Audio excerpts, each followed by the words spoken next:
Start 3 counts randomly. Hello, everyone, and welcome to Spirit and Salt, episode number 23. We're here with our illustrious table of players, except that Feck is playing remote today. So if you notice his voice sounds like the inside of a tin can, it's because that's what it's coming out of. I've been replaced. True. We have It's not the real me. We have a Feck bot now. We just have ChatGPT doing a Feck impression.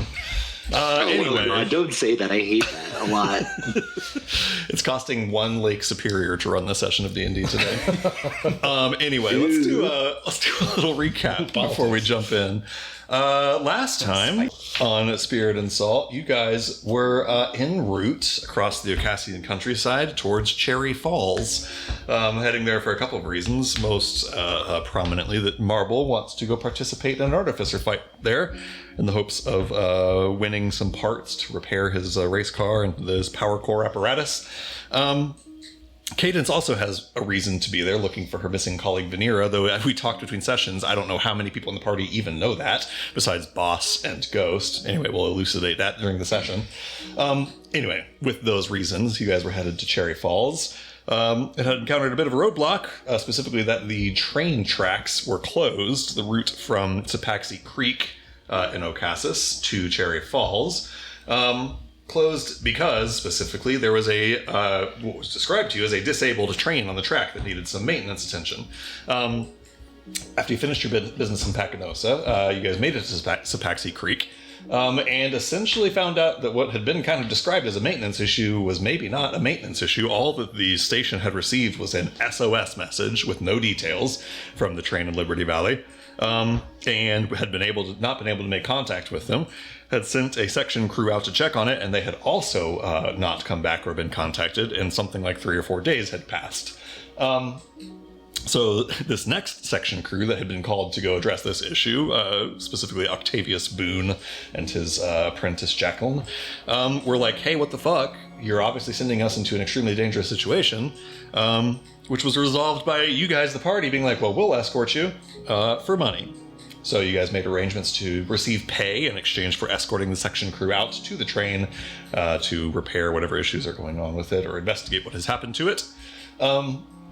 Spent basically that whole day traversing the nation of Toluska, the sort of badlands that lead out towards western Toluska, towards Liberty Valley, moving through sort of mesas and arid badland and not quite desert, but something akin to it, on a doodlebug, a little maintenance train, a very small, sort of slow locomotive that is purpose-built for just taking maintenance teams out to the actual trains when they have issues on the track.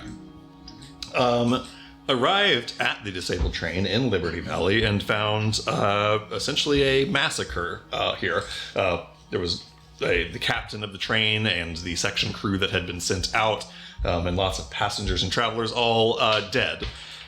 Before you got a chance to really investigate how this massacre took place, you also found that in the wake of these people having been killed 4 or 5 days ago, a bunch of carrion-eating vermin of various kinds had arrived here and were enjoying their bountiful harvest of food. Big vulture bear, a bunch of awful carrion-eating bugs and big grubs and stuff. So you guys dealt with that, got rid of the carrion-eating monsters here. And then began investigating the scene to see if you could find out what had happened here. Initially, it just kind of looked like some, presumably, gang of criminals had forced this train to stop by putting a bunch of boulders into the track, killed everybody and taken their money. And that was a pretty fairly simple enough narrative. It lined up. Everybody was dead. All their cash was missing. There were signs that a group of 5 cactus people, Cactus Wilden, had come to this place with some big beast and had committed these violent atrocities against these people. However, the plot thickened a little bit as you were exploring the train and found that in one of the first-class cabins, evidence that a pair of passengers had not been killed or robbed, but actually had been abducted, taken alive by this group of Cactus Wilden. And as you were beginning to suss out the clues as to who these people may have been, Marble approached the cabin and saw a pair of cocktails unfinished on a table, the favorite cocktails of Top and Yo-Yo Pendleton, realizing with some level of sinking horror that they were en route to Cherry Falls as well to meet you there. And that was exactly where we had left off. We're going to jump right back into that scene. Before we do, inspirations. Boss, for your lovely little beach moment with Ghost, I especially liked when he said that he was feeling awe and discomfort, and you were like, that's how you're supposed to feel at the ocean. I just thought that was a nice little line. I already have one. Does anybody need one? This is to Marble. Well, good news. The other one is for Marble. Nice. It is for the custom magic item that you made for Boss, and also kind of belated inspiration for all the custom magic items you made for several people so far. Just a lovely thing. And my birthday. And the Boss, you said you already had inspiration. I do. So Ghost, you said you need it? Mm-hmm. Perfect. Ghost, you can have Boss's inspiration. With that, we're going to come back into the scene here. The trip across the Toulouscan Badland was supposed to move at a measly 15 miles an hour with some improvements made by Marble. That was able to be cut down to, improved to 20 miles an hour. A marginal difference, it would seem, however, as you look around you guys at this scene, now the sun is beginning to set, dark is beginning to fall, and you are quite grateful for the fact that you've arrived here a couple hours earlier than you would have without those improvements into dealing with all of this under the cover of night. But as you look around, the air is beginning to grow cool. The sun is setting off to the west. It's beginning to grow, not like night dark yet, but it's turning into sort of like a twilight hour. You expect you have only an hour or so before night will fall well and truly, and it will be dark outside. I think we'll come back in specifically on Marble and Bones and Boss, as you guys are. Boss and Bones, you were the first to arrive at the chamber room, kind of sussing out the clues. Marble approaches, and you kind of tell him what you think, that some people were like abducted here. And Marble, you see these cocktails sitting on this table. I guess the first thing I'm going to do is look around and see if I can see luggage. Yeah. Give me... You haven't participated in the investigation check. I Give me an investigation check. I assume that like they probably had the same suitcases forever. Yes. So first glance, you don't see any right here, but go ahead and give me an investigation to kind of search the train for luggage. It's going to be a 16. Okay, perfect. It's not hard. You basically, you look around the first class cabin and don't see suitcases there. You know that there is a like cargo cabin further back, or not cargo cabin, but cargo train. So you go one car further back to the train that's not all the way on our map here and find that it is the cargo car. Inside there is one body of someone that has been shot dead. And then also there are a bunch of luggage, suitcases, bags, crates of luggage and of cargo and stuff.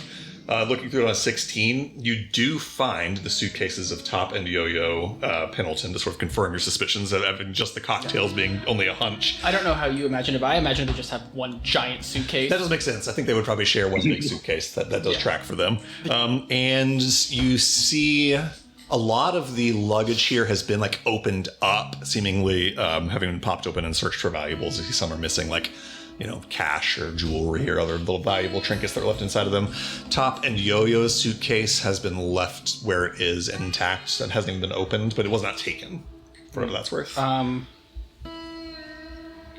Unless it has like their name written on it, I'm probably gonna pop it open and take a peek inside, just to confirm. Like, yeah. I suspect that they actually probably would. It's Yo-Yo's probably the one who bought the luggage, much to you and Top's chagrin, and got it. That was like engraved with their initials, so you do see their initials kind of on the handle. I will. You can still pop it open and double check if you wish to. I'll just grab it and I'll start dragging it back.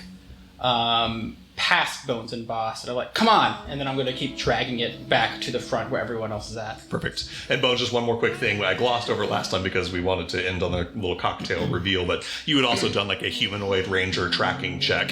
Had found out that the 5 people that attacked this train were 5 Cactus Wilden, as I've already mentioned. Right. You find also, just looking at the footprints of the 2 passengers that were taken out here, again, no surprise to you at this point, but there are 2 Tabaxi footprints, so no major surprises there with your level of knowledge. I'll make sure to pass that on. I can probably follow them for some distance, at least to get a heading. You guys reconvene out front of the train. Marble dragging a big giant suitcase in front, and Boss, go ahead. Looking to the other travelers that are dead inside and the engineer, like the other like dead bodies that are still here. Yeah. I want to check their pockets. I'm not trying to loot them, but I want to check their pockets. Like, were they looted already? Yes. Yep. And I think we kind of covered a little bit of this last time, but yes, you find every wallet, all the cash is taken out of it. They haven't taken IDs every. gone? Like, No, they've left IDs and stuff. That it seems like whoever these 5 Wilden people that came here just took valuables. There's jewelry missing. People are missing like wedding rings and stuff, and people are missing the cash from their wallets. Just anything easy to like. They haven't taken anything complicated. They're just taking cash and jewelry essentially. And I understated the first time. As you're looking through these bodies, you go into this second train here where those 2 big giant carrion grub things were, those like almost horse-sized maggots. That car is an absolute fucking wreck. There have been for 3 days giant carrion crawlers in there living and eating and shitting and covering everything in slime and tearing bodies to pieces, so that there's a foul smell in that car, and it's a little hard to look through everything in there, but you do so on the checks that were made last time and this time and find again evidence that the bodies were just robbed essentially. The engineer, did they take is the key on the engineer? Is the key still in? I'm sure there's a key. Like, the key like turning the train on. Yeah. Like, is it on him or is it like in the? It's in his pocket. Okay. Yeah. I'm gonna take that out. I'm gonna hand it to Marble. Okay. Like, yeah, you hand it to Marvel as he's like dragging the suitcase. Thanks. He just kind of, just barely paying attention, just kind of grabs it and just kind of puts it in his little breast this pocket. is better for you than me. Yeah. Thanks. Come on. Yeah, you guys have all convened outside of here. Meanwhile, Octavius Boone and Jack Helm are still like kind of up in the train, assessing things. After everyone's convened, Barbara will drag the suitcase and kind of just put it in the middle. You see his hands kind of trembling. I don't know how. I'm assuming if Top did it, it's probably very obvious in Gotti. Oh yeah, it's And just his initials. name is just a little bigger. Yeah, for sure. And he's like this is my brother's. The suitcase. Yeah, I recognize it anywhere. So that's the empty cabin. Was them? Presumably. They were taken alive for something. Eisenhower. I'm glad they're taken alive, but why? Why would they take these 2? My engine. Is this somebody wants this engine? Yes. Yes, they offered me a 50,000 marks. Oh, well. So lots of money. Life-changing amounts, generational wealth, all in one big paycheck was offered to Marvel back in Daybreak City about 2 weeks or so ago for the purchase of his power core. And you believe that the kidnapper did this to hold leverage against you? Yeah. Bones, can we find them? I will do my best, of course. Do you think that this was Mick then? Does anybody know anything about Mick, his associates? Why would he have cactus people in his employ here? This seems, I'm not saying it's not, this seems messy for Mick, and it seems unusual. He has he's got a guy for this sort of thing. I'm not saying it's not Mick, but this is sloppy if it is. Patches likewise. We asked him about this last time, and he'll chime in and says, "Yeah, this is some Amateur shit. amateur wet work. If you ask me, it's messy stuff." This could also be distraction. Send in local thugs, say to keep money that you find on train, but bring these 2. I mean, and if this man has enough to offer 50,000 marks at one time, why wouldn't he have enough money to have cactus? I assume he simply told them to take the money so that it would seem plausible this was just a robbery. Correct. That's my thought to distraction. Cadence, you pop open the suitcase and look through, and it's all just neatly folded clothes. It's what you would expect. It's just their stuff for a trip. It's more clothes and luggage than you would expect for a trip to Cherry Falls, but you know that they're planning going from here all the way overseas to meet your parents in Okuko, so they have everything packed for like a months-long international vacation as well. So, but yeah, no surprises in the suitcase. It's just their stuff. There's no ransom note or anything unexpected in there. Bones, you go to sort of follow the tracks of where these 2 were taken, again with all these clues, these 5 Wilden, Cactus Wilden, leading to Tabaxi kind of prisoners. Give me a survival check with advantage, and I know there's some minimum amount of information you just automatically get. I'm gonna walk with Bones. I think you guys are probably all moving together at this point, Okay. unless you tell me otherwise. I say I'll pause Marvel for a second after this roll. Okay. 12 plus default ranger stuff. Okay, cool. I think you rolled a little bit better than last time also, so we'll just carry that roll as well. What you find, you follow these footprints.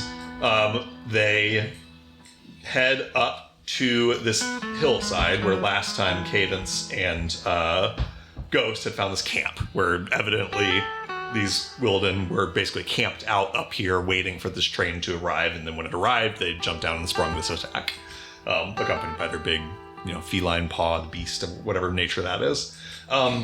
From there, you see that they go down this hillside again, after essentially, packing up their camp. You follow these footprints off a short ways to the north, off of the map that we are looking at, up into just kind of more badland that's up further north, and find essentially a savanna tree, a thin bare tree up there that is surrounded by the hoof prints of horses.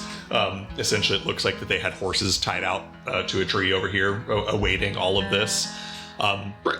At that point, they get onto these horses, and then the tracks disappears, not the right word. There's no sign of where they go at all. There's no tracks of them leaving this spot. And that strikes you as very odd. Extremely difficult, obviously, to move 5 horses, a big giant tiger-sized feline beast, and 7 people, and leave no stone unturned for where you went. Right. It's like they just vanished. It's like they slipped away as soon as they were on the horses. Perhaps they fly? Do they have flying horses down here? That is interesting. Yeah, your specialty is beasts, so I don't think you'd be able to tell the difference between a Pegasus and a horse hoof print. But it could also be magic. But the point of this is that I cannot take us any farther than this. Boss, give me an Arcana check with advantage since you're right there with him. 25. 25 is very, very good. There's a number of things that can happen magically, and you don't necessarily know which of these it is. They could have just teleported, if they just teleported away. But a 25 is a very good Arcana check. A teleportation spell capable of moving 7 people and 5 horses is more than you can even do with a 7th level teleport spell. There's a creature limit. So and a large beast, right? Right, yeah. How large was that beast? It looks like about horse-sized, but not quite horse-sized, like tiger or lion or something. Yeah, big cat-sized. So I think that on a 25 you rule out teleportation. Specifically, to put that more clearly, the teleport spell, which has a creature limit, and you know that this is above the creature limit, so they couldn't have teleported away. There's a chance that they did plane shift. That seems a little far-fetched, that these people would shift to a whole different plane of existence. Multiple people could have cast teleportation on. That's true. If they have multiple teleporters, that's absolutely possible, yes. Close enough to a tree for transport via plants? The tree, a 25, is a very good roll, and you're a druid. The tree is too small for transport via plants, so you rule that out, because that would have worked. So you could open a door in a tree and walk through it, and there's no creature limit to that. But the tree's too small, and you look around and don't see any other trees nearby that they could have gone to. The thing that comes to you, 25 is a very good check. All these ideas of teleporting all these people away involve the use of very high-level magic, very expensive magic that would require a very, very skilled spellcaster. There is a much, much simpler and lower-level magic way to move a large group of people and leave no trace of your passing. You have the spell and have used it many times. I was going to say, is it airlift or something? A pass without trace spell. Oh, pass without trace, yeah. Would cause all these creatures to leave no traces of their going. Okay. And you suspect that that's probably what has happened here. Because I was wondering if airlift's let's go look around, on the next plateau, but pass without trace, that makes sense too. Yeah, the thing that strikes you as the easiest way to... You don't know for sure if what's happened here. The easiest way to accomplish what has been done here would have been a pass without trace spell. Because that would affect the horses, it would affect the lions, affect everyone within range of the caster, and there would leave no tracks of their passing. I believe that we should go back and notify others and get some more eyes on the situation. Yes, I agree. I mean, the nice thing is that if they're being taken hostage, we should expect a ransom note soon, but it'd be nice to find them before they get situated. In the meantime, as you guys have gone through that investigation, I think Cadence was pulling Marble aside for a quick sidebar. Yeah, I know they were looking for him, so just real quick before we go and join up and figure out what's happening, since we didn't hear all that yet, I just close up the suitcase and I'm just like, if it's Mick, they're alive. Don't worry about it. I know. And then they'll be like, alright, let's go see if we can find him. Alright. He walks up and he grabs your hand. Yeah, I'll hold your hand. His hand's probably like shaking a little bit. He's definitely shaken by this. Yeah. Yeah, Marble, it's, I know that, I know deep in my heart that Marble does not in any way regret his choice with Mick Eisenhower, but you can't help but replay that conversation just a couple short weeks ago, sitting across from him in the Office of Accessible Inventions. I forget exactly what his words were, but it was something along the lines of, this is an offer that I'm only going to make once. Yeah. I'm sure that Top and Yo-Yo will reiterate this conversation. We could be on a beach right now drinking martinis with 50,000 marks right now. Absolutely. So you guys reconvene. I think by the time you guys come back up here, you find Bones and Boss having reached the conclusions that they've reached and kind of reapproaching the train. Well, in that case, I suppose all of you should probably get some sleep. It's getting late. We can head out to look for them in the morning. Where do we plan to sleep? I would recommend you all sleep in the Doodlebug, as I'm going to be spending the evening burning these corpses. May I assist you with this? If you want. It does gruesome work. It does feel disrespectful to leave them here like this, though. I was less concerned with the respect and more concerned with, more of the carrion beasts crawling out of their guts. Be a rather rude awakening for whatever mortuary assistant had to deal with them afterwards. This is very true. As you guys are having this conversation, Octavius Boone comes walking out and says, well, the train is in good working order, in ship shape. So once we get these rocks off the path of the train, off the tracks there, we could get moving if you wish to. It's only about another 4 hours or so to Cherry Falls if we get this train operational. It's, I don't know if you would rather move quickly or if you are inclined to stay here. I don't know how easy of work it's going to be to move all those boulders. Believe we'll leave a group here with you to move the boulders. We have a bit of searching around the area to do. Very well then. That'll work for us. We'll see if he looks at his own arms and says, well, I think me and Jacqueline can make pretty good work with these boulders, at least with enough time. We have tools in the Doodlebug that can help with this, various jacks that are leveraging things. Go ahead, Marble. Yeah, Marble gets an idea, and he runs over to Boss. Boss, come here. Yes, okay. What is this? You said that there's a tree? Yes, just over here. I'm going to go over there, and I'm going to look for a rock around there. A tiny little pebble. Yeah. He finds pebbles all over the place. Easy peasy. Do you think you can? Oh, yes. This is You very can cast Commune. There's a few things that you can do with it. Yeah. This is quite possible. Your box allows you to... in the morning, but Your box allows you to cast a few different divination spells based on the location. Commune, I will remind, is just a single yes or no question. Yeah. While you're reading that, Boss, go ahead, Cadence. Okay, question for the DM. When did the SOS signal get sent? The SOS signal came out on the 1st of brightness. Today is the 5th of brightness. This is the night of the 5th of brightness. So the SOS came out 5 days ago. Okay. So you know that this attack happened 5 days ago. You know, basically piecing all your guys' party clues together, that wherever these people went with Top and Yo-Yo, they left 5 days ago. Okay. I'll walk up to Bones. how quickly is it? How do I want to phrase this? How quickly would tracks disappear in a desert like this? Exposure to the element will cause them to disappear, but in an arid place like this, it would take heavy rainfall or very severe winds. My guess is that they would easily last a week or two, unless there was heavy rainfall. I'd put money if we walked 10 minutes in that direction, we'd find car tracks or tire tracks or something. They didn't walk out of this desert. We're not close to anything. They had horses, so they may have ridden for a while. But, I didn't had horses. Sorry, I you thought were they right. walked away. My bad. They have 5.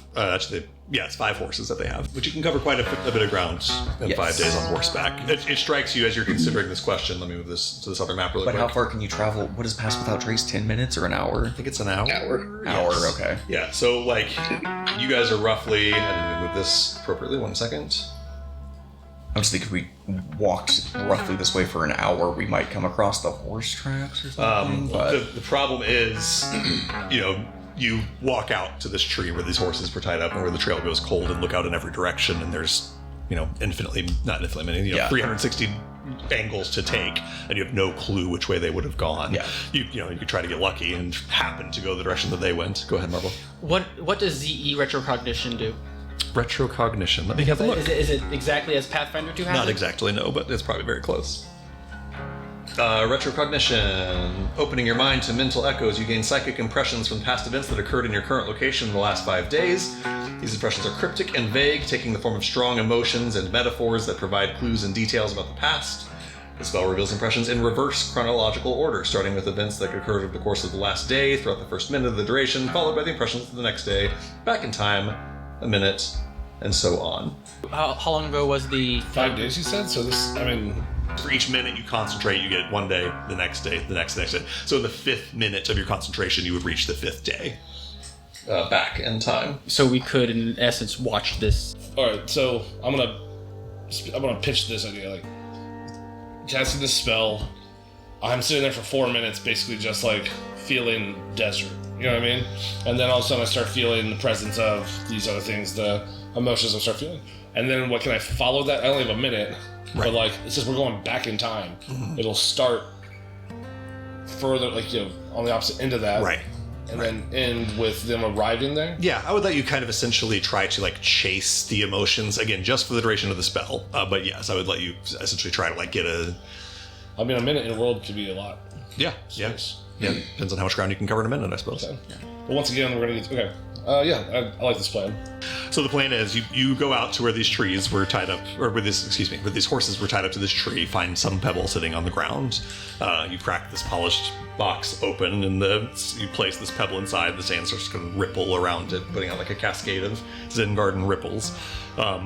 You kind of close your eyes and focus and cast the retrocognition spell. Before he does that, I'm sorry. go on. Can I walk up to you real quick while you're getting set up? If you don't find anything useful, try to. I don't know how the spell works. If you can feel whether the people who did this were just doing another job, professionals, or like, ooh, we just hit a big pay dirt, like some random scoundrels that could be useful information. Understood. Yeah. Anybody else have a good perception or investigation that could walk with me? And that way, I do actually. if I am Yes, if I am locked up in the emotion, maybe you can look for clues as we traverse. Boss, you sit at the base of this tree with this box in your lap and sort of focus on the emotional impressions from the last 5 days. The first 4 minutes are essentially silence. You find yourself, again, closing off your mind. You almost feel your own emotions dull. I don't know what is on Boss's mind and on his heart at this time. I know there's a lot going on in his life. He's got the Chernaya thing that he's wondering about, and he's got everything going on. You feel I don't know, maybe calm's not the right word, just like an emotional numbness come over you. Yeah. To where you're kind of not feeling your own emotions anymore. And for the first 4 minutes of this spell, you almost, watching people for the first 3 minutes of this spell, you almost feel like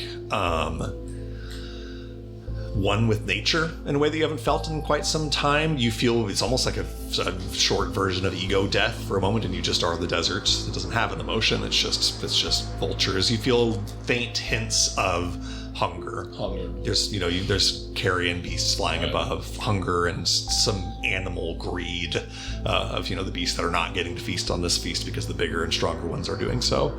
But again, the impressions from animals are very, very basic. You get to 4 days ago, the 4th minute of your concentration, and you start to get impressions of conscious thinking humanoid minds. You know from what you've pieced together, this was the time that the first section crew arrived here. You feel faint impressions. Again, you're not very close to the train right now, but even from this distance, faint impressions of sort of fear, apprehension, wonder, confusion. Because we're going reverse chronological, all those things I've described come after a very powerful feeling. It's a weird thing to go from you're just the desert and the hungry animals they're in, and then all of a sudden, like a snap, you are terrified of your own death and know that you are dying. I think with that moment, the boss just like slams his hand down, and just gasps really loudly. Yeah, you feel mortal fear. You feel the moment that these 2 section crew peoples were killed by the vulture bear. You feel just instant mortal fear. You see, as you kind of gasp, the ripples around the pebble kind of pulse a little bit bigger as these emotions start to play. And then that reverses into, them being confused, afraid, wondering, first arriving here, and then that kind of drifts before they arrived here. And then, again, you're just a hungry desert. You start to feel the first signs of these animals arriving, move through that. You eventually get back to, let's see here, the most recent thing in your current location. You begin to feel the emotional impressions and resonations of these 5 Wilden, their horses and their beast, though those are pretty minimal, and Top and Yo-Yo. We'll start with Top and Yo-Yo. You basically feel fear, confusion, the 2 big things like what's happening and we're afraid of what's happening. You feel hints of kind of brotherly camaraderie, a feeling of them looking at each other and being like, it's going to be all right, something like that. What you feel that is noteworthy to you is those predictable feelings of confusion and fear are stopped instantly. You were expecting perhaps to feel them drift away in a certain direction. We'll come back to what you feel from the Wilden. But from Top and Yo-Yo, you feel their presences at this tree suddenly snap into existence, almost the same way of the 2 section people dying. There's just a moment of instantaneously their emotional thought stopping. Right. It almost makes the pit of your stomach kind of sink, because you're thinking oh, they died, they were just killed here instead of killed at the train for whatever reason. Give me actually an insight check with advantage. 26. Lovely. It is short and faint, but you do feel it. When you felt the 2 people die, it was instantaneous snuffing out in the height of sort of adrenaline, the height of fear, and then death. For Top and Yo-Yo's, it's fear and confusion, and then a sudden moment where the fear intensifies, and then a drift over a second or 2 into nothing. You get the sense that they were not killed, they were put unconscious. They were put to sleep, knocked unconscious, one way or another. Yeah, so this is going on reverse. Yeah, so you're actually getting that unconsciousness first, and that 26 insight check is you kind of putting that scene together in your mind.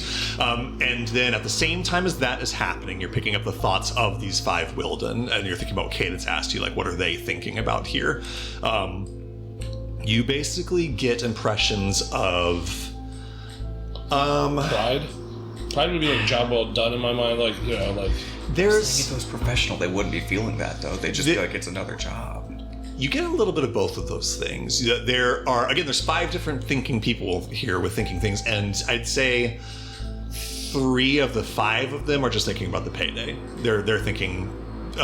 They're excited. Yeah, they're excited to go get something good. They're excited because they're getting something good. The simple emotional state is excited to get something good. The other 2 are also excited to go get something good, but they do have a bit more of an element of what you described as pride of a job well done. Yeah. Before you get to that, the most recent thing happens after Top and Yo-Yo are knocked unconscious, which is before you sense it. Again, reverse chronological. All these thinking presences of job well done, about to go get some good rewards, go off again in a direction. On a 26 insight check, you do start to pick a direction that they left in. And more so on a 26 insight check, you get the direction they are going is to go receive the reward for this thing. In other words, 26 is very good. That's me painting the scene backwards. Painting the scene backwards, you get the impression that they left in a direction and they were going to, 1, receive good reward, 2, report this to the person whose job it was to tell them to do this. Now, in other words, you get the impression that you get is that they did not do this on their own whim. They did this on an assignment or at the behest or something. They did this for someone else and they left to go cash in on so that. the first thing I would experience from day 5 then that matters, that would snap me out of like my oneness, would be their exit. Yes, they're from this exiting. place. Yes. So I don't know how far further, because if you want to go further back in time on the emotional states, you need to stay here. Right. If you want to try to follow for the next 45, 50 seconds the way that they went, then you can do The way they, I don't have where they went, right? I have where... You can kind of like feel. Yeah, you kind of, because you rolled a very good 26 insight check, I'm going to say that you do get kind of a directionality. You don't see where Top and Yo-Yo went. Their consciousnesses disappeared at this spot. And then right after their consciousnesses disappeared at this spot, there's movement in a direction, and you can follow their emotions for the next... Again, you're drilling in on the last 45 to 50 seconds of the spell, so if you're going to do it, you need to do it quickly. Yeah, let's branch out, I think. Okay. Is the best idea. Go ahead and roll me. I'm going to call this a... You can do a survival check with advantage. Can I also pick up any sense? I know it's been a couple days, but... Yeah, that'll kind of carry on with this as well. You kind of already rolled that into the checks you've already made. So I think the spell is giving you advantage on a survival check to try to figure out which way they went and try to follow their trail. 19. 19 is pretty decent. I am going to have you get a brief impression of a direction. Your instinct as a person trying to follow the path of a trail is to open your eyes and start to follow a direction. You open your eyes and lose the trail for a second because you realize that you're not following a trail with your eyes, you're following it with the emotions that you're feeling on someone else's behalf. So you close your eyes again and just kind of hold the box and just kind of start. You guys watch Boss kind of stumbling with his eyes closed in the dark, trying to find like a direction to go. I have my staff forward like a blind man. Like tapping in front exactly. Of me. And what you end up doing on a 19 is like you find a approximate direction. To pull us over to the map here.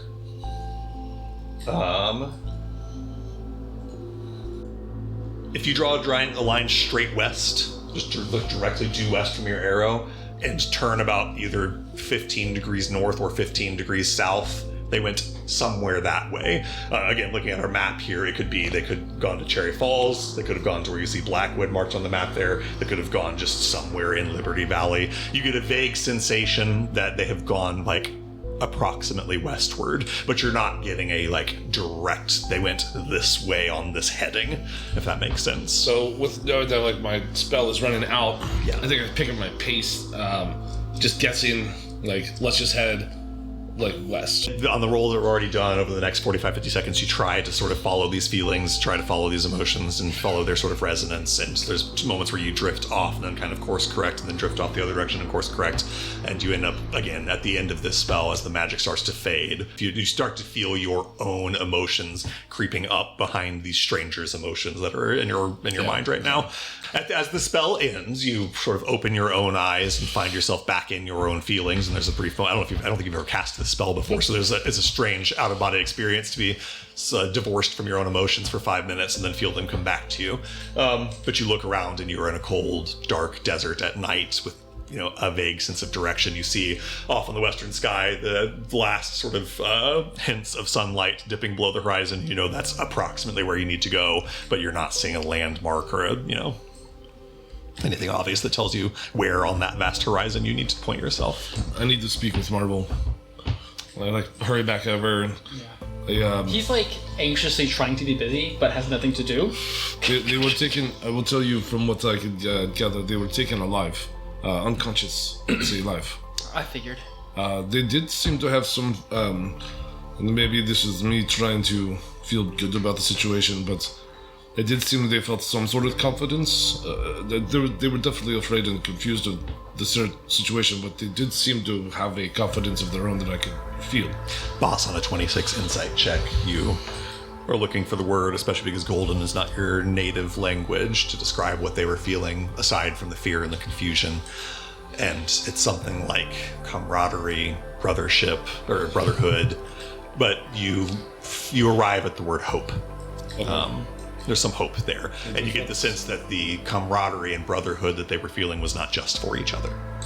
Gotcha. There was a emotion, the family tie that was still connected between them. That it was there with the confidence that they knew something good was going to happen or could happen still. Do you think you could ask it if they're in the desert? Real quick, before what you're thinking about that, Cadence, you've got a hand raised. No big deal. I'm going to go up to Hatch just really quick. And I know Daybreak gangs are mostly concerned with Daybreak, but I'm going to ask him if he knows any, like, smugglers out here, anybody who would be willing to be put up to a job like this, anything like that. I'll have him roll a check. It's a very good roll. Hold on. Sometimes when Sochi's not here, the dice do a really good job of just being Sochi for us, which says something about Sochi and dice. He says, nobody that comes to mind, but, well, you know it. No, nobody comes to mind. He says very suspiciously. Bones gives him a silver piece. Do you have any candles? Candles? Boss says. You hand him a candle. I just am saying, now I don't want you to take this from me personally, and I do not know if there's anything involved. I'm just saying because you're asking. I mean, Santi San Josi does business everywhere. I don't think it is him. I'm just saying. It's if you're asking about smugglers, we are the best smugglers in the world, no matter where you go. No matter where you go. No matter where you go. And they're made of plants. That's kind of like the whole They thing. are made, but he said this looks amateur. It's just, I will say this does not look like our work. Yeah, I feel like you would recognize your own. I assume the like, pass off. This is ham-fisted. Plus, I think if I was a cactus person, I wouldn't be able to wear like a pocket to square. I would like tear it up. And you have to wear a pocket to square to be part of a Santi poking on one of your Josi. needles, To be poking on your needles. Yeah. I had nothing to do with this. I had nothing to do with this, okay? I didn't accuse you of anything. I didn't have nothing to do with this. I didn't have nothing to do with this. Interesting. That's all I have. Wild. Okay.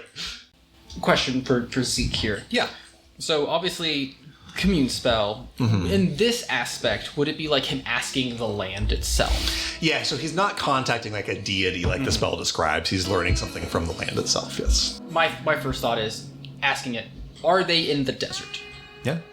I don't know how wide of an area this The spell... would the spell like be limited to the 5 miles? Exactly. The spell specifically says you ask a question about the area specifically, which is the 5 miles then. So you could ask if they're within 5 miles. That's a question you don't have the answer to right now necessarily. Yeah. I forget the question. I would assume that they're more than got 5. This is 5 days ago. Yeah, but doesn't mean that. horseback. Who knows where their hideout is? Yeah. If they're heading, they're heading to get paid. Right. That's something we assume Yeah. that I put all that together for you. Yeah, that much I got. So I guess the question: what I said that yes we're or no heading question west. can we ask to guide us? That's a good, I mean... Yeah, I mean, you guys have time to think about it. I think. If I may, something tells me that this band of criminals is not. They're local, right? They're from around here. They must be. Why don't we ask if they are a local criminal gang in the nearest city? And if so, we go and we ask about them. We find out where their hideout is. That's We- actually, yeah. I don't think we're going to catch up to them. We're behind by 5 days. What we need to do is we need to find them and get information. We need to follow the trail. What do we know about that little Blackwoods town? Did we already talk about that at all? You guys have not rolled about it. Someone can roll me a history check if they wish to. Can I do with some geopolitics stuff? Like, Yeah, you can apply your geopolitics. I'm thinking. for it. So my thought is like it seems like more of a little western town. Yeah. I have Give me a I have a history check. 7 in history. Yeah, you can take a second on it if you wish to. Could I? Oh yeah. Or Okay. you just give him an advantage if you want to, if you're proficient in history. I'm on I am proficient in history. 19. 19, okay. You go roll as well in case Actually, you get a good roll. I'll use my puzzle as well. I'll use a thing of Okay, it. so give yourself advantage. Got it. I didn't need it. I got a 25. 25 and 19. Okay. On a 19, boss. Again, I should make a clarification here. I'm kind of tipping my hand to you a little bit. That little town of Blackwood is not on any map that you guys are carrying. Again, slightly showing my hand here a little bit. That town will probably come up. Blackwood is one of many small little western towns along the Toulouscan countryside. On a 19, you don't know anything about it. You've never heard of Blackwood before, but you have no reason to think of it really. 25, Marble, you've done a little more reading about Cherry Falls, especially with your interest in their sort of loose regulations on the development of Arcanotech and its surrounding area. You know that there are several little towns, again, real world equivalent of just little like western towns scattered across the Toulouscan countryside. 25, you have heard of Blackwood. And this is how we'll arrive at you guys knowing that Blackwood is there on the map. Boss gives you sort of like a 30-degree angle of they're somewhere this way, and you sort of go look at a map and look at where that could be. It could be Cherry Falls, it could be Costa Nueva, and it could be any number of little towns anywhere in that range. And you start to think of like what little town in the countryside of Toulousca stands out to you as relevant. And you think of Blackwood because you know on a 25, you needed a 25 for this because it's not like widely known knowledge. Blackwood is a territory that in the last number of years, I'll get you the number exactly at some point, Vanguard constructed a factory there. Okay. Vanguard purchased a big section of the Blackwood territory to build a factory. And you remember reading about that at some point so when you were presumably they went to the factory. That makes a lot of sense. Possibly. There's also Cherry Falls. And Vanguard also does business in Cherry Falls. So you haven't ruled out Cherry Falls, but you think, as Boss tells you, they're somewhere on this arc and points off to the west, you think Blackwood or Cherry Falls. That's where you think you should go. And do you like Bones' idea? Like, if they are some sort of organization, I mean, they're all like the same race, you know what I mean? Walk around with this tiger creature, whatever. Like, it wouldn't be crazy to think that we could, find some traces of them in the population. But with that being said, you have to like watch our backs. It does bear noting, just logistics wise, if you were going to go straight to Blackwood, the fastest way there would be to take a train to Cherry Falls and then go, because there's no train from your current location, obviously, to Blackwood. You'd be like roughing it through the Liberty Valley, which was dangerous and a long ride, even if you had horses. You know, on foot, if you started, or even on Antback, I guess. If you were on Antback or horseback, you could get to Blackwood in like 3 days. On foot, it would take you a couple of weeks. Presumably, Vanguard owns more of Blackwood than they do of Cherry Falls, though. So they could legally get away with more stuff and hide it easier. On a 25, this is kind of a tangent, but it is potentially relevant. More broadly, Cherry Falls is the capital city of the nation of Toulousca. Toulousca, more broadly, is a very, again, kind of libertarian and also kind of a heavy emphasis on local governments. In other words, what you know for sure is that Cherry Falls has a sheriff who's in charge of Cherry Falls and its territory. Blackwood has a sheriff who's in charge of Blackwood and its territories, and they may have completely different laws, rules, regulations, completely different stances. Every little town dotting the Toulouscan countryside has its... Beyond different pay grades. Exactly. Yep. Every different town dotting the Toulouscan countryside has its own sheriff with their own way of doing things. And there is some element of this sort of national oversight, but it is very little and basically only has to do with international relations. So, in other words, if Blackwood sold a big chunk of their territory to Vanguard to build a factory on, presumably whoever sheriff there has given them, a pretty wide berth to do what they want, which may or may not be the case in Cherry Falls. Go ahead, Cadence. Okay, long shot. When I looked through Rafferty's book, did it mention him doing any accounting for Blackwood? What a great question. No. I say it doesn't mean there's nothing there. But... Yeah, no, it doesn't necessarily, but you didn't find any evidence that Rafferty Garrington and his business were laundering money on behalf of any clients in Blackwood. Okay. With that, it is night. Sun is well and truly set. Those of you with dark vision can see an eerie globe of 60 feet of gray around you and nothing but pitch black beyond, except for the lights coming off of the train that the crew has sort of gotten reactivated, at least enough to turn on sort of lights that give off kind of an eerie glow in the middle of this valley. What do you guys wish to do? You have kind of a direction. You talked about sleeping for tonight. I don't know if you're going to try to keep this train going tonight. Yeah, we have 4 hours till Cherry Falls if the rocks are moved. Let's check the progress of the rocks. Yep. You guys get back to the train and find a ghost, if you will allow it. I'll come to you for a second. Do you send your ants to help out with moving these rocks? Yeah, I mean, if we have the time, I'll send them over. How long do they last for? They only last an hour. Okay, I'd say that. The combat didn't take long. I'd say that as this all started, you probably had 45 minutes left on them. You didn't really need them to do the stuff that you guys were doing up north. So if you sent them to kind of help out with the boulders as you guys were doing your investigation, honestly, they're doing much more heavy lifting than anyone out here is. Jacqueline is helping, picking up chunks of stone that are small enough for him to carry. Crispus likewise is doing so. The heaviest lifting is being done by your revenants. Ness is a little too small to help meaningfully, but Raul goes over there as well and is, doing his best. He's an old man, but not too old. Do this for me, Ghost. Give me 2 athletics checks, both with advantage, essentially for your ants. Have your ants give me each an athletics check, and they each have help from all these NPCs. Oh, damn. Let's go. Nat 20 and Nat 18. Nat 20, Nice. Nat 18. Incredible. These ants do what ants do. They put their big giant pincers around these boulders and pull them away from the tracks. It strikes you that the heavy lifting that was done to put these boulders in the tracks was probably done in some part by the big giant tiger beast that they brought with them. So your ants kind of undo that work with a little help from Raul and Crispus and Jacqueline. And by the time the rest of you return from your investigations up there and your spell casting and stuff, the tracks are nearly cleared. Another 10-15 minutes of work and they will be cleared off. Octavius is there overseeing. He says, now lift with your back, Jacqueline. You don't want to hurt yourself. And Look at your back. He's a frog. That's what they do. frogs have strong back muscles. Is that not how people are? Mr. Boone, do you have a lighter? Of course. And he reaches in the pocket and pulls out a lighter. All right.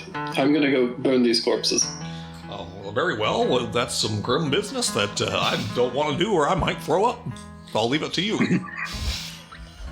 Yeah, I'll go and Yeah, start torching these I'll help collect bodies. him. I'll help collect him. All right. You guys all arrive back. Those of you who went off to do the spellcraft to find Ghost. And despite kind of the gruesomeness of it, it's kind of an interesting thing, actually. Nessa comes to help you kind of gather these bodies. And even though these bodies have been kind of brutalized and devoured by carrion crawlers and stuff, bodies are a very sacred and literally holy thing in Hallow Hive, and not as sort of grotesque a sight to see for Hallow Hive. And there's something strange about them because they're not bright green, they're human bodies and other sort of surface folk. But I don't know, you might expect, this task of piling up dead, brutalized bodies to be too gruesome for a 16-year-old as in Nessa, but she's from Hallow Hive. Bodies are very treated and regarded very, very differently there culturally than they are on the surface, and she helps you in this task of piling these bodies up. And you get all these bodies in a big giant pile and find something to light them on fire with, little scraps of wood. I think you gathered some coal from the campfire. Yeah, I have some charcoal and I think I have some oil. Perfect. If you don't, there's plenty on the train. They're in the Doodlebug especially. I was gonna say. Doodlebug has plenty of oil. Yeah, I've got a bit of oil, so splash some oil on it and then Yeah. There is take Boone's lighter and toss it in. Yeah. There's even to you Hallow Hivians, the burning of a body is not something that is done ever. That is a waste of perfectly good food for the clutch. So there's something perhaps in your spirit that tells you what you're doing is sacrilege, but nonetheless you light fire to these bodies. And there's a roaring, foul smelling, stinking bonfire burning beside this train over the next 10, 15, 20 minutes. To your, satisfaction is absolutely not the right word. to your credit for deciding to burn these bodies because there might be more awful parasites living in them, there are a couple times that there are like puffs of tiny little bugs that burst out of these bodies as they crackle and burn and are scorched by the fires. You sense that this was a worthwhile and valuable thing to dispose of these bodies. No fun for you, Zeke. I dead ass had one more of those tokens on here, Invincible, that I was like, maybe. Maybe I'll fuck with them on watch.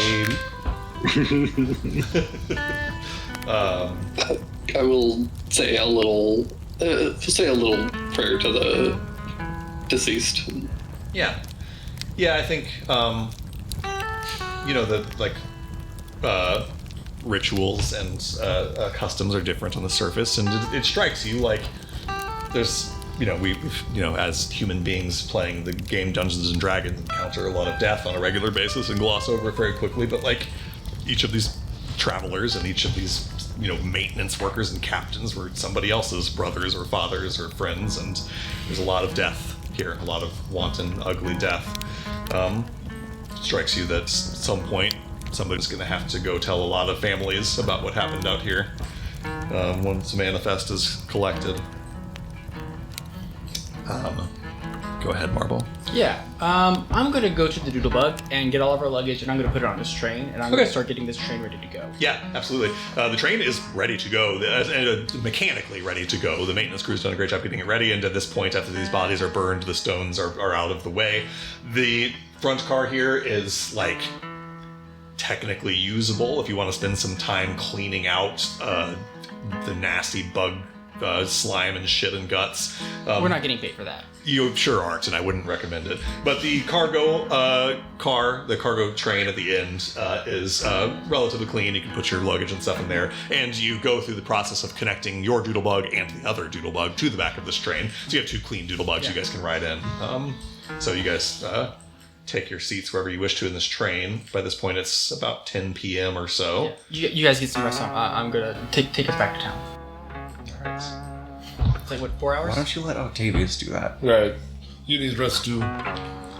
More than any of us at this time. Please go find some. Is Octavius willing to continue this ride? I know that we've been driving for 8 hours. We'll be quite all right, son. It sounds like you need the sleep more than me, and I've got Jackal here as well. He's done well enough. There's everything. We've done the hardest part of it in terms of the maintenance part of the operation. The rest of it is pretty standard. The standard of cleaning out all the blood and guts. I just mean the rest of this trip anyway. Yeah. I pull out the key, and I hand it to him. Thank you. I'll try. Not a problem. I was just It's going to take me a couple minutes to get the bodies onto the train anyways, so you have time to rest. I don't know if it's going to be easy. Once we put you in the Doodlebug, you can rest back there instead of in the train. Oh, it's not where. Well, I know this, but I'd rather not have you in the same chambers. Okay. Or Marvel, you head back to one of the Doodlebugs to, put a sleeping bag up against a cold iron wall and find a place to sleep. Sounds like a couple guys move into these first class cabins again. Only one of them is not. Actually, two of them were empty and had no passengers on them. So 3 of these are clean. One of them was the one that Top and Yo-Yo were in, and 2 of them were empty. I'd rather have the nice clean place than a... That's what I mean, there's enough first-class cabins that were empty and not used, or were Top and Yo-Yos, that you guys can all sleep in here if you wish to. That's up to you guys. So before we leave the area, does boss have a yes or no question he just wants to ask for funsies? So so you have that benefit if you want to use it before you lose You can ask it. it anything. I've already considered this like over and over. I can't come up with anything clever. I mean, it's like. I have a potential option. What is this? I'll guide boss up to where he was kind of standing and where he did the divination ritual. Put your hand directly dead center of the radius that you had, or the cone that you had, and then ask if they began traveling north or south of your hand. Smart. Yeah. Let's say, okay. It won't narrow it down completely, but we may get a bit of a trajectory. Did they begin traveling north of the direction I am pointing? All right, so you stand by the same tree, point your finger directly to the west, and ask if the movement direction they took was north of that. You sort of, again, you're not literally speaking words out loud. You once again hold this pebble box in your hand and sit down on the ground and feel sort of the vibrations in the earth. This time, it has nothing to do with sort of emotional echoes. You literally feel the thundering of hoof prints, hooves of horse hoof beating against the ground, somehow leaving no trace in their wake, warded by magic. And you ask the earth, did it rumble to the north of you, or did it rumble to the south of you, essentially? I can always ask, did they rumble to the north? Yes, because you have to be yes or no. And you get essentially yes, affirmative. They rumbled more north than south, more north than where you're pointing. Yeah. It's fucking Drake coming in. That was Excellent, that was- excellent question. That was very clever. Yeah. Very, very smart. I feel like somebody smarter could have narrowed it down even more, but that was the best I got. Very clever. All right, so you guys pile into your various places of sleep on this train. Somebody, I presume, goes into Top Antonio's room where these unfinished cocktails on the table and uses that room to rest. I throw them back now. 3-day-old liquor and a car full of nasty parasites. What could go There's gotta wrong? be some sealed bottles I in there mean, somewhere. they're like what, like almost 100% alcohol. Yeah, it's true. They're pretty boozy. I don't know. Yo-Yo's is pretty sugary. He gets a sugary drink. Oh, that one so- definitely has like bugs in it. He's one getting a cosmopolitan, so. Classic. Gross maggots in my dream. Gross maggots in my drink. Wherever you guys decide to sleep and or not sleep, if you're Ghost or Nessa, just rest for the night. You guys make your way onto this train. And with a quick confirmation from the crew, it begins to chug to life and thunder through the night of the Toulouscan countryside. Marble just sits in one of the cabins, just kind of his head kind of, on his folded arms, just staring out the window. Yeah.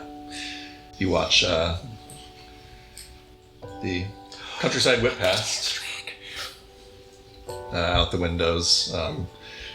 Despite everything, despite all of your worries, I don't know if you'll be able to sleep tonight, but you do feel the aching of a tired body. You've worked quite hard today, and it is getting late. Do you guys wish to do any, conversations over the course of the night, or are you all kind of just settling in mostly to rest? Just from right behind you, I look out the window you're looking out past you, or I'm behind you looking over you at the burning bodies, and I just say, what a fucking waste. I'll just sit down next to you. He'll just let out a hefty sigh and then just kind of lean back onto you. If it's Mick, they're in Cherry Falls and they're fine. I know. It's just after we get there, after we get them. are you prepared to give him what he wants?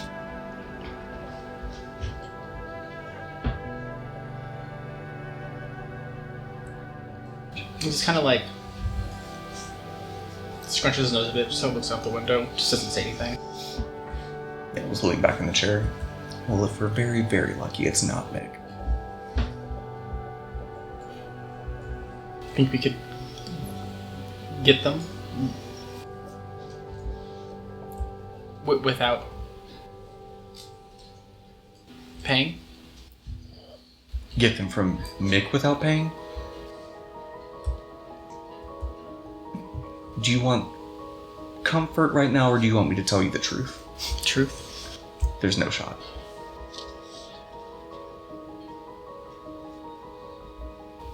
You kind of see his his bottom lip start to tremble a little bit. There are very few people in Daybreak that the Symphony won't fuck with, and Mick is at the very top of that list.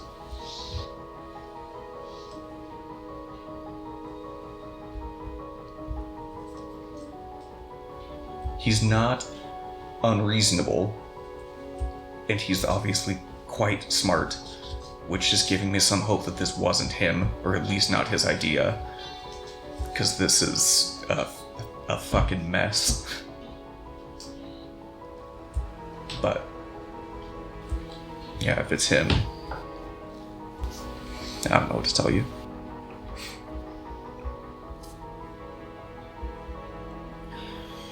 Cadence, give me a insight check and apply your criminal lore, please. You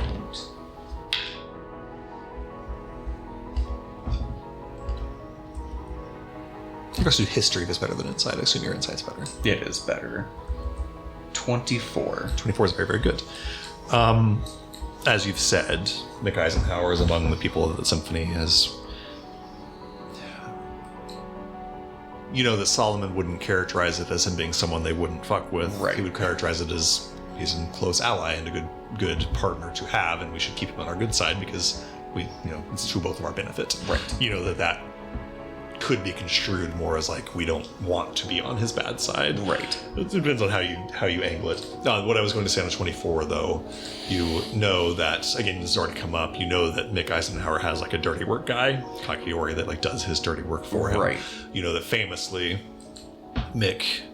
He's kind of like untouchable. Like he's never attached to anything. He keeps himself very intentionally insulated from the bad things that he has people do for him, and gives himself pristine, plausible deniability. Right. You know that he is at least 1 degree of separation away from what has happened here, even if it's what he ordered. Right. It could be more. You get the sense on a 24, you could probably ask Mick Eisenhower to his face right now what happened to Top and Yo-Yo, and he could probably look at you truthfully and say he's not sure. Yeah. Go ahead, boss. Before I go to bed, I would want to look around and see if I can find a needle from one of the cactus. What are they called? Cactus? Sure. Wilden are just Cactus wilden. plant people in general are called wilden. Got it. Okay, Cactus. So I want to see if I can find a needle or needles. Yeah, you guys found several earlier. That's how you found out that these were wilden, is because in some people that had been like punched or hit, they had needles in their skin. I want to take some of them. Yeah, you grab some of those. You have the body part of a creature now that can be very valuable for divination, potentially. Yeah. Cool. Yep. I'm gonna take, let's say just to see if I can hopefully get one from each 5. Go ahead and roll me a medicine check to try to like get, some that seem like they're coming from different sized or different colored or whatever creatures. 14. 14. Yeah, you grab as many as you wish to, and you do a 14 good job of trying to get them that look like they're from different creatures. Yeah, I don't try to, I don't want to carry too many of these, but yeah. Let's say I take 15 needles total. Sure. Yeah. Just the hopes that you've gotten at least some from each person. Yeah. Makes sense. And I'll get them from different parts of the car too. Yeah, different people in different parts of the car. Makes sense. The night drags on, and eventually everyone, besides Ghost and Nessa, goes to sleep, it sounds like. Ghost, anything you're up to over the course of this evening? I think if we had time to load the bodies onto the train, I'll go look for just like old blankets and cover them up and stuff. I want to keep one of them separate. The one that was in the main like car with Top and Yo-Yo. Mm-hmm. Because in the morning I'm gonna try and talk to them. Okay, yeah, makes sense. Yeah, I don't think you guys were in a super big like time crunch to get this train rolling tonight, so you can take the time you need to pull the burnt remains of these bodies into the train and cover them in sheets and save the one body unburnt, the guy that was in the first class cabin back there next to Top and Yo-Yo's. Oh no, I burn him too. Oh, okay, just saving him. I make sure that I have him like barked off so that I don't like once they're burnt bodies, they're not going to be super recognizable at a glance. So yeah, I see what you're saying. You set his body to the side so you remember which one was the one that was in that cabin. Nessa again kind of helps you with this grim task. And the rest of your night, I believe, is uneventful. Overnight, as you guys sleep. Okay. Oh no. Oh no. We're so back. Just for sure. Rays of sunlight penetrate a canopy of rich green trees. Birdsong and the smell of ancient woods. A warm breeze ripples the surface of a familiar pond, lapping against the pebbles. Nearby, a little shrine in Shashvat Shayar. Boss, you know this place well. It is not where they usually bring you for these dreams, but it is a place of familiarity. Some comfort, nostalgia, but also a place of some reverence and even tension at times. You feel the pebbles under your feet as you gain awareness of your surroundings, and looking around after a few moments, you see Pratikar steps out from the nearby tree line. Gleaming silver white armor, sword in its sheath, close at hand as always. Honey white eyes and white face tattoos that almost seem to glow as they reflect the light piercing through the treetops. As they step up in your direction, they say, Poshikar, it is good to see you. Prat, it is good to see you. And he kind of pulls you into an embrace. Says, I am afraid that I bear little news, but I did not wish to leave you in silence. I appreciate this. I was hoping to hear from you soon. He kind of, with one hand kind of on the hilt of his sword at his side, looks down towards the water, towards the pebbles, looks back at you, says, Chernaya has amassed their forces in the west. Their ships are made ready for war. Their soldiers are armed, but still they do not move. Like some beast crouched to pounce, awaiting the moment to strike. They are waiting. And the only question is for what cause.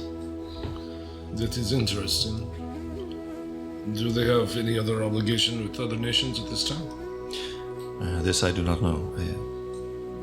I do not know them to be allied with any others, but I do not know. There are many things that I do not know. I do not care for this uncertainty. The enemy wastes an advantage by allowing us time to prepare. They would not do this thing if there were not some other greater advantage to be gained. This is my thought. I'm curious if there's any investigation that you could do in Panchbahani, the above board, the Five Sisters, on trade or smuggling, maybe they're trying to embed something inside the nation before they move towards it, or even through Bulgai. They kind of furrow the brow a little bit. It says, this is a wise thought, Burshikar. I will see to it that it is done. Whatever reason Chernaya has for delaying their offensive, I cannot see it, so the only course available to me is to prepare and to try to discern the nature of why they wait. What does grandfather think of this? They look kind of uncharacteristically a little bit frustrated even. They're not a terribly emotional person. They look kind of uncharacteristically emotional. They say, the High King remains supremely confident that Gati and its bannermen will deflect these attacks with ease. He believes that if he deterred the Chernayans a decade ago when our continent was fragmented, it should be no challenge to do so again now that we are united.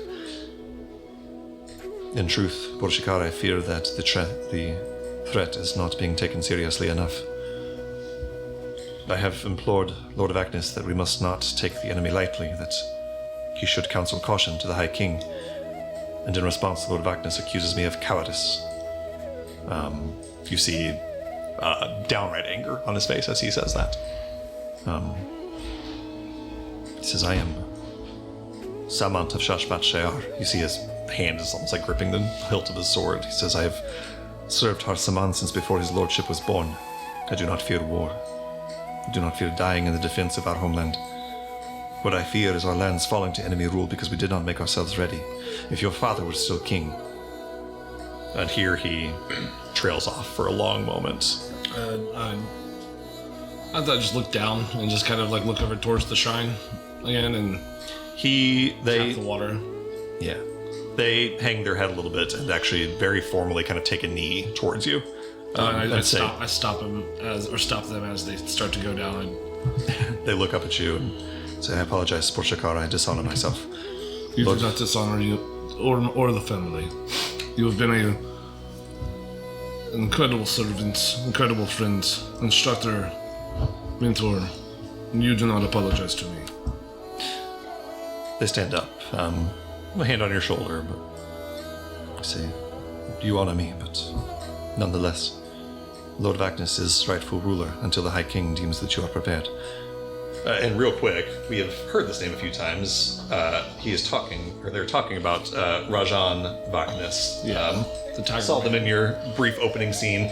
Rajan is essentially the interim Lord of Halsamon, steward. Yeah, the steward Lord of Halsamon until the High King deems that you are ready to take that throne. It was your father's throne. They've been kind of placed in charge of Halsamon until you are ready. And that's who he's speaking about. He is a tiger guy, dressed in very, very fine, ornate orange overcoat and golden jewelry and blue sash. What do we know of him? He was from one of the other islands, right? Like Shanti or... Yeah, I can give you a history check, see exactly how much you know about him. There's stuff that you just know, but... Dirty 20. You know that Rajan, prior to being the sort of steward lord of Halsamon, was in his earliest days, was a merchant. He kind of over time eventually rose up the ranks of Nilamani, the northernmost island of Spyrus. So he was just a merchant on the part of Spyrus that is sort of governed by a merchant's guild, essentially. Yeah. Eventually kind of worked his way up through ranks to become the one of the leading members of this merchant guild, and eventually the leader of the merchants guild of Nilamani, which is, if not literally by title, kind of the de facto leaders of that nation. He kind of is the Merchants Guild is known to essentially rule that nation, even if they have a figurehead that does it for them officially. I know that we'd also discussed that's the richest island, resource-wise. Yes, exactly. And he eventually became kind of a trade ambassador and diplomat, kind of dealing in trade between the other islands of Spyrus on behalf of Nilamani. And then when your father died, he was essentially given the stewardship over Halsamon based on arrangements that he had had in the past with your father. You know that he, on a 20, you don't even need to roll for this, you know that he and your father were maybe not friends, but they were professionally acquainted plenty of times. They got along well. He was a trusted ally, to put it that way. Sure. Both have the interests of Spyrus. Absolutely. Well, this did lead me to talk to Pratt again, and I don't know if I trust Vagnus as well. I never had reason not to, but I have this growing concern that through the sisters' merchant trade routes and his connections, especially north, there could be something more happening here. And my biggest fear at this time is his allowance to open up our northernmost gate to intruders coming from the north. Pratikar looks at you, looks out over the water again, and nods slowly, says, Mrs. Wise, he looks really tired for a second. I say, war was simpler once. Now we must maneuver for politicking, which is not my greatest desire, but you are correct. We must seek threats from within, not only from without. I will see this done, my lord. I appreciate this. One more thing before you go. I'm sending a friend your way. A friend of a friend. Please look after her. Make sure that she finds accommodations that she needs to find. She will be moving away from the cities very quickly, as I believe, but I do not see her as a threat or a concern, just a scholar. They look at you and say, it will be done, my lord. I give her explicit instruction to seek you out once upon arrival. They nod and ask you a few follow-up questions, just logistics. What's her name? When's she getting here? Blah, blah, blah. And you kind of give him all those details. And after you're done with that, they say, what news from the north? Have you found the cause for the attack at the Scriptorium? There has been a lot of news. If you wish, you can just say where do I begin? Download to him. I'd like to start. I would watch everything, but start with saying, the dragon cult name. A secret room key. Yes, a secret room key. Yes, a secret room key. Correct. A secret room key is behind it. We encountered some of their agents, a terrifying dragon who I believe might be the leader. I don't have like my possessions with me. How about this? Instead of even worrying about that, I just get down on my knees and say, "There's this symbol that they all wear," and I just draw it into the dirt real quick. Perfect. Yeah, you just kind of draw. Have you into the seen dirt. this symbol? Let me see. I don't think so. Actually, I don't even need to roll. He says, this is not familiar to me, no, but I will be on the lookout for it. You've dealt with the Sipurunki in your past, yes? That I should roll for. I am familiar, yes. I cannot say that I have dealt with them in any direct way, but I am familiar with their nature. But it seems that they have connections with some leadership of a few of these larger cities, nations. At least in Hollow Hive, there was connection. We're not sure. We ended up getting chased out of the Abyss. Oh, by the way, I've been to the Abyss. That is... You have many stories to tell. I cannot wait to see you again. But with this being said, keep your eye for this symbol. Keep an ear for the Sipurunki. And we will continue. At this time, I'm heading to Cherry Falls and potentially north to locate friends' kidnapped siblings, as we believe. So I am going to be on the move, but please feel free to communicate with me as needed or as you get more information. Then on. So it shall be done. I contact you as often as I can afford the resources. I look forward to your return, Burshikar. It is... Your wisdom would be of much value here. Put my hand on their shoulder, sorry. Lean in, forehead against forehead, and open my eyes. Yeah. As you step back, They say, I shall go, but what do you wish to dream, Burshikar? and as always, you know that they can kind of shape the remainder of your night's dreams to be whatever you wish for them to be. I think I would like to stay here this time. Very well. They, of course, sort of drift off into the forest and kind of disappear as if they had just walked off into the woods. And you spend the next hours just sitting by this pond in this dreamscape, Tossing pebbles. tossing pebbles into the water. Hours go by. Depending on how you guys time all of this, I don't want to tell you to take your short rest yet because that doesn't quite happen yet. Around 2 a.m. or so, close to 3, just closer to 2, about 2 a.m., you guys feel the train begin to lurch to a slow. For those who are awakened by that, some might not even wake up from that, I don't imagine. As you begin to pull towards Cherry Falls, again, by cover of night at the moment. You find yourselves, those who look out the windows to see it, arriving in a pretty big city nestled into the foothills of Liberty Valley, where the Anthelian River cascades in the city's namesake, a mighty waterfall roaring and tumbling down a series of red stone cliffs that grant a ruddy undertone to the mist that rises from the river below. Not far downriver on the southern horizon, you can see the distant glint of the Ocasic Ocean. The city itself is an urban sprawl, the city center with its block of high-rise towers and businesses at the epicenter, and the fringes of the city tattering into rural countryside, farmland and cattle ranches in the distance. Across the river from where you pull up at the train station, you can see plumes of greenish-black smoke rising from the factories in the city's industrial district, where ether is distributed through power lines webbing their way across the city. This city is fairly high-tech. It's not quite Daybreak City, but there are ether-powered streetlights and trolley cars and telephone wires and air-conditioned buildings.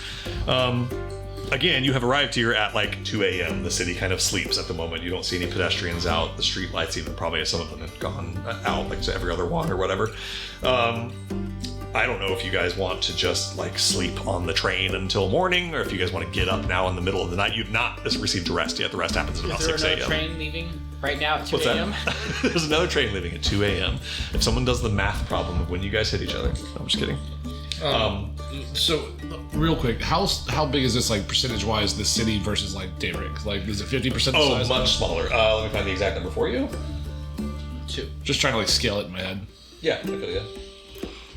The population of Daybreak City is 1.7 million people. The population of Cherry Falls is like 250,000. Yeah, okay. So, less than... Still a large city, though. A big city by today's standards, but not anywhere close to the size of Daybreak City. Its geographical sprawl might be close to the size of Daybreak City, but it's not nearly as tightly populated. What you see here on this map, the sort of city center, is pretty tightly populated, almost like Daybreak City, but not quite. But the actual footprint of Cherry Falls extends far off the map that I'm showing to you guys, with rural countryside, urban or rural areas and stuff. Thank you. Neo, go ahead. Whenever the train does stop, I think if Bones doesn't wake up, Marisco would try to gently rouse him for a sec. Yeah, he probably got a little bit of sleep eventually, but I'm awake. It looks like we have arrived. Do you want to sleep on the train more, or are you dying to get off? Oh God, no. No, let's find somewhere here. Yeah, I think as you guys are discussing this, Octavius Boone comes back, says, well, we're here, everybody. I will need to report on all of this to the station manager, and we will also obviously need to get you paid for your exceptional work in this. They will not probably make it into work until later this morning, so if you would like to rest a while, we can meet at the station at, say, 8.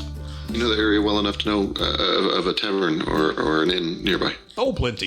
Yes, of course. I can show you some places. There's one just off the main street. I think it may be called Main Street Inn. But yes, for travelers, a comfortable place very close to the train station. Perfect. If you wish to just go get some more sleep somewhere a little more comfortable than a disgusting train full of bodies and viscera.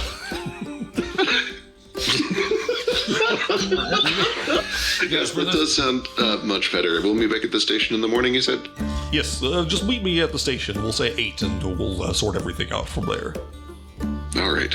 Yeah, that sounds good. You guys grab your bags and head in. Again, not far from the train station itself is a big building. It's just an inn, set up just where it gets the most business for people who are coming and going on travel. You can get some rooms. We've been listening to so much music lately. You don't play an instrument? Are you sure? No, I would like to learn at some point. Something small, something I can take with me, but I never learned. Interesting. Okay. You definitely should if you like it as much as you seem to. Yeah, no, I very briefly, during the war, I started to... I picked up a harmonica for a while. And it is not a terribly difficult instrument. Anybody can breathe into a harmonica, but I don't think that really counts as being able to play it. I enjoyed it. I should maybe pick it up again sometime. Yes, definitely. Sorry, I had a dream and it just made me want to ask. You had another dream? Yes, it was different this time. I don't remember it quite as much, just bits and pieces. I feel like you were there, playing something.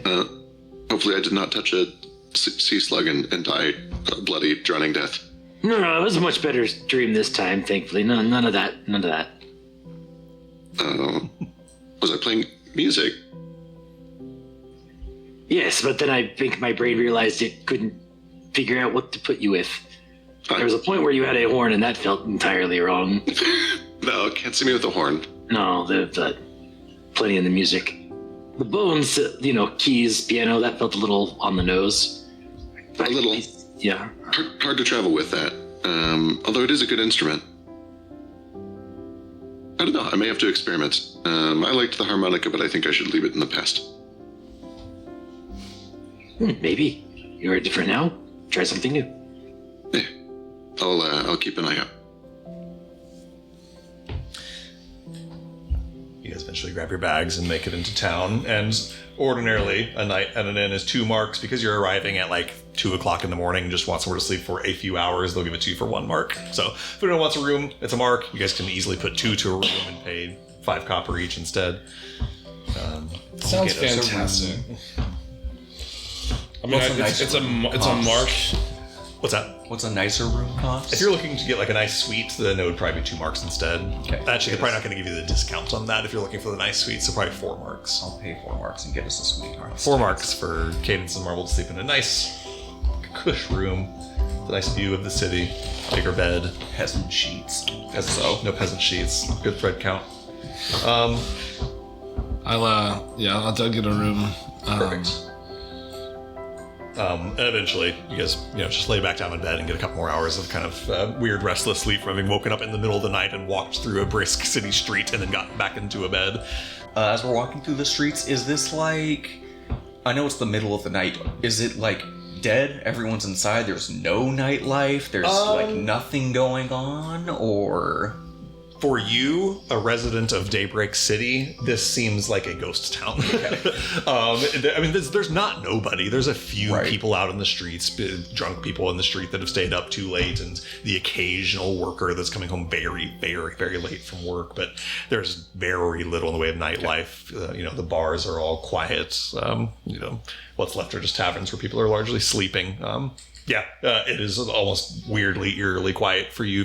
I don't know if Cadence has ever... She hasn't. Cadence has never seen, like, the high-rise towers of a cityscape, but it's just, like, quiet, and there's very little urban noise and nothing happening to give you a sort of auditory backdrop for that view. Weirdly quiet. Yeah. Not really weirdly, but weird to you. Eventually, you guys make your way to rooms, get some sleep. The zenith does come, and you guys can mark down the effects of a short rest, and eventually wake up in the morning and head back to the station to meet with the station manager, it sounds like. Before we even leave, Marple's got to get up to something. Yeah, get up to some stuff. I have some crafting I need to do. Perfect. I think I want to do. Okay. I don't know if I can do a finish in the crafting session. I want to kind of put a dead man switch into my engine so that when it's no longer connected to my gloves, if it tries to be activated, I'm going to install a piece of amber that will feed back into it, and so that it will just explode without my gloves being attached to it. Interesting. So someone took your... So whenever I have to trade this in to give it to my brothers and they try turning on it, will explode in their faces. I see what you're saying. Go ahead and roll me... This doesn't need to be like a full proper crafting session. I'll still let you do like an actual magic item crafting session at some point. But go ahead and roll me a Artificer's Tools check as if you were crafting. I'm going to give myself advantage with my Prezzles Whip. Okay. 24? 24 is exceptional. So do I get to add my Arcanotech lore? I'm going to say yes on this one. 27. 27. Okay. You basically put in, like you say, a failsafe that essentially if you hook this power cord to anything other than your suit, it's going to self-destruct, essentially. Yeah, I'm going to do it so that, like, obviously I can demonstrate it while it's still attached. Right, but then when it's attached, just... Yeah. On 27, you seamlessly do that, and make a note of that 27 somewhere. I'm going to make that there's a possibility if it comes up of a contested ability check of someone recognizing that is in there. So I need to know what you have rolled to make it so I know what their DC is if someone inspects it to see if they recognize that. Just note that 27 somewhere in case it ever comes up. That, is that what it looks like? What does it look like? It looks like a very good trap. Yeah. Get my brothers back and then fuck those guys. I'm not going to stop you. I don't think that's going to have the effect you think it's going to have. He'll, like, set down his tools and kind of push back from his chair a bit and look up at you. Go on. Best case scenario, Mick himself tries it out and doesn't realize that it's been tampered with, which I Unlikely. don't... Not going to happen. Worst case scenario, he has what he needs.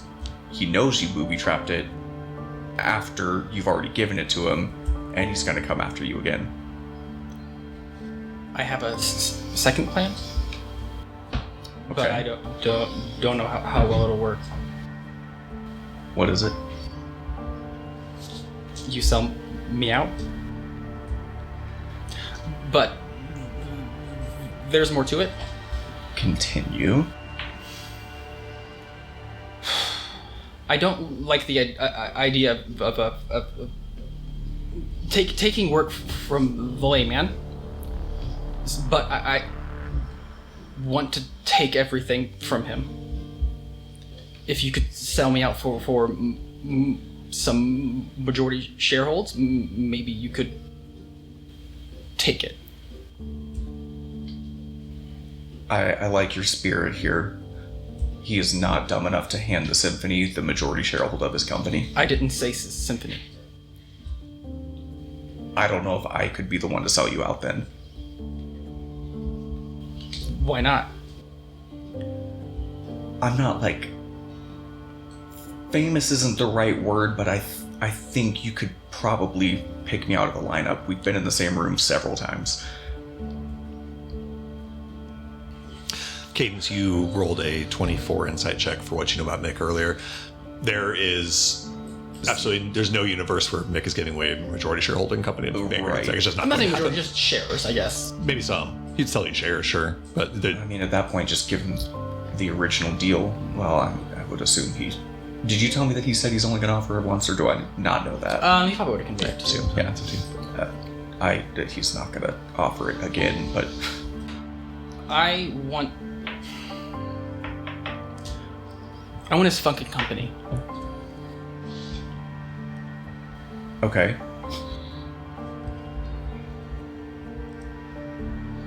Can you help me? I can help you.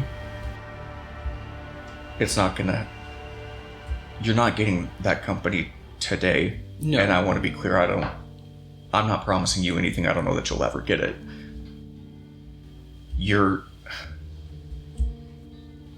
I mean this from a place that I'm trying to just level with you, okay? You are not in a good spot. You were given an offer, you turned it down, and now he has your family.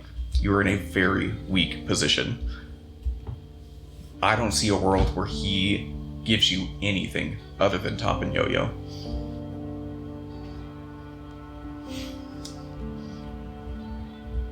That's why I needed someone else to. Right, but your position doesn't just weaken your position, it weakens your value. If I go to him and say, hi, I'm willing to sell Marble Pendleton out, you can have his designs, he already has your designs. He's got Top and Yo-Yo. He has no reason to deal with me. He has no reason to deal with anybody. He has what he wants. That's why I want to get them back and destroy it. Then he won't have it. Destroy your engine? Mm-hmm. You're gonna have to do it on the spot and hope that he doesn't kill you.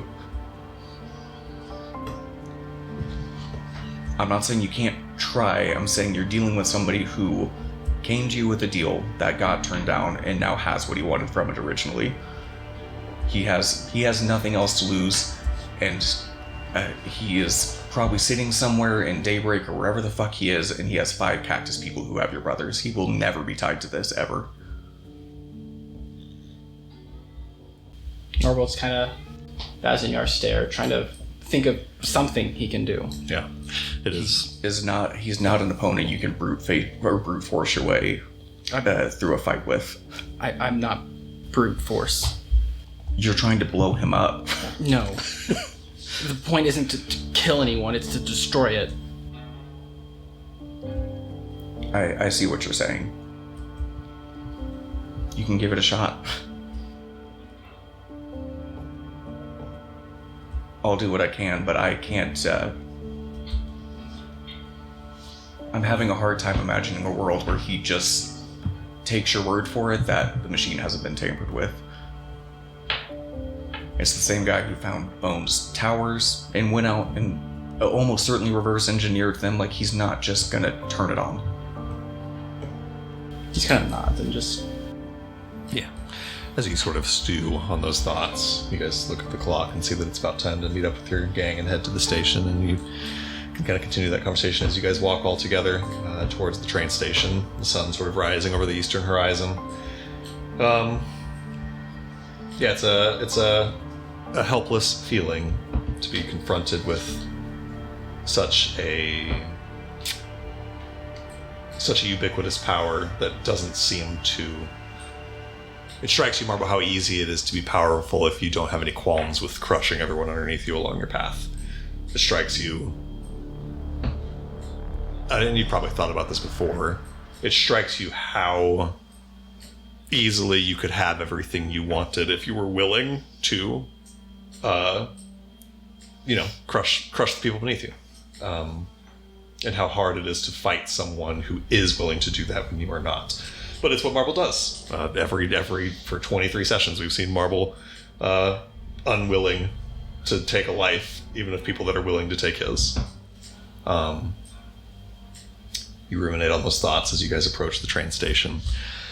And eventually head inside to find Octavius, Boone, and Jackal and Herson talking with the station manager here. And he says, "Oh, there they are right now. Come on in. He gestures you into this office. And basically explains the situation. He says, well, I'm sure you got the contract. If not, you'll see here that they were hired to act as armed escorts for the return of the train from last night, and did a bang-up job, if I do say so myself, even helped with the maintenance. So I believe they're entitled to the rest of their pay. And you guys are given another 15 marks each as your second half of your payment.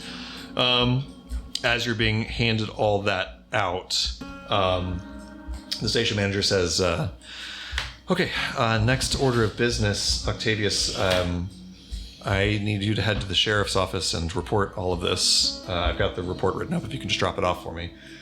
He says, well, it's a sure thing. Whatever statements they need, we're happy to make. We'll make our way there right now.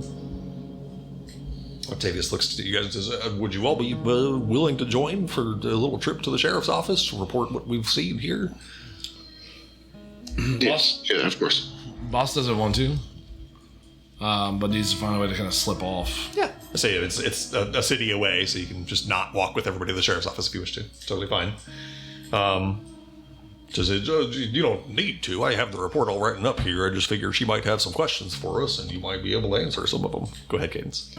While this kind of hullabaloo is happening and people are discussing where they want to go, is there like a ledger book that I can see?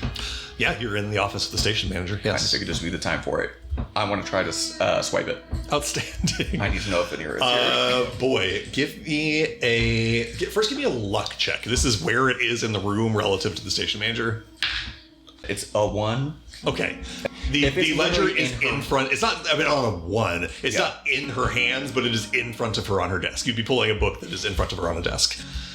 If it's like literally right in front of her, I don't think I'm that good at swiping. Yeah. I don't know, am I? And on that nat 1 luck check, she also, it's not like, it doesn't happen to be open to the page that you need to see right now. What she has in front of her, honestly, and it is maybe of interest, is the ledger from this train. You see all the passengers on this train that you guys recovered. You do see Top and Yo-Yo's names on there, for whatever that's worth. A bunch of other names that are not notable to you, don't mean anything to you. I don't want to undersell it as impossible. Basically, what I'm going to say is, it's going to be, you're going to be making a sleight of hand check with disadvantage. Her perception is going to be at advantage, but it's not impossible to overcome potentially. You'd have to wait till a moment when she physically turns around, Yeah. So Octavius and Jackaln and anybody besides Boss not going to the sheriff's. I'm not going. Okay. I'm I also... will stay back as well because I need to talk to a corpse. Lovely. I don't want the cops to know I'm here. Makes sense. So maybe Morisco, Bones, Patches? Actually, Patches doesn't want to go talk to the cops. So just Bones and Morisco are going with Octavius. That makes sense. Only needs somebody to go from our group. Boss is also just wants to get sticking with the whole same mentality of not wanting to be recognized. Yeah, by anyone. totally makes sense. Okay. I assume you guys make arrangements to just meet back up at the hotel after this meeting with the sheriff. Octavius, Jackaln, Morisco, and Bones walk through the streets. The only thing I Should we ask, just meet at the train station? That works too, however you want to do it. the You'll only meet somewhere. only thing I ask is I show Morisco and Bones the emblem, the one from the sash, and tell them to keep an eye open for it. Okay. Yeah, you show them once again this emblem of the Asipu Rimki and ask to let them Especially know. at the train, or especially at the police station. Makes sense.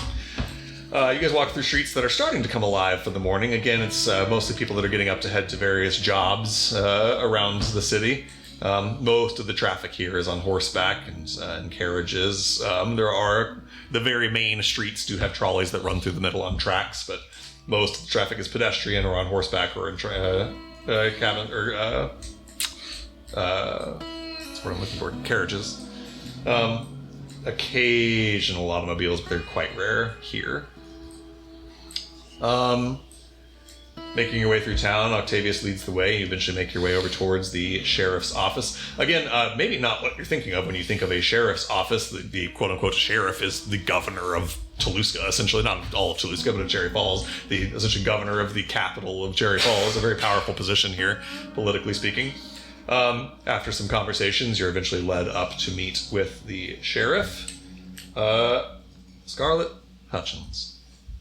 She is kind of a portly, round white woman, pudgy cheeks, wearing classic Old West sheriff garb, a brown overcoat and a gold star badge, a white button down with a sash, a wide brimmed hat.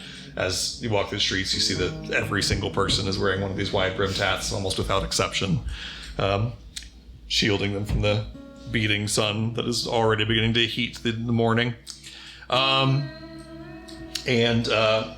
She says, morning, gentlemen. Some sort of business. She gives the name of the station manager. It says, he told me that you had some crime to report.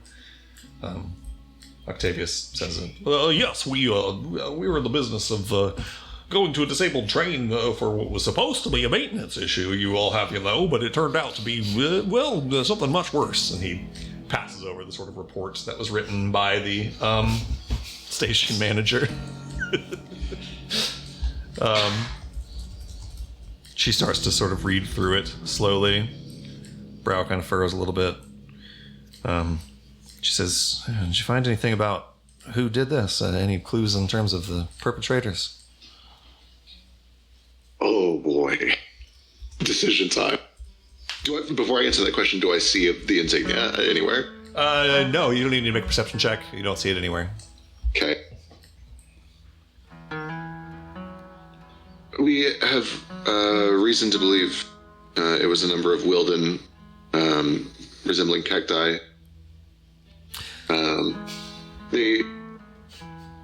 We don't believe that this was just a robbery. We think that they may have been specifically going for a couple of the passengers, and as such, we think that these Wilden were probably working on behalf of somebody else. Yeah, that is kind of strange. Not the Wilden part. She kind of sets the papers down. She says that sounds like the work of Los Cinco Espinados. They're a gang out in Blackwood territory. Odd that they'd be working for anybody. They mostly just hold up trains and the like, although this is the bloodiest affair I've seen. Never heard of them doing any kind of, anything like this. Usually it's just, robbery. I don't know a whole lot about them, but it'd probably be useful to... I'll get a telegram off to him. Sheriff Statler out in Blackwood. He knows more about him than I do. It's his territory. Sheriff Statler, you said? Yeah. Sheriff Bill Statler. He's the sheriff of Blackwood. The Espinados are a gang that is out in his territory. He'd know a lot more about him than I do. I just know that pretty much like clockwork, every few months we get a report of some train being held up by him. When it strays into our territory, and then I have to send Sheriff Bill a strongly worded letter to get his jurisdiction under control. That's good to know.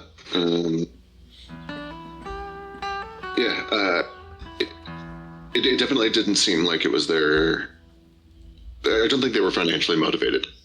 If they were, they would have taken the money from everybody and wouldn't have taken anybody alive. And they also went off, they took these captives into the desert and employed some not insignificant magic to cover their tracks. Yeah, that is strange. I've never heard of them participate in any kind of kidnapping, hostage stuff. They're usually just highway robbers, but I don't know as much. Maybe Bill knows more than I do. I only know about what they do when it strays out of Blackwood. I'll send this off to Bill. I appreciate all this, gentlemen. I don't have any kind of, again, it ain't my jurisdiction, but I think Sheriff Bill's put out a pretty generous bounty for the Espinados if you're, looking to make some marks. That's good to know. We may talk to him. Well, thank you for your time. If you don't mind my asking, who sells the best hats in town? She gives you a strongly worded opinion about who sells the best hats in town. Amazing. And she says, now you don't want any of those, you don't want them made out of that fake leather. You want the real stuff. And Right, of course. there's a place down on Main and 3rd that's, they'll do you right. The building doesn't even have a sign on it, but just let them know I sent you. Of course I will do. Well, all right, boys, you'll have a good day. She sends you along your way. Then she phones ahead to the next ship and says, "They're coming for you." And you guys eventually go and head to rejoin with the rest of your party. As you do, when you guys eventually reconvene. Oh, sorry, go ahead. She seemed very opinionated on those hats. Yeah, I'm glad it worked out well. I do intend to pick up a hat. Look how stylish they are. I actually kind of think the same thing. I didn't know if it was a good idea to just name drop Mick in the middle of all that. I'm very concerned. I haven't talked to Mauricio yet. I haven't talked to Marble yet. I don't know if he plans to capitulate, but if he does, anything that we do, just set it off again. There's no point in acquiescing if we're going to turn around and then stab him in the back. He would just steal our family again. So I want to be careful not to make too much of a mess. It seems pretty messy as it is already, so... Yeah. But I figured that, I don't know, dropping some hints can't hurt. Yeah. I don't know. I should talk to Marble before I do any more of that. But before I do that, I'm going to go buy a hat. Perfect. You guys, you can stop for a hat on the way to re-meet with your party if you wish to. Or I need to go hat shopping too. Okay. We'll say that you guys get together as a party first before the hat shopping, since everyone needs a hat. A sad hat? I'll get you a sad cowboy hat. You get sad hat. I actually could kind of have like a little bit of a shopping situation that might matter. Perfect. You guys get together first, and as you do, Octavius says, well, I suppose this is where we part ways. It was a pleasure working with you. He looks at Marble. And you said you have some sort of the contest going on here in town, right? Yeah. Maybe I'll see you there then. You know where it is or anything? All you know, Marble, is you were told to meet with somebody named Daisy Canton here in town, but you don't Daisy know. Canton knows? Let me see here if he knows who that is. Fuck me, no. Isn't this like underground? Not here. Nothing's illegal here. Well, Oh, very good. Wow. except for having a bad hat. He says, "Oh, okay. I don't know the name Daisy, but if you're looking for somebody by the name of Canton, Cherry Falls is home to Canton Mechanics, one of the best mechanic shops. Well, I'd say on the southern seaboard. I recommend you maybe go check them out." Wow, thanks. He says, "Well, maybe we'll see you around, and if not, well, I always say that birds of a feather. I suspect it's just a matter of time." Yeah. I say that exactly. I look at his apprentice. He nods. Jacqueline says he says that all the time. First time I'm hearing of it. They head back into the train station for debriefing with the manager, and you guys are left by yourselves as a party here in Cherry Falls. The sort of leads that you have is Cadence. You know, Veneer Ostroth came here at some point. Mm-hmm. You have a more concrete date than just at some point, but it's been many, many weeks. And Marble, you were told by Puck Vexford to look for somebody named Daisy Canton, who runs like an artificer contest ring out here. And you were just told that the company Canton Mechanics exists here, presumably not a coincidence. And the name was half shots on 1st and 3rd. And these cacti, these Cinco Espinadas, you might be able to learn more about them from the sheriff of the next town over in Blackwood. We could potentially pick up a bounty if we wanted to investigate. I'm for it. I mean, we're after them anyway. For Some more information. info on the twins. Cadence, go ahead. Sorry, well, they were at the police station situation getting that sorted.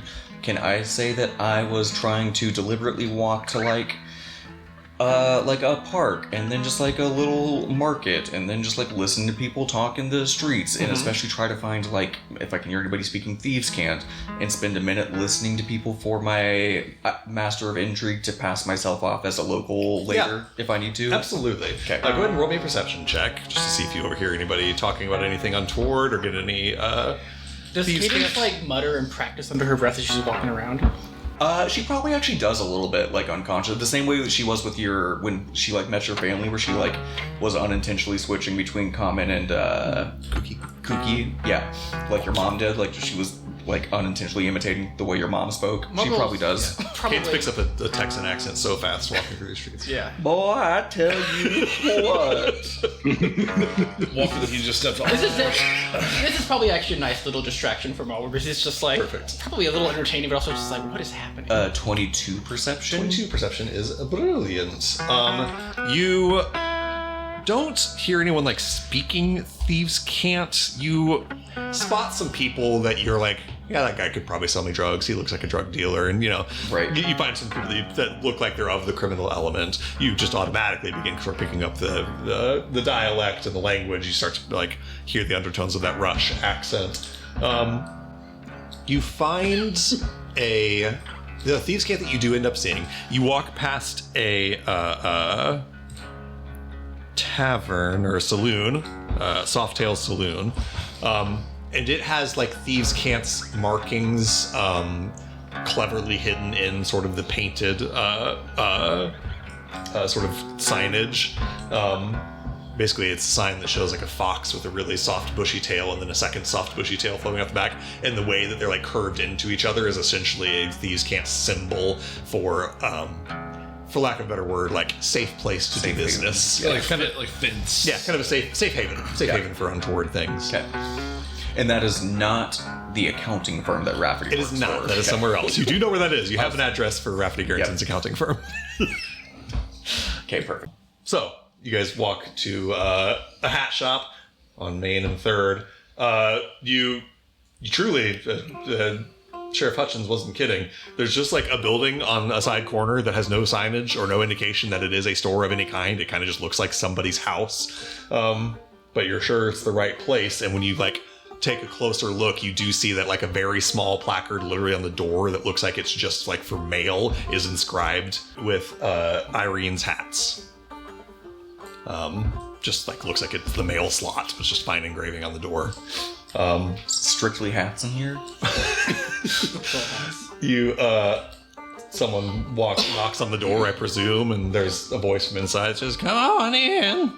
And you head inside, and it is truly just what looks like kind of the sitting room of someone's house. There's a smell that wafts out of sort of like leather.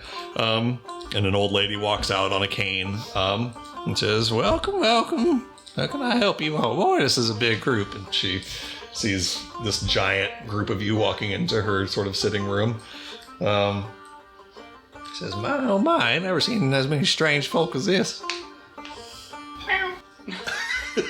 I ain't never heard of Tabaxi Meow before. You being racist, son? Against myself? Well, that's possible, don't you know? You can be racist against your own kind. I am pretty offended.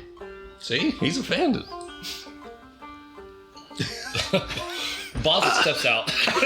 Boz just leaves. Have a lovely day. You do the same there, son. What was the name? Irene? Irene. Yeah, she says, "Irene Haas, welcome." We are here looking for stylish hats. We've been told by Scarlet. All right, yeah. Scarlett's a good friend. Good old friend of mine. Yeah, My friend here usually talks more than I do to women, but he is gone at the moment, so I am. Well, you don't talk to women or what? I mean, I do talk to some, but not all of them. But you're not as scary as other. I mean, you could be, but you don't seem like it. She points her cane straight at your face and she says, "You take that back right now, son. I'm the scariest person this side of the Intellion." I like her. Roll for intimidation. He doesn't say anything. I say, does she have to? All right, but Scarlet didn't tell you wrong. I do make the finest hats in all Cherry Falls, and I'd say, by God, all Taluska at large. Maybe even all of the continent.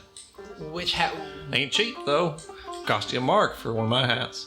Which hat won't fall off? Well, none of my hats are going to fall off, son. I can put a strap on there if you want one, but they fit nice and snug. I'll be sizing it right to your own head.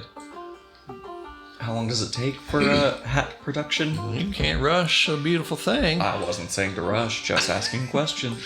Oh, what, you all want one? She looks around at the whole group and she says, I can turn a hat out not too slow. I can probably get a hat done for one of you by, the afternoon, but I don't know about for all of you. I like your attitude.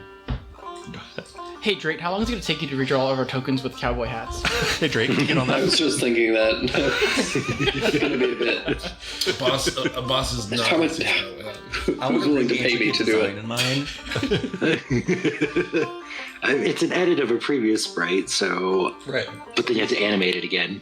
You have to reanimate it for all the talking heads, yeah. Yeah. Can my hat talk too? Can my hat talk?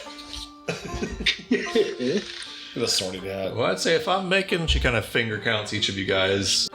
Would you accept trade instead of money? I suppose it depends what you're trading. Magical services? Of what kind? You're of age. What's Are that there supposed to any mean? friends who have passed that you would like to speak to? I have friends in the past I'd like to speak to. Give me a persuasion check. Do you have the head of the loved You one? have any heads of your loved ones? I can also dust your knickknacks if you have any that need the dusting. 11. 11. She says, well, Oh, any damaged fabrics I can repair? I figure once someone's gone, everything you needed to said to them better have been said before they passed. Gene's been gone for much too long to me have anything left to say to him other than hello when we see him once again.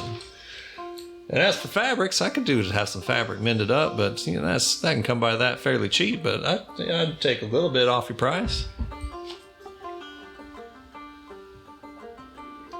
Well,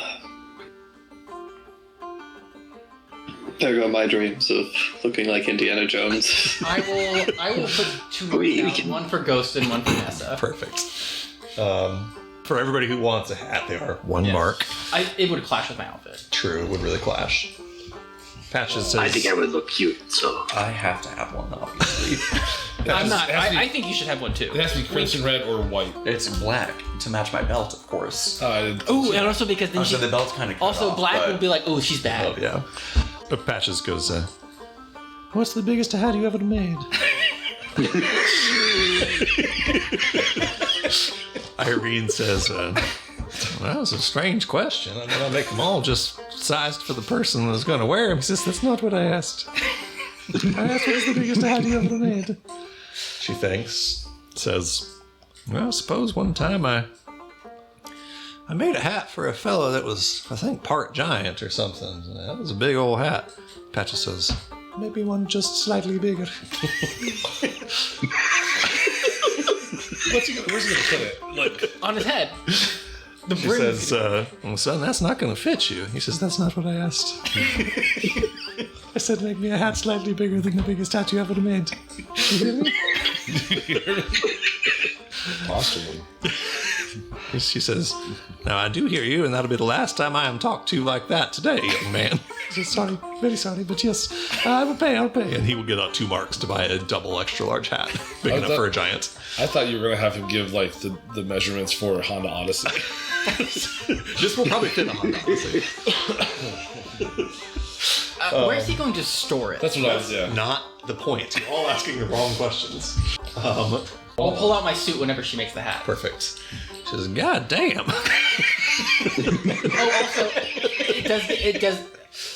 I'll explain to her that it gets my. This is like gross, so it has to be able to like. Can it? I don't know if I can make leather that stretches. That's not Or very good for the leather. stay in place It'll stay in place. My hats stay in place. when it grows. Don't you even worry about that, young Yeah, man. okay. I'll see to it. If it doesn't, I'll see to it. She I says gotta start crushing someone. she takes measurements from all you guys. She like measures. She doesn't measure patches. She just makes the biggest hat she can. But she makes measurements of everybody else. Measures the dome of your suit. And she says, "Well, for all the 8 of you, I can have 3 of these done by tonight, and then another 3 tomorrow. Maybe if I work a little late, I can get them all 8 done by tomorrow night. If y'all want to come back for the first 4 of them tonight, you say 10." We'll probably be here for a couple days anyways, so. Works for me. If not, I can mail them out to you wherever you're off to. Well, you just stop by if you need me to do something other than keep them here to be picked up. Yeah, I mean, the boss isn't inside, but I think, logically speaking, even if we decide to go to, Black Falls or we Blackwood. won't be that long. Yeah, so, like, we'll be back. So even if you tell her, like, 4 days. You know what I mean? Like, 4 days we either... I like the idea of you guys getting your hats as you leave Toulouse. Just wear them to wherever you're going next. All right, so you guys put in these orders for custom hats. And unless you have any further business with Irene Haas. Assless chaps. Yes. She says, "You wouldn't believe the number of assless chaps I produce." I don't need those. I'm wearing a robe. Strictly hats and leather goods here. It's mostly hats. I do other stuff with leather, but all that special order. Hats are my main line of work. I've always thought if you're good at one thing, just keep on doing it. I know that's right. I do need to find, when we're done here, a different store, but that can wait. You guys make your way out, and where are you headed, Cadence? I'm looking for, I just want to stock up my disguise kit with Western paraphernalia while we're here. Yeah. Easy peasy. For 1 mark, let me check that price. Hopefully like an outfit or 2. Yeah. Like some men's stuff, obviously. 2 marks will get you 1 outfit of Western clothing. So you can buy as many outfits as you want to. They're 2 marks a piece. I'll buy. Go ahead, boss. I don't need the hat. I'm gonna buy some clothes though. Yeah. Get a little happier tusk. Oh my god, no. Yeah, so if you want to, for 2 marks, you can go get yourself just some local clothing. That's what I'll do. Some local clothes so you don't stand out so much. That's what I'll do. Ghost, You should get some chaps. Do it for him. Do it for him. For him. I'm not for why. For him. For whom? For him. I will. I'll get some chaps. Yeah, for sure. For sure. No, just some I canvas. feel like that goes without saying. Like, we're all getting those, right? No, of course. I'm just saying, like, I'm just getting the canvas pants. I'll have my shotgun hanging off the side. Hell yeah. Staff off the back. Yeah, the low holster that hangs down the hip. Shotgun swinging. Flowy shirt, suspenders. You know. Hell yeah. Beautiful. Boss is very uncomfortable not being in a robe. Right. Yeah, you've never felt more of a fish out of water. You guys spend, an hour maybe, or maybe 2, shopping for clothes around Cherry Falls, walking through the streets, kind of enjoying the city a little bit, getting yourselves looking a little bit less out of place around here. Wait, Oh my god. I need 2 more hats. I need 2 more hats. Okay, you get 2 more hats. I need to get one. Do you want custom hats from this later, or you just want any? I need- There are stores you can just walk into and buy a hat. I just need some stuff for Top and Yo-Yo whenever they get out. Oh, that makes sense. Makes sense. Yeah, you can place in an extra order for them to get some hats too, for 2 more marks if you wish to, or if you just want If to buy you a don't hat. think they already own these and the Is it in their Ashley bags? They don't have them. I'm sorry. What if they were wearing them? Oh wait, there we go. That's I what it can't was. buy a hat for Top without him being there. I will never hear the end of it. True. Yeah, that's accurate. Outstanding. Shit. Oh, yeah, so it gets to be maybe 10 or 11 a.m. or so. You guys have gotten all of your new clothing. You've got orders put in for hats. What's next on your agenda? Can I talk to my corpse? Oh, yes, absolutely. I'm sorry, you were waiting to do that for a while. Yes. At some point you find a private place, I presume, to speak with the burnt. I mean, I just do it in the train. I leave the bodies for, whoever is investigating to pick them up. I'm not taking this corpse in the middle of a crime scene. That makes absolute sense. Probably maybe even before you ever left the train, or at some point when you're back at the train station. Yes.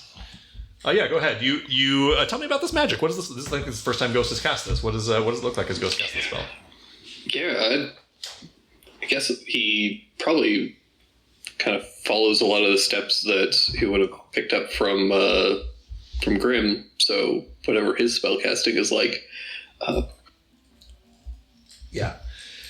You have this charred corpse in front of you. The head sort of blackened and with like strips of pink peering through. eyes kind of burnt out. And as you sort of weave these necromantic words along it, you watch just one deep, long, clearly unnatural inhale that is not followed by an exhale, just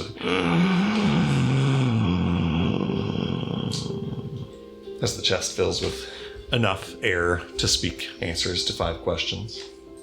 What remains of the eyelids sort of like flutters, like muscles twitching around the eyes, though there's not fully eyeballs or full eyelids left, but the muscles around the eye sockets kind of twitch.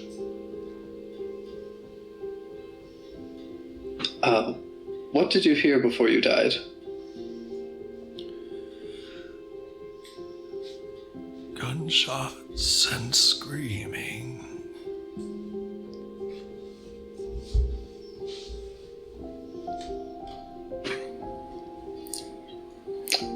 Who killed you?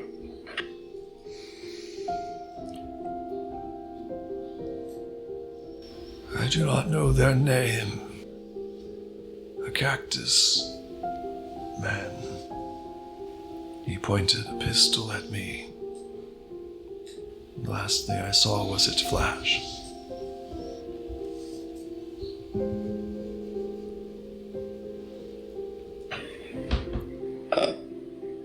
Did you speak with a pair of Tabaxi twins, and what did you say to them?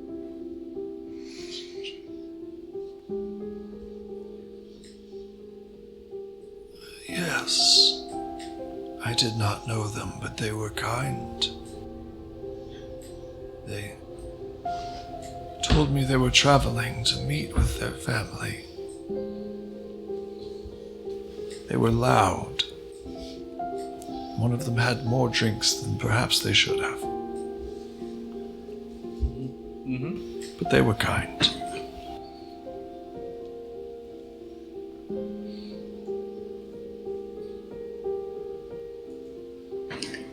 Did you hear any conversations before your passing after the gunshots began?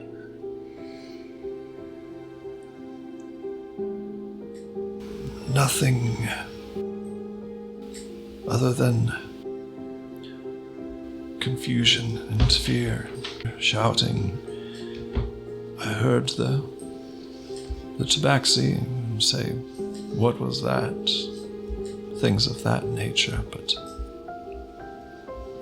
I heard one voice say, "Find them." I do not know who they were speaking of, or what.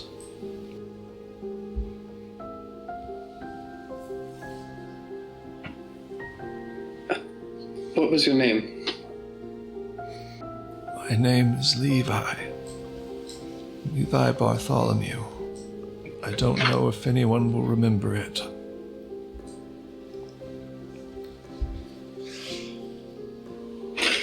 I'll be sure that your killer remembers it. With that, you feel the last exhale of breath.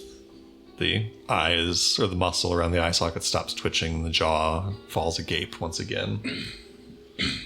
Written it on my goddamn character sheet. Levi Bartholomew, you were fucking useless, but I'm gonna tell it to your killer anyways. Love to hear it. We love to hear it. Yeah. With that, we move back forward in time once again to the present moment, 11 a.m. or so. Hats being made at the haberdashery of Irene Haas. Clothes changed into, and the city before you. You have kind of a lead on Canton mechanics as perhaps where Marble needs to go for his artificer fight. I don't know if that is on Marble's mind at all at this point, but it's out there. You could care less. Yeah, figured probably as much. Care less about his brothers. Let's go mech fight. Hell yeah. Sorry we're late. We had to go fuck some people up. And Caden's still not having found any solid lead on Vanera as of yet. I think that was something that Boss would at some point pull Cadence aside. Yeah. This is where your friend is. Yes. It's beyond time that I got everyone together and let them know what I'm doing here. I I can't leave without finding her, or at least knowing that she left the city. Well, you did me the favor that I asked you to do, and I will now do the same for you. I appreciate that. The one request is to keep my name Sam. Of course. Samdai. Yeah, so. Tell me how to help. Well, that's a great question. I think we need to start by, without telling everyone, we're obviously going to be torn in two different directions. So let's see if we can get everybody together and get somewhere quiet. Yeah, you guys can easily find either just a park or something to be away from other people. If you want to go inside of somewhere and get a back booth in a tavern, whatever you want to do, you can find somewhere that you guys can have a private conversation. Okay. Nessa and Raul are around unless you don't want them to be. They I will prefer they were not. That's fine. They will kind of head off and do their own thing at some point. Like a few Go play in the people street, know. Nessa. Go play in the street, kids. Literally go play She in the doesn't. street. She doesn't know what that means. Well, you've She'll been on figure the it out. surface for 3 days. Get lost, kid. I know. I was like, how's that work? What do you tell Nessa to be like, or Raw, like, hey, you all fuck off for a So, minute? I've kind of hand waved this, but yeah, I mean, like, you guys have been traveling as a group all day. We just need a moment to discuss things. This is in private. Oh, yeah, no problem at all. Here's I'll give her like a mark and be like, that's enough for her to like get something. To Yeah, eat or for sure. Yeah, absolutely. Oh, thanks. I feel bad. Keep having to live off your generosity. I'll eventually learn how to do something useful and help you. You don't need to worry about that. Raul says, "All right, I'll stick with you. Better lose some body system at least." You go off with Nessa to go find something to eat for lunch. Actually, Raul, Nessa, I have a couple of scrolls that I'm looking for. Perhaps you could check out the bookstore and see if they have any available. Raul will kind of grab your list of scrolls. He says, Yeah, I'll give him some money and he can go grab a spell scroll for me. "Excellent. Yeah, not a problem. Thank you. Fine. Let's go shopping, Nessa. Cherry Falls is a beautiful place." Those two will go off and do a little shopping of their own. Should I give her more money? Let's do it. And Cadence, you are left with some quiet with your party only. Incredible. All right. It is probably time I brought this up since we are here in Cherry Falls. I know there is a certain level of urgency to get to Blackwood. I am, yes, of course, wanting to get to Blackwood and get that solved, and I know that Marble has other business in Cherry Falls. I am here specifically looking for a colleague of mine that has disappeared. And more than that, if she is still in the city, I think she could be potentially useful in getting a leg up on whatever is happening in Blackwood if we could take the time to give me a chance to find her. She might not even be here anymore, but... How do you mean help? I'm not sure yet. I have some leads I need to tap before I start really trying to pinpoint where she is or if she's even still here. I've got the Rafferty's place. I spotted a safe haven of sorts in town that I could go to. The important thing is that if she is here, in an ideal world, it would be best if she didn't see me coming. Is she... I thought you said colleague. I did. Is she running? That is part of what I'm here to figure out.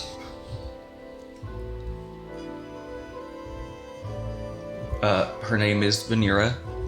She is half-elf, kind of, well, last I saw her, shaved sides. I'll describe what she looks like. Yeah. Probably more importantly or more interesting is she is an Oneiromancer. If we could find her and leverage her to our side, it's really impossible to say what she could figure out about Blackwood ahead of time. I understand. Those of you who are not magically in the know, someone can translate Oneiromancer means dream mage. Magic works with the magic of dreams.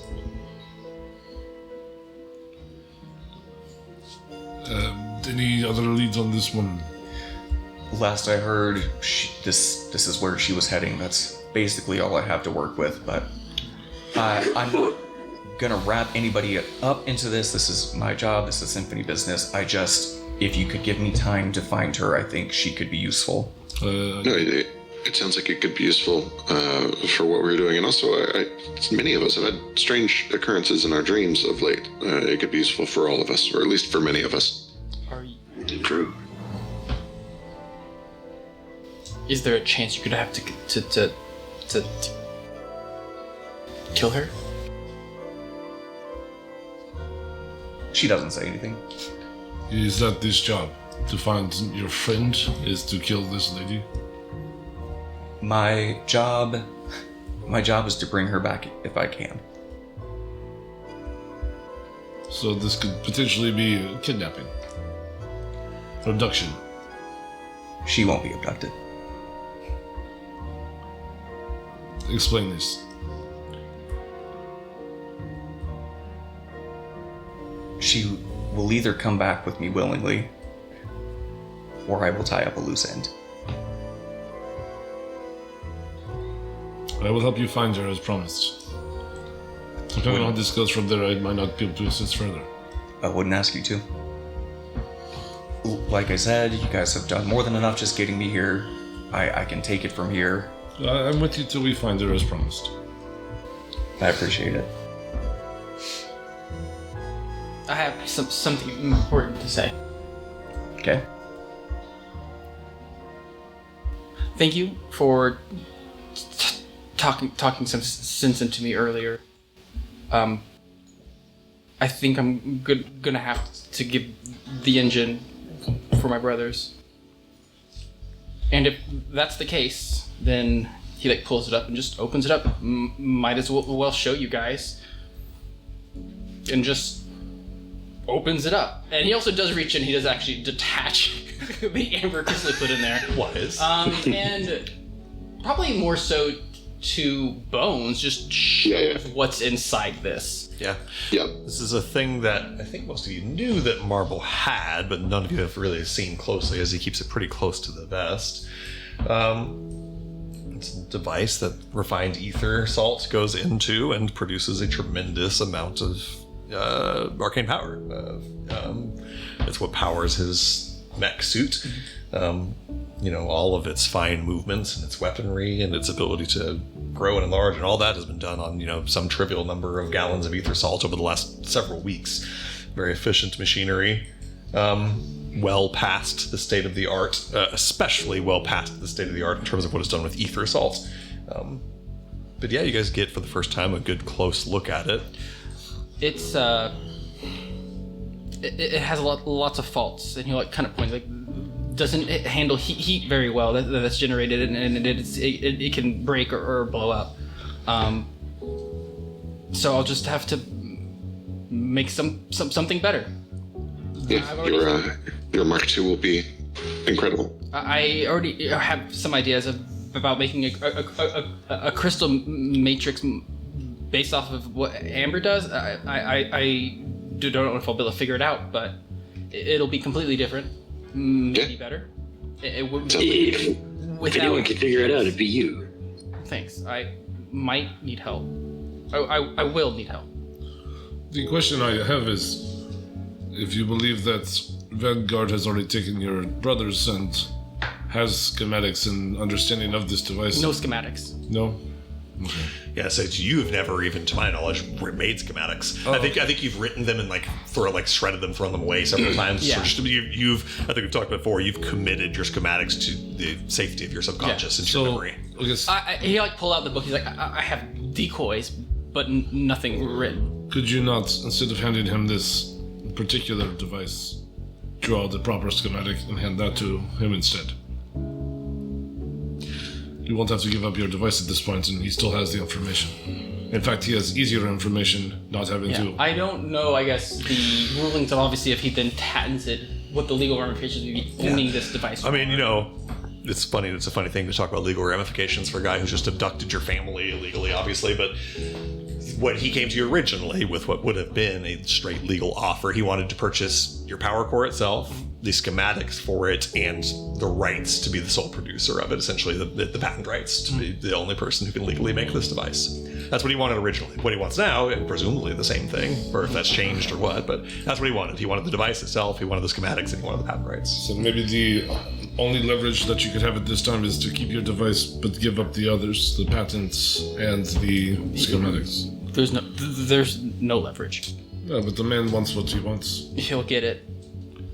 Yeah, So give it to him and then fuck it, do better. you won't be able to do your fights. I'll figure something out. Besides, I probably could make a temporary one in the meantime. It's going to take him a while to get patents, and no one's going to be like, what's that? I have a feeling everyone's going to be like, what's that? Marvel, you do know that, I know this is the furthest thing from your mind right now, but it does kind of come back to your mind, the Artificer fight here. You know, it's, on the one hand, it's just a silly, fun, mech fight like you've practiced in before. But on the other hand, you have heard that the prizes are quite lucrative. If what you need is a fresh start to make the next great thing, the rewards for that could be quite handsome. Maybe it would be wise to do it first. We haven't even been contacted for the exchange. I would say there's no information, or there's no reason to not at least get the information for the fights. I mean, They'll find us. They'll find me if they want it. they're going to find you no matter what at this point. So why go find them? They'll know where I'm going. They know I'm going to the fight. What are the parameters for the fight? Do we know? You guys don't know yet. I know that I have told you out of character what they are, but in character, you guys don't know much about Marvel's this. been to one before. Yeah, but you don't know how it works here. Your thing in Daybreak City was a whole different kind of setup. So you got to find this person, Daisy Canton, and ask how they do it here, essentially. If possible, it might be worth if Ral can find the scroll that I'm in need of. We may be able to do something. If Marble, if you can make enough of a show, possibly drive some betting for Mr. Patches and Cadence. There are certainly people here with connections who you may be able to get into contact with, who might be able to know about the comings and goings of people here. Actually, Maybe a good way to find Vanera. And if I can get in the fight with you, Marble, I could kill you. Wait, what? From Zomp. Theoretically, temporarily, of course. I think you'd have to be on my team. Or do you mean backstab? No, I mean if I could be your opponent, or even just bug you in the streets, frankly. I'm saying that we may be able to fake your death, and then, as long as you don't expose yourself, Mick has no way of getting anything from you anymore. You're no longer of use. Yeah, and neither are my brothers. Right. They immediately become loose ends. Perhaps there's a way that we can, if we can find Vanera and find out Top and Yo-Yo's location, perhaps we can time a prison break and fake to death at the same time. Well, I think the problem is then what? Then they'll go after them again, or the rest of my family. Right. Not if you're dead. Oh, I see what you're saying. Rescue them and then fake a death. I think it is worth mentioning that all of these plans begin with getting your brothers back. And I know we're working at a 5-day deficit here, but we may still be in a window where they are not in Mick's hands. They may still be in Los Cinco's hands. That is the case. We should attempt to get them back before they touch Mick's hands. This is a good point. If we're going to go down that route, we need to go to Blackwood immediately. Keep in mind that if we succeed, They won't stop. No, of course not. We'll need to deal with this problem eventually. However, But, if Cadence is correct in her assessment of Mick's behavior and all of that, they possibly won't ever enter Mick's hands. He's trying to keep himself as distant from this as possible. Correct. That is something else that I wanted to bring up. It is perhaps a bit of a morbid question, but does Mick have family? No, I'll pull out the book and show it. He was made. Yeah, he's a robot, isn't he? What I mean by that is not necessarily by blood, but does he have anyone he cares about? Not that any of you know of. Marvel, you're the one who knows really anything about his history. He killed his creator, right? I don't know. The implication felt like he killed his creator and took his name. That's kind of what I took from that story. I can't say anything about the implications that you took from it. I won't give you here nor there. What you know is that he was created by an artificer whose last name was Eisenhower to be like essentially a mechanical soldier. That project was essentially deemed unethical and canceled, and they were like, well, we've got this guy now, and he ended up essentially working for the company, and eventually, now he is who he is. But yes, it did have a creator whose name was Eisenhower, whose last name he has seemingly taken. Yeah, and then judging based off of that information, especially the information in the book, how long ago was that? The Mechanical Infantry Construct project, the MIC project that yielded Mick Eisenhower, was done in 1854, so 50 years ago. And presumably, how old were the? I mean, they're at least. You don't have any information. They're going to be at the youngest, probably 70s, if they're alive. But I guess if they're an elf. Yeah, so who knows? You don't have any. You have his name. The creator's name was Graham Eisenhower, and he was a human. So you got that. But you don't get a lot of information on how old he was when he started this project or anything like that. Yeah. You understand the point that I'm making, though. We have no leverage over Mick. He must have vulnerabilities. He must have some sort of a weakness. Well, my thought was, if we can't take him on now, get him off our back and find out this weakness when he thinks we're off the board. I do agree with that. I don't know what your thoughts on the matter are, but it sounds like you're looking to at least temporarily capitulate, and I do think that's wise. I do just maybe think that it should be your second plan to going to intercept those Cincos and get your brothers back immediately. Yeah, for what it's worth, Bones, whenever Morgan did pull this out, you probably did see him remove something, and I don't know what your passive artificing or mechanical anything is, but it was very clearly a loop-back device that would have caused this thing to explode. And you saw him remove that as he opened it up. Okay, and Bones saw you take that out? Yeah, he didn't hide that, he took that part out. Okay. It was like an amber crystal that he was like feeding back into it so that it would like feed back through the amber crystal over and over and over again and then just like overheat and explode. Right. Okay. Well, I mean, we're on the same page. You understand that if you do anything to piss him off again, then we're right back into this fight. And it's a fight that I don't think we're equipped to win until we learn some sort of a vulnerability that we can exploit. Yeah. I can make a better, different engine. Certainly. But... So, for the time being, it sounds like you guys' plan is to get to Blackwood. Before leaving town, Cadence wants/needs to find some kind of lead on Vanera, and then maybe check in and see what the Artificer fight situation is, find out what the schedule is, and all the rules and all that fun stuff. Is it like plot convenient, like whenever we want it to be? We'll only find out one way. He's actually, Marble, we're waiting for you. With those plans all in place, we are going to step away and take a quick little break. We'll be back in 30 seconds for some more of this fun stuff. Be back in just a couple minutes. Bye-bye.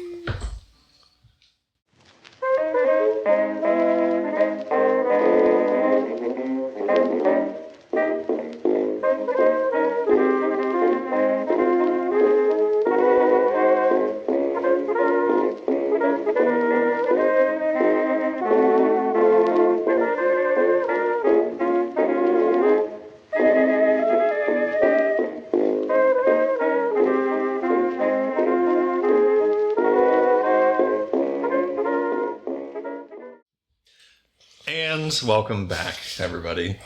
We left off as you guys had finished a bit of a conversation in the park privately so you wouldn't be overheard about your plans. Cadence revealing that she needs to find her missing colleague, Vanera, the Oneiromancer, for perhaps nefarious purposes. Who knows? I thought we were in a tavern. I assumed you guys were outside. I don't care where you were. Privately in that public space. Yeah, you were like, you want to be in a... Oh, yeah. I assume you wanted to be somewhere private. Yeah. And then Marvel perhaps wants to go check in on see what the deal is with the artificer fighting situation here in town. And then you guys want to make your way to Blackwood. Yeah. So what's the first order of business? What do you guys do? Push down the feelings. Just push them down. Yeah, that is first. You do just roll to push down the feelings. So you need some whiskey? Oh shit, what am I rolling for that? Push it down with some rum. Charisma saving throw. Ooh, charisma? Ooh, I'm bad at those. Charisma saving throw of 17. Oh, you push those feelings down so good. Yeah. Push them down. I to piggyback off of what Bone said, I need to find Vanera, or at least a lead on her while I'm here. But Bones is right. Like, the faster we move to Blackwood, the less likely the further from the situation Mick will be. I don't want to hold us up, but if I could just have a day, even just to get a lead that she's still in the city. Ideally, I'd like to find her, but I know that I'm not the only one in this party, so... If you guys want, I'll just pitch something above table here. I'll just give you you would have found this over the course of your day shopping. Marvel, you know the Canton Mechanics is over here on the sort of northeastern side of town, across the bridge, in the sort of industrial district. It's one of these factories up here, specifically that green roofed one. So my point is, if you guys want to divide up, some of you head to Canton Mechanics, and while Cadence, tries to find a lead on Vanera, if you guys are comfortable splitting up, that's an option. So you're not choosing which thing to do with your day. Yeah, and I don't know if you understood, but Marvel was just saying that, there's not a rush to go there because, the whole point of kidnapping someone is to contact you and be like, hey. Right, that's what I'm saying. Right, So there's no point in just rushing over there. What I'm trying to say is I'm agreeing with Bones that there kind of is a point in rushing over there before Mick gets there, before Mick gets any closer to the situation, and we could stop it before it gets worse.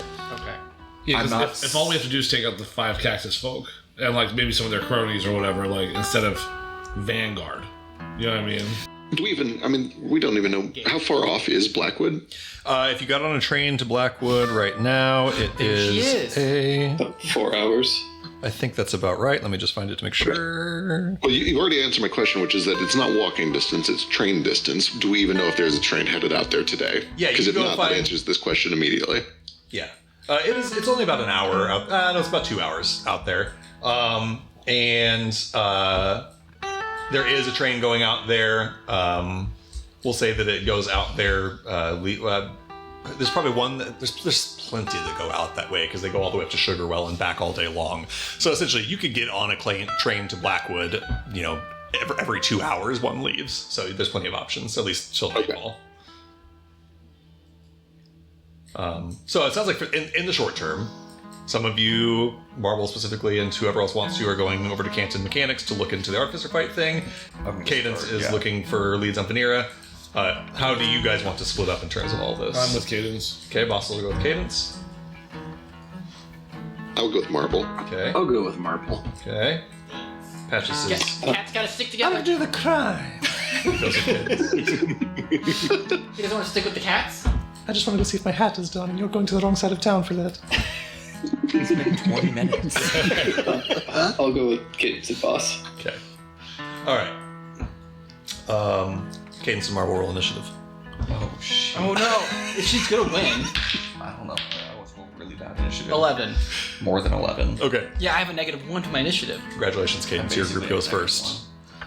Cadence, with that, the rest of your party kind of probably gets on a tram that takes you off towards the east side of town.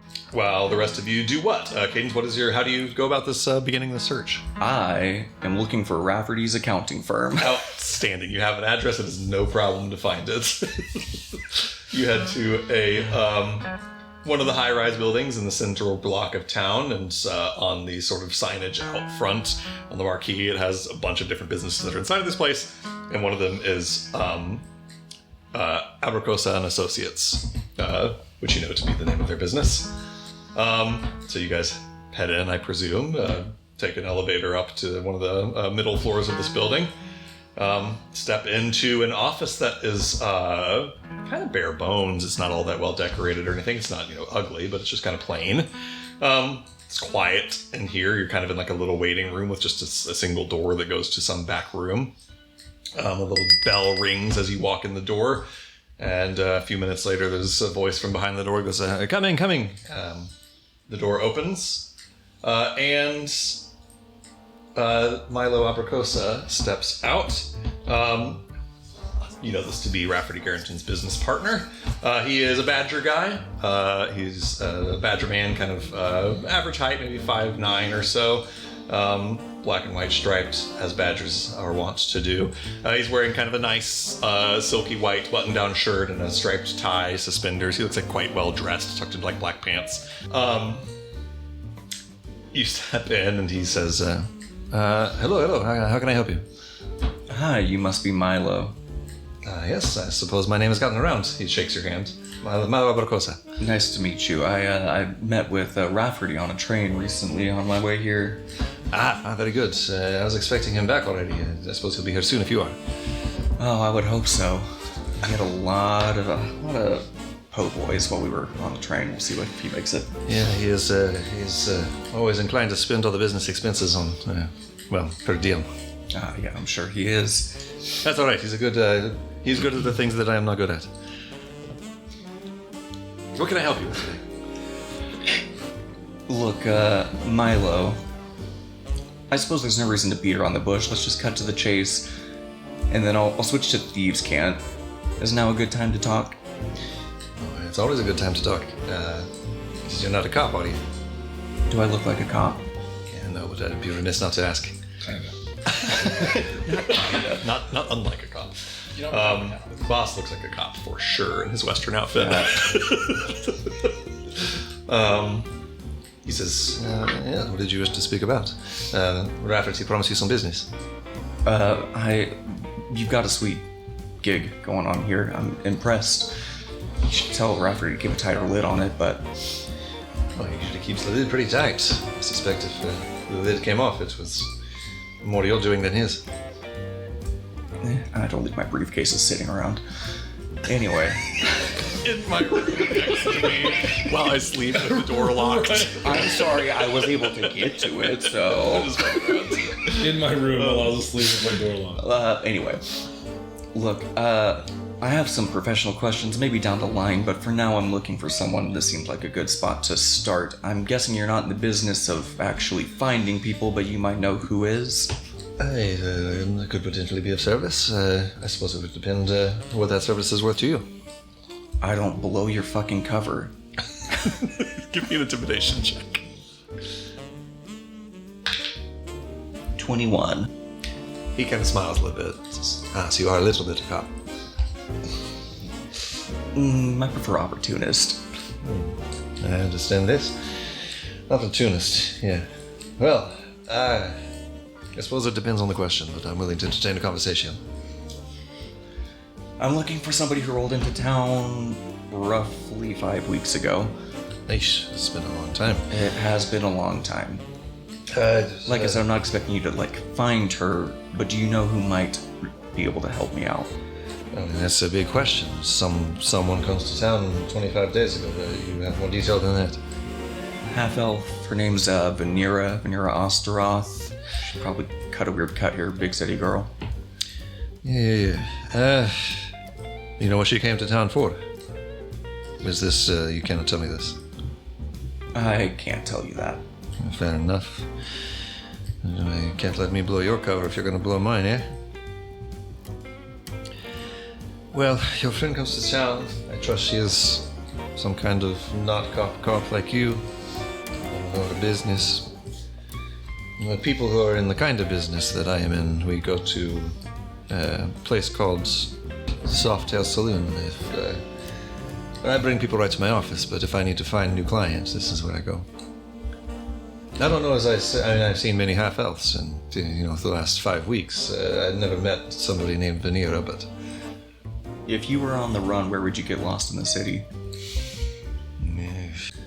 Your friend knows where to look, the way you know where to look, the way you find your way here. Yes. Yeah, she would probably go to Softails and find somebody there who knows more than she does.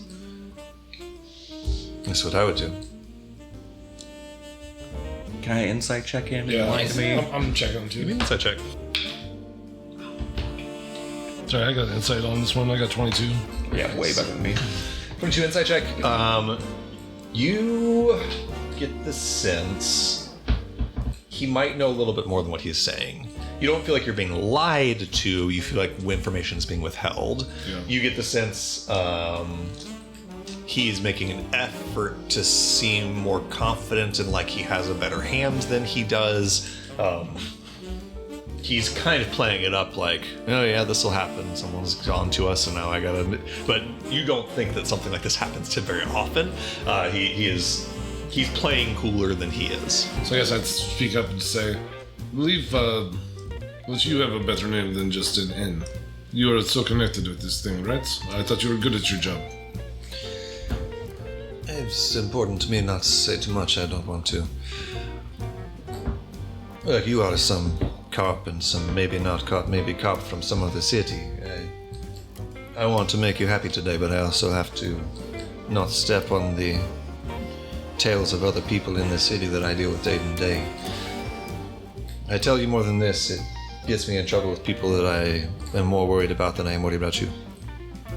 Yes, come on, boss. He's just an encounter. Give him a break. He's not wrong. I don't do this. He looks down at your pistol on your hip. I don't do this thing. I move money. I find clients. Rafferty moves money. How much business do you do in Daybreak City? Yeah, Daybreak City. We avoid it for the most part. It's not with we have no clients there, but there's a lot of. We got a lot more. We're bigger fish in this small pond. We'd be very small fish in that big pond. And the way I understand it, there's some very big fish in that pond.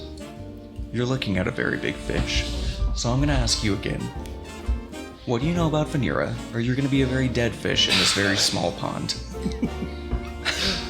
I'll have you know that he rolled a nat 1 on his deception check over here. Were it that you could see a badger sweat, you would see sweat on his brow. Instead, you just see like the ears tucked back a little bit, a clear body language of fear. The shoulders kind of shrink a little bit. His very confident persona is crumbling despite his efforts to hold it up around him like fucking Samson holding up the temple. He says, Fucking Rafferty. Get me into this time. This stays in this room. Of course, I'm a professional. And I believe this about you. I don't know if it's Vanera. I see a half-elf come into Soft Tales around the time you say. I don't know who she is. I don't know if this is your person. But I know that this half-elf comes and she meets with a gentleman who makes me more afraid than anybody else in this line of work. You know a name Kageori? you know, I don't. Is that's makes? I would say, Yes. I know that in character. I would say I know that, but I don't know. Okay. in character. Morbo has shared this with you. Yes, they both. Oh, okay. In character, this is in Wolf before. You know the name Kageori. Patches has mentioned it before. This is Mick Eisenhower's dirty work guy. Yep. He says, well, you know the name, then you know why I don't want to step on the toes of your friend if it is your friend. I say this. Kageori comes into Soft Tales, he meets with a half-elf. They leave together. That's all I know. You've been very helpful, Milo. Thank you. This is my line of work to be helpful. Hope you'll remember this. I will, and I wasn't kidding. I'm impressed with what you have going on here. I have questions later, but later date. Yes, good with me. I don't need any more questions today. And except for where the fuck is Rafferty? Did you kill him? No. Wanted to, didn't. He was supposed to be back like yesterday, the day before. You know that his train couldn't get to Cherry Falls because the train was disabled. That's fine. You can sweat. Yeah, so you don't have to tell him. I'm just reminding you why he's worried about him. Well, good. He's a numbers guy and people guy. He says, well,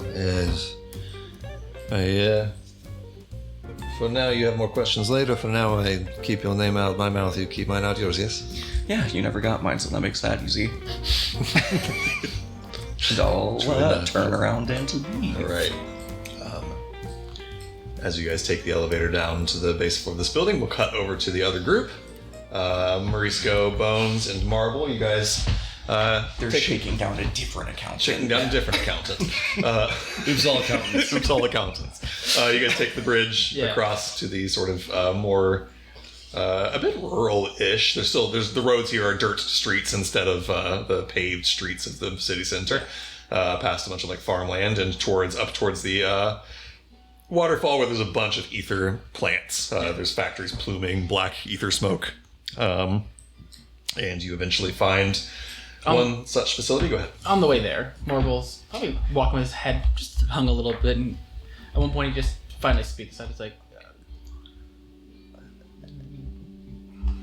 I hope I'm doing the right thing. I think that you are. This is a tricky situation.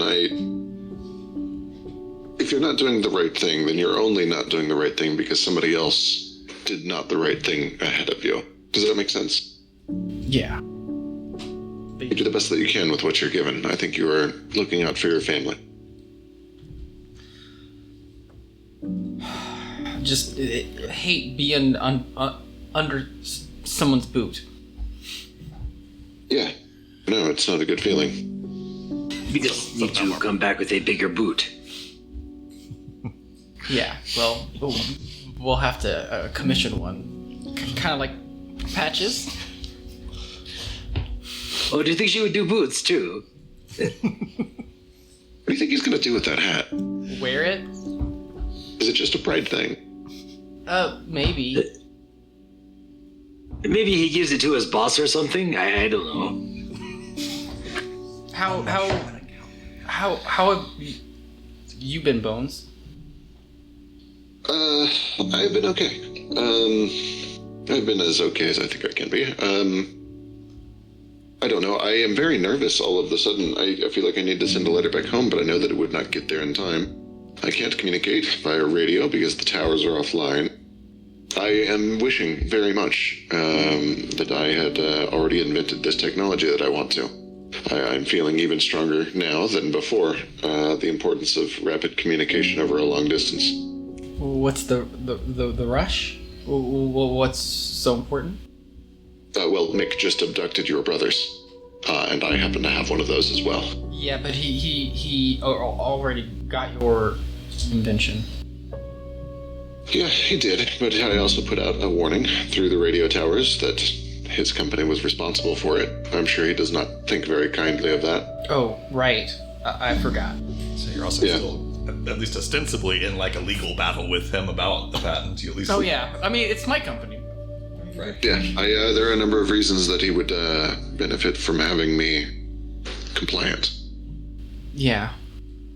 So I'm worried about that. I'm worried about a number of things, but I can only deal with what is right here in front of me. Yeah, we'll think of something. I'm thinking about learning to play an instrument. Oh yeah? That might help. What instrument? I haven't decided yet, just not the harmonica.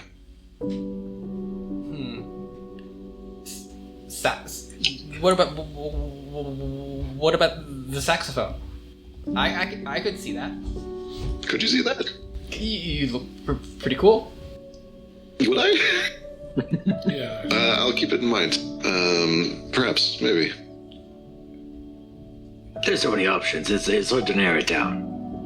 Are you thinking the wind string? No idea. I don't really know. I do like winds. I like portable. I like small. That is a useful thing. We can make anything small. Collapsible. That's true. Let me have to think on this. Oh, and then after that conversation, just kind of like lulled up a little bit. I'll like look over to Misko. How about you? I know that you've had some stuff on your mind. I mean, things are going all right for me right now. I mean, I need to go check out where I'm possibly from, but that is a long way away, and it is better to focus on what is here. Oh, right. Did you find out more? Nothing concrete. We have some very strong hunches, and I don't know, evidence seems to point to that. It's a little unnerving to figure it out, but that's what I am out here for to do, yeah? Yeah, we got your back. And thankfully the first night of the train was a bit of a dream, then it was a bit of a nightmare. I think it is starting to become nothing, I guess. If that makes sense. I don't really want to say this out loud, but I think I'm just starting to fuck trains. There's been some pleasantry about the train or aboard the trains, but I'm still kind of leaning towards the fuck train side of the spectrum. Yeah. It's about this time that you guys can see. You're approaching a big warehouse with a green roof that has in big, bold letters across the front, Canton Mechanics. You guys can step in the front door to where there's essentially just like a waiting room. And I assume ask for Daisy Canton. Well, I speak in Artificer Camp, which is like beep, beep, boop, Yeah, boop. Artificer Canton. Binary. Speaking in pulse code. Yeah. You ask for Daisy Canton. And eventually someone goes back into the warehouse and brings her out front for you. Her? Oh no. Where's she run? Daisy Canton steps forward. She is an armadillo lady. You stop it right now. Can you? You see that she is dressed. She came from the actual workhouse floor where you see there's a bunch of mechanics going on in there. She's got on sort of goggles and big heavy gloves and sort of a heavy leather brown work apron, kind of a dirty oil stained white button down shirt. And she's kind of pulled her goggles up from her eyes and reaches kind of, perhaps a little thoughtlessly, kind of oily glove over I think nothing of it. Yeah, absolutely. Shake hands. She says, "Hey there, Daisy Canton. What brings you in?" Marvel Pendleton, Puck sent me.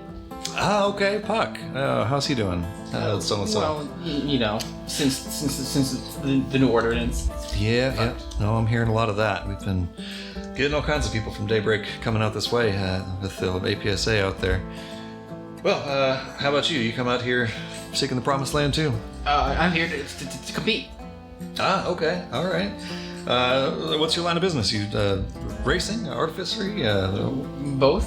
All right. That's I respect a man of multiple Yeah, crafts. I'll pull out my business card. Yeah. Hand it over. Oh, okay. I've seen this one before. Didn't you have? You got a race car out here, don't you? Oh, yeah. Yes. Yeah. I haven't looked at it or anything, but I heard that some newcomer had stored a race car out by the. They're still building. She points out one of the windows. They're still building the racetrack. It's not ready yet, but under construction. There's a warehouse out there. Got several race cars in it. People waiting for it to be all finished up. We're kind of playing from behind, trying to get this all put together faster than people can show up to try to use it. Well, hopefully with all the influx of the artificers, it'll speed up. Yeah. Well, if Puck sent you, I'm guessing you were more here for the other line of work. Yes. Yes. Yeah. Mostly what we do is, I assume it's much like what Puck was doing there in Daybreak. He told me a little bit about it. Well, here, why don't you come around back and I'll show you. And she kind of comes out front of the warehouse and walks you around outside the back of the warehouse and out to a fenced-in area right out by kind of the cliffside, the roaring of the waterfall nearby. Fenced-in area with some big, heavy wooden walls with slits in it that can be fired through, big piles of just random metal and wood rubble and beams and parts. There's a huge, almost siege tower looking thing in there. There's blue flags on one end and red flags on another. She says, yeah, so this here's the arena. We don't have any sort of... Eventually, we want to get some sort of formal league, maybe, or tournament structure, something set up. But now it's all just kind of exhibition. Just I look for people that are interested in putting on a fight. We set a date and we put a fight on. What's your? I don't know how to ask you this politely. You got a good record with Puck? And you won. I'll give her. Yeah, you give her whatever your 9-1 record in your last 10 fights or whatever. A paper or something. Yeah. She says, well, that's impressive. What's kind of what do you make weapons? What do you work with? Well, not usually, but I do have just show you. I'll like get my mech suit out. Yeah, you kind of get your mech suit out, it whirls out of your bag and wraps all around you. Says, "Damn, that's a good looking piece of machinery." She kind of walks around you and kind of inspects it and looks over it. She says, "I don't know if I've ever seen one quite this small. Usually the ones that we see out here are way bigger than this. But I mean, with a record like that." I lean over and elbow Mariska. It's sturdy. Yeah, no, I believe you. I mean, if you're winning at the rate you're winning. Yeah. Put it back. What are the rules and regulations? Yeah, let me give you a little bit of rundown here. If we would just put you in a one-off fight with, well, she kind of thinks for a second. Now, I don't know if you're feeling up to a pretty serious challenge. Let me tell you the rules first, then we can discuss the specifics. Rule number 1, you gotta stay inside the fence. You get knocked out of there, you gotta get back in it within a few seconds. She says 4 seconds. Mechanically, if you end your turn outside of the fence, you're eliminated. Gotcha. Anybody participating in the fight, I don't know if you've got a team or if it's just you flying solo, but if you've got a team, everyone's got to be using something you made. You got to give everybody some sort of weapon or item or something that participates in the fight using your technology. That's obviously for your benefit. These things, she points over to where there are like benches along the sides. She says, "We get a fair number of spectators. This is as much for your business's benefit as for ours. You get to show off your chops and maybe find yourself a sponsor or something. But both for the competition and for the sake of showing off what you can do, you want everybody participating in your team to have something that you've made and show off something that's your make. You're disqualified either when your equipment stops working or when you tap out, or of course if you lose consciousness. No, that sounds maybe a bit much. We do have healers, menders on hand. Nobody dies here. We'll take care of you if things go that direction. Only other rule we got is a lot of money moves through these things in terms of betting. We can't have our participants betting on the fight for obvious reasons. So no betting on the fight if you're in the fight. That should be obvious, I suppose. Imagine Puck has something similar. Yeah. Yeah. So with all that in mind, I don't know if you could take... But we got a team called Talos Arcanotech. They are, as of yet, undefeated here at Canton Mechanics. I don't know if you could take them by yourself, but if you got a team you could put together. You got any info or stats on them? Afraid I can't. I understand. Just would do the same for them for you. I won't tell them what you're bringing to the table either. You said undefeated? Undefeated so far. They've won the last 7 straight. How many in the group? They're 3. It'd be you against 3. There doesn't have to be 3 of you. I gotta estimate what you're bringing and make sure it sizes up reasonably well against them. They got to agree to it. I assume that you're above the table. You have balanced it. Yes, I will set I'll set the meta expectation that it'll be a balanced fight for you and your party. Okay. These are some meta questions. I think you've already answered this, but this will be for the viewers at home. They have to be using things I've made, so it could be like an item I've made or a spell that is cast on them that remains during the... Yeah. So a Gift of Alacrity would be absolutely a good one. Yep, any kind of spell you can cast on them that you can reasonably flavor as an item that you get. But if I cast like 8 on someone and they get lost of 10 health points, that would be that ending on them? Would that disqualify? No, as long as they came into the fight with it. As long as you can reasonably flavor it as being Arcanotech without each. The only thing I asked is because she did say like if it stops working, then no. So again, I'm kind of. But yeah, I mean, it's essentially when you run out of hit points, which often we're going to flavor as not Marble has died. It's just his mech suit has stopped working in this fight or whatever. Gotcha. Mechanics just when you run out of hit points or when you get pushed out of the ring.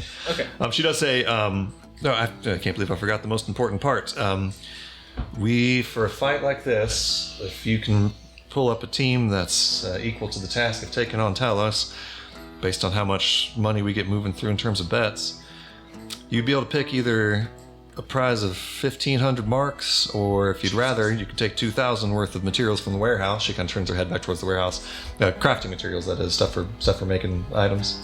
Oh, this is an incredible amount of money. It strikes you how much money must move through this thing in terms of betting. That is so much better to take the crafting material. She says, in truth, at this stage, we're still trying to grow the business. I don't take home really any profit. We pretty much, every bit of money that comes in for the betting, we give right out to the winner, and But, eventually, if I'm going to make this into a sustainable business, we'll have to make some profit off it. But for now, I just want to get us moving. Really hope it for some. I can take you inside the warehouse, see what we have in stock. Yes, I'm looking for some parts. She smiles. Says, "Yeah, most people tend to be. We got one of the biggest machineries in the city and by extension the country. So I'm sure we'll probably have what you need. And yeah, Marble, you head inside with her. You know that you have basically a very specific grocery list of niche, rare, specialty components that you need in order to repair your race car. And more specifically, you need those components not necessarily to repair the car itself, but to rebuild the assembly that interfaces your power car to your power core to the race car. Because it melted out and fell out of my car. Yeah. It's basically like all your original custom designed engineered machinery to let your power core power your race car. Though, question about, I guess, now that I have the plan to potentially just completely redesign my power core, I assume that above the table I could retrofit whatever. Yes, absolutely. If you choose to go a different direction, you use the same value of stuff anyway. Okay. So she leads you into the warehouse where you see just shelves and walls of parts and all beautifully organized into just a warehouse full of materials for your crafting. Yeah. You go through and start looking to see if they have the sort of rare niche specialty components you need. Give me an investigation check and apply your artificer's lore or your Arcanotech lore. 19. Lovely. You start looking through. Everything's like nicely alphabetized, so you need like your Euler turbine and a few other things. You just go to where these things would be, and you go to the first spot where one of your kind of like niche components is, and you pull the drawer out and it's empty. And you go, we're just out of that thing. And you go to the next one and pull another drawer open in a completely different part of the shop, empty. You go through a few things and find that every one of the niche specialty rare parts that you need is gone.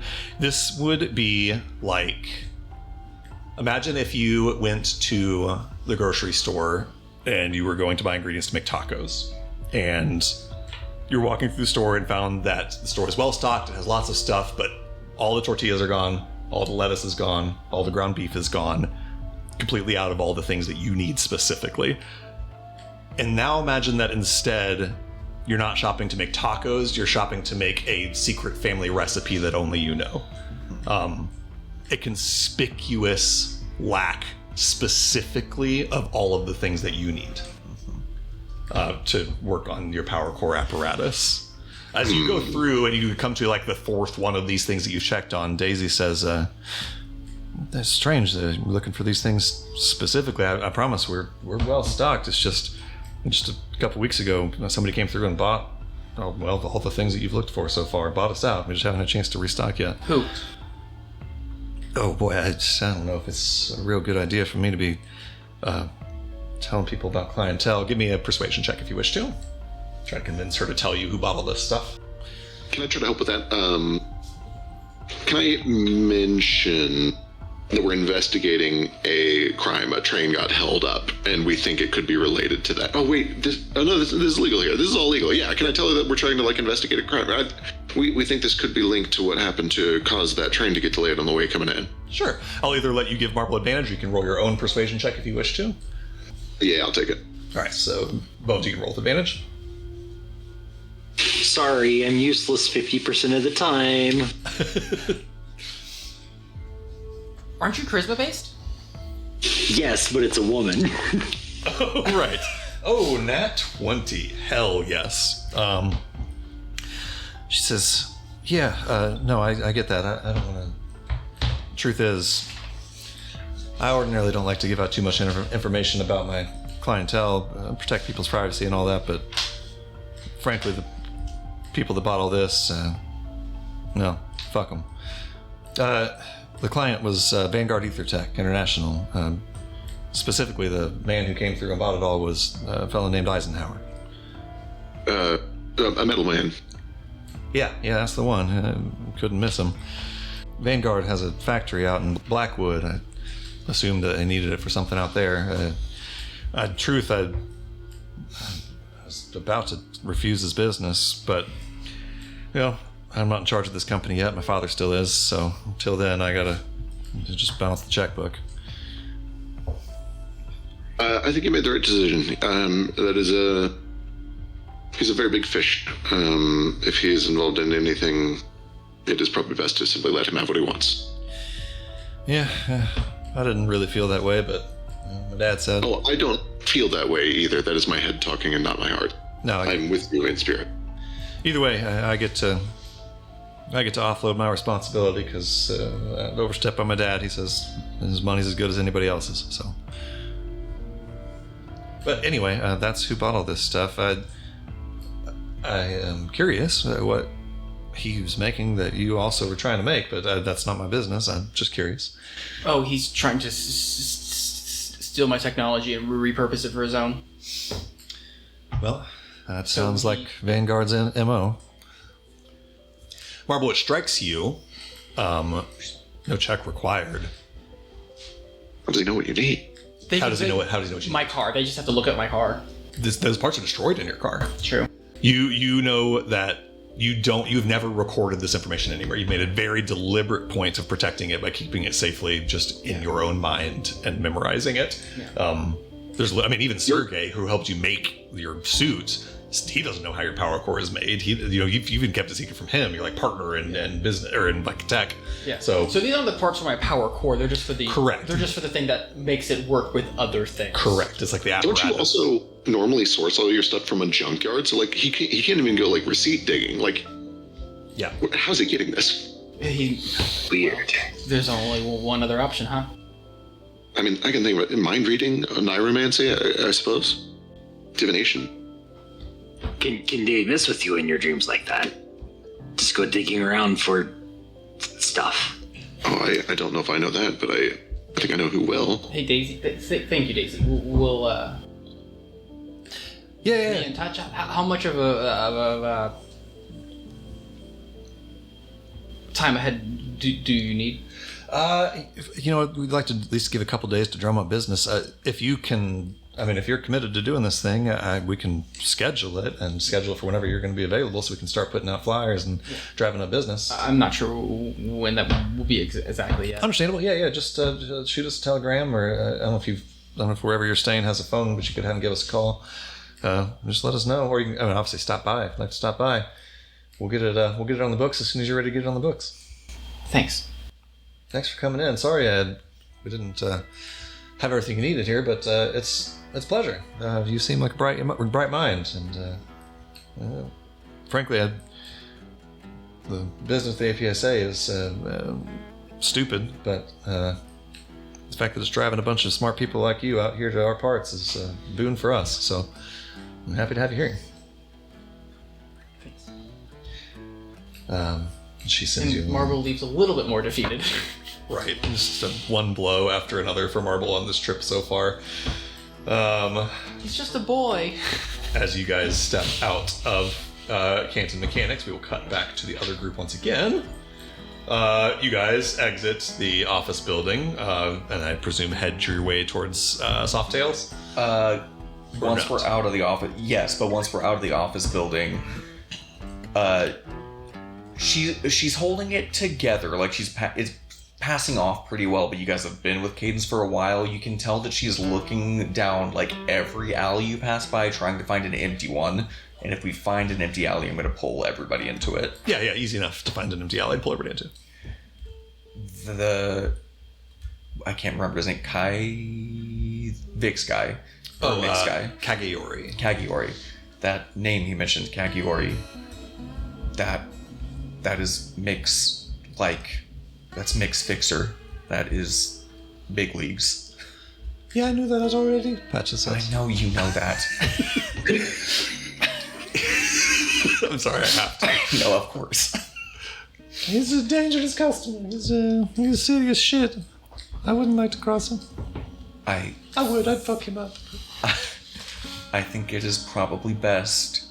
Patches, you can say I don't give a fuck. Ghost and Boss, Patches, you need to go too. I think it is best if you guys go join up with the rest of the party. If we are going to try and make a rescue on Yo-Yo and Top, I don't think it's great if he sees you guys. And what do you intend to do? I can approach him peer to peer. I can figure out what he knows about Vanera without giving away anything else. I'm confident in that. Kagiori. Yes. But doesn't he know that you are lovers with the kidnapped brother? He does. I'm not worried about that. I guess for the record, there's no reason he should know that, but if he does know that, I'm not worried about it. Lovers. Patches? I obviously can't force your hand. You're free to do whatever you want. You guys, as far as I'm concerned, and I look directly at Boss, you guys have done your part in helping me find Vanera. Well, we're not done finding Vanera yet, but I will trust you if you believe that I should not be a part of the conversation with this other one. I think the more of us he sees, the less well this hostage situation is going to go. For their safety, I do believe this sounds fair. Yeah. Don't have to tell me twice. Is it worth it for us to speak to Kageori at all? I will just add a quick little point of clarification. What you heard from Milo was that he saw Kageori meet someone at Softails, 5 weeks ago. Right. You don't know for sure if he's even still there. Right. You saw. He said that he saw Kageori meet some half-elf there, and then they both left. So, Would Kagiori know your face? Yes. Yes. Actually, I hold don't on. think that you know if you would or wouldn't. You've never Okay. met him face to face. So if he's ever I seen just your know face, it's of him. unbeknownst to you. Okay. Oh, boy. I don't know if you would recognize me. I guess I don't know if he's even going to be there. It just makes me nervous that there's a chance that he is there. There's also, unfortunately, the chance that he's already in Blackwood, which makes me a little nervous.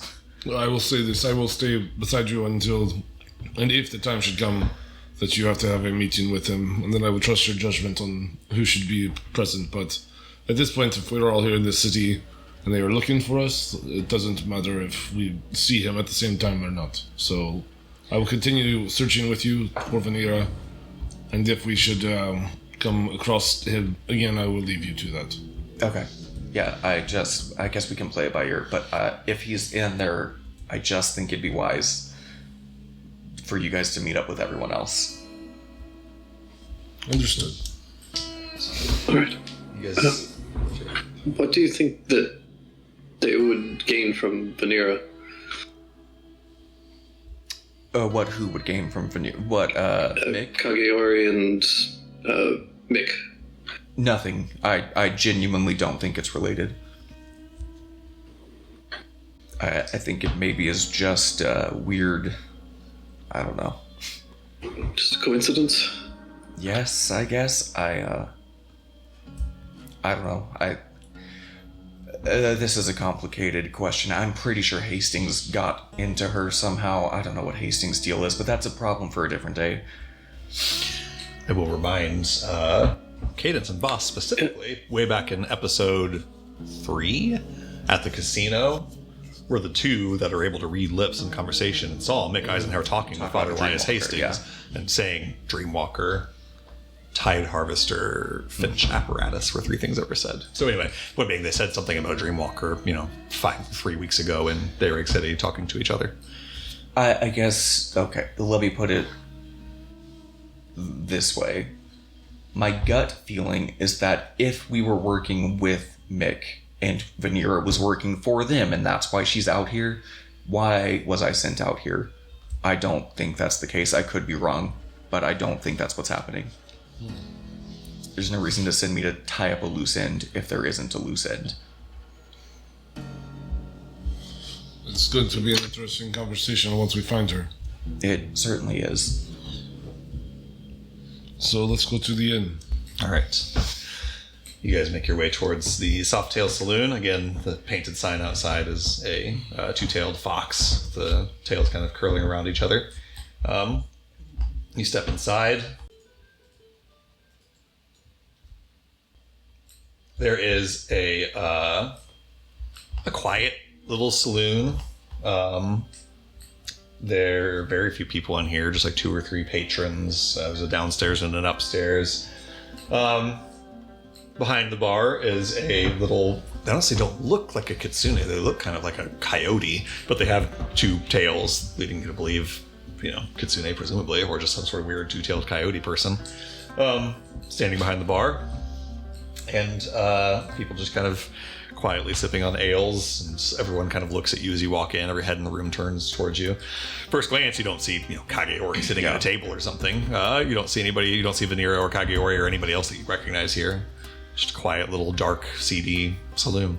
Oh, you said I recognized earlier that the 2 foxtails were a sign for safe haven. Is there a universal speak 2 foxtails and thieves can't, and we'll know that you're looking for a safe haven, or is it kind of regional? And I think that, again, this is not something that you would get automatically, but because you have your feature that lets you pick up the local language very, very quickly, and because you took the time to explore the city looking for the local thieves' cant, yes, I think you know how to talk to these people in a way that's not going to be like, this guy's a fucking poser or a phony. Right. And fit in. I mean, you guys have taken the trouble and money to buy local clothes, look like you're locals, and sound like you're locals. Yes, you can absolutely give sort of, maybe not a true code word, right? But the impression that you're above board, or that you're below board, as it were. Damn God.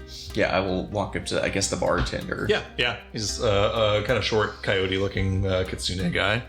Says, what's your poison? Hey, Sugar, I'm looking for a safe haven. You found it. He looks around at the 4 walls of this place. Yeah, I found it. The door that opens to outside and swings in and out both ways makes it seem like we're couldn't possibly be hiding anything. Why ain't that just convenient? I found it is so. I'll switch to, I guess, thieves' cant. Yeah. And just I'm looking for someone who tumbled through a couple weeks ago, and I figured I'd start here.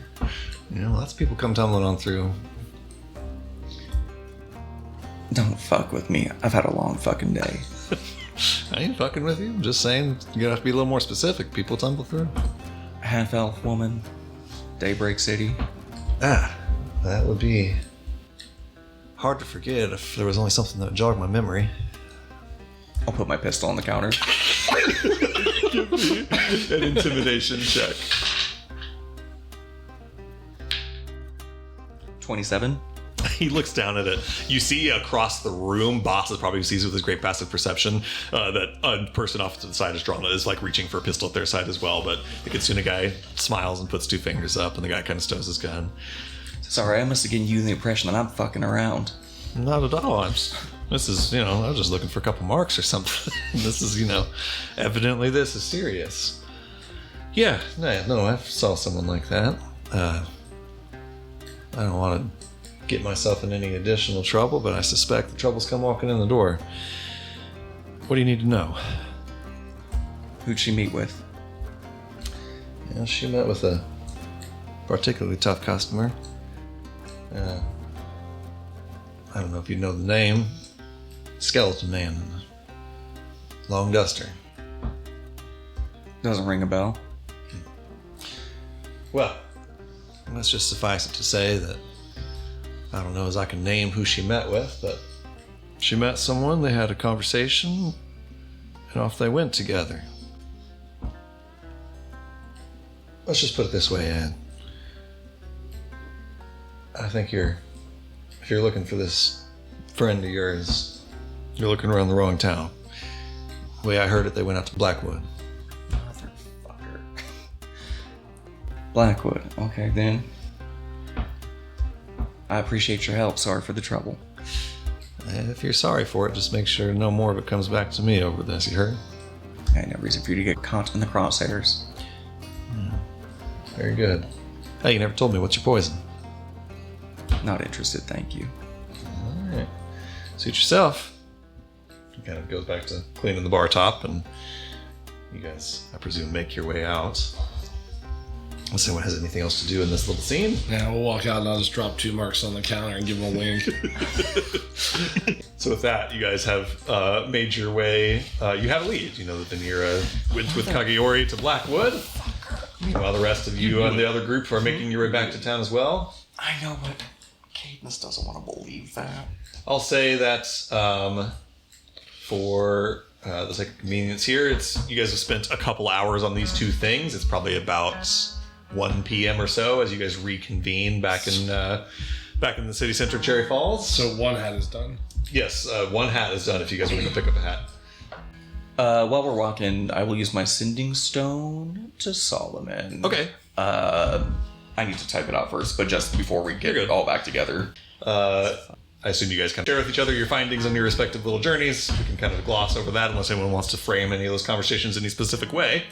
I will try to at least, we can gloss over about it. I will convey the importance of, like, you know, what we discussed, how, like, clearly they have been, this information was not accessible. Right, yeah. It's unclear how they would have accessed this information.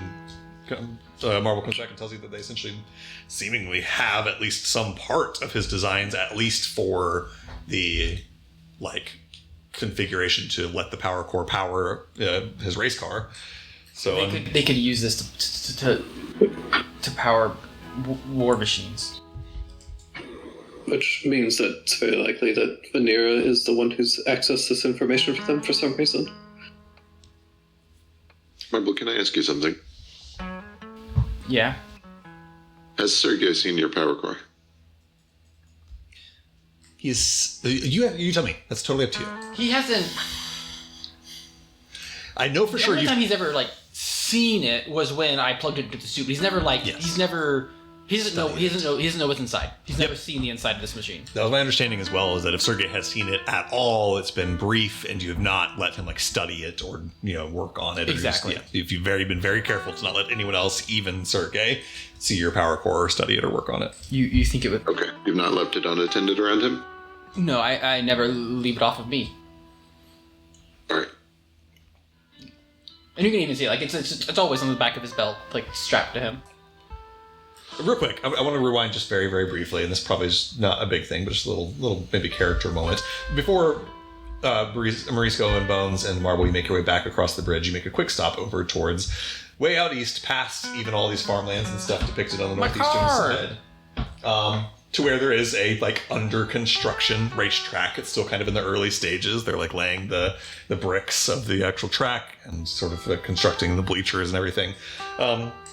And you walk into a warehouse where you do find Scrap Heap is sat there with a big tarp pulled over it, still in the state of disrepair that you last saw it. A little bit of dust has collected on it, but not a whole lot. It hasn't been here very long. Just so you check. Yeah, I'll go over and take the tarp off of it and just kind of take a look at it. Yeah. Seems in good working order. You find that there's some paperwork attached to it showing that the twins have prepaid a bunch to have it stored here in this warehouse, essentially for the next several months. Out of the accessible inventions. Does it look like it's been tampered with at all? No, I guess give me an investigation check. Apply your lore, either for vehicles or Arcana Tech, whatever it is. Natural 20 for 33. Gorgeous. You are 1,000% confident that you would know for sure if someone so much as loosened a screw on this thing, and it has not been touched. There she is. Your name is a bit more fitting now. Oh, yeah, well she's built from scrap. Well, I mean, generally it is more assembled than a heap, though. I guess assembled scrap doesn't sound as good. Yeah, scrap heap just it kind of rolls off the tongue. Easy for you to say, yes. Well, not me.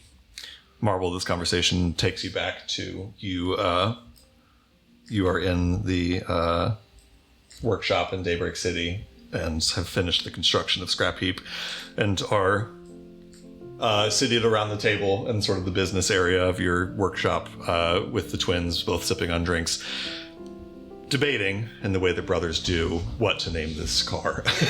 And Yo-Yo goes, you can't call it Scrap Heap, Furball. That's a ridiculous name. You're making us look poor.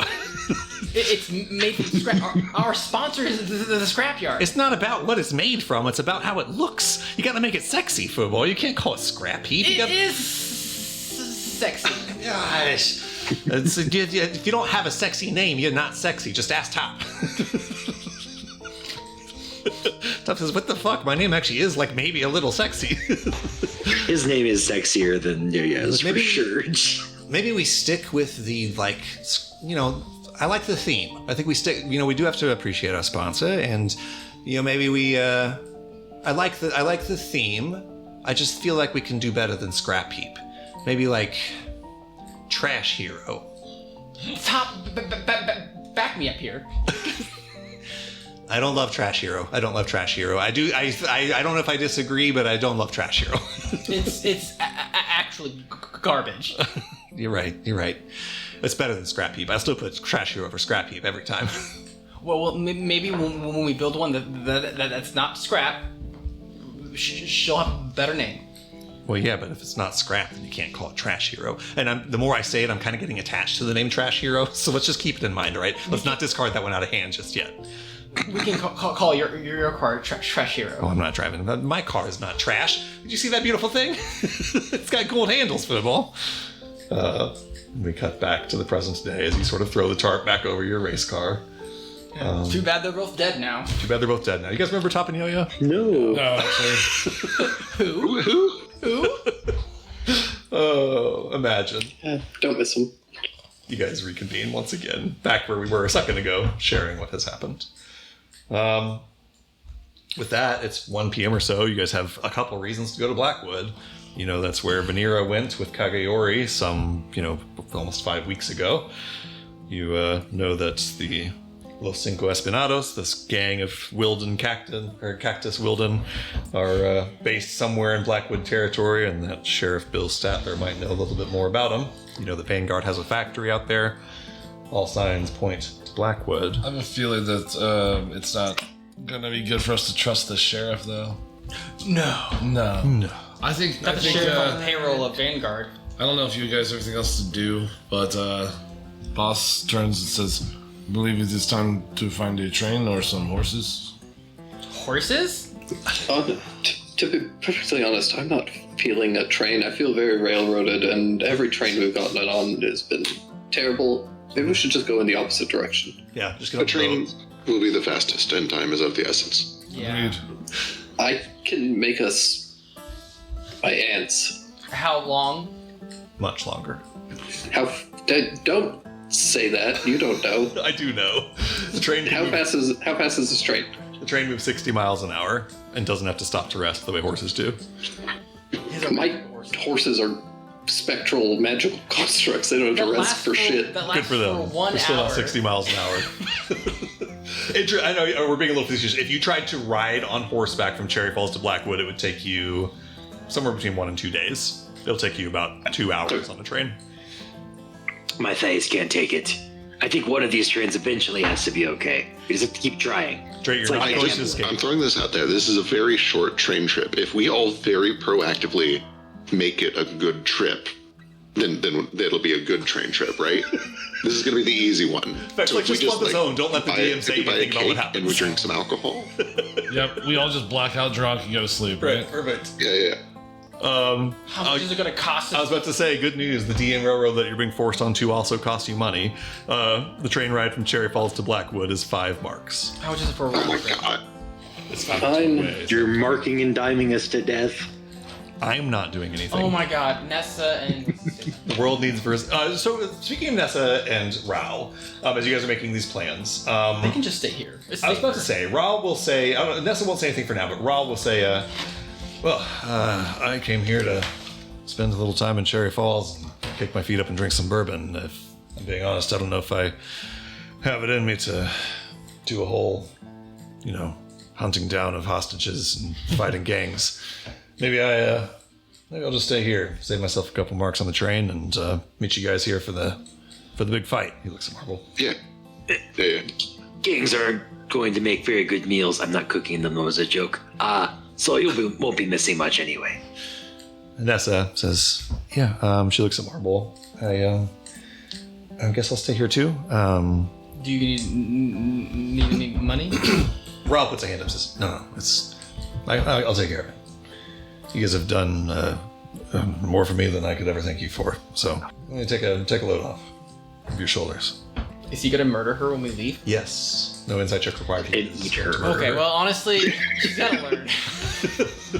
So, all that to say, Raul and Nessa will just remain behind and hang out in Cherry Falls while you guys hop on a train to Blackwood. I do have 2 things I need to do on this train. Okay.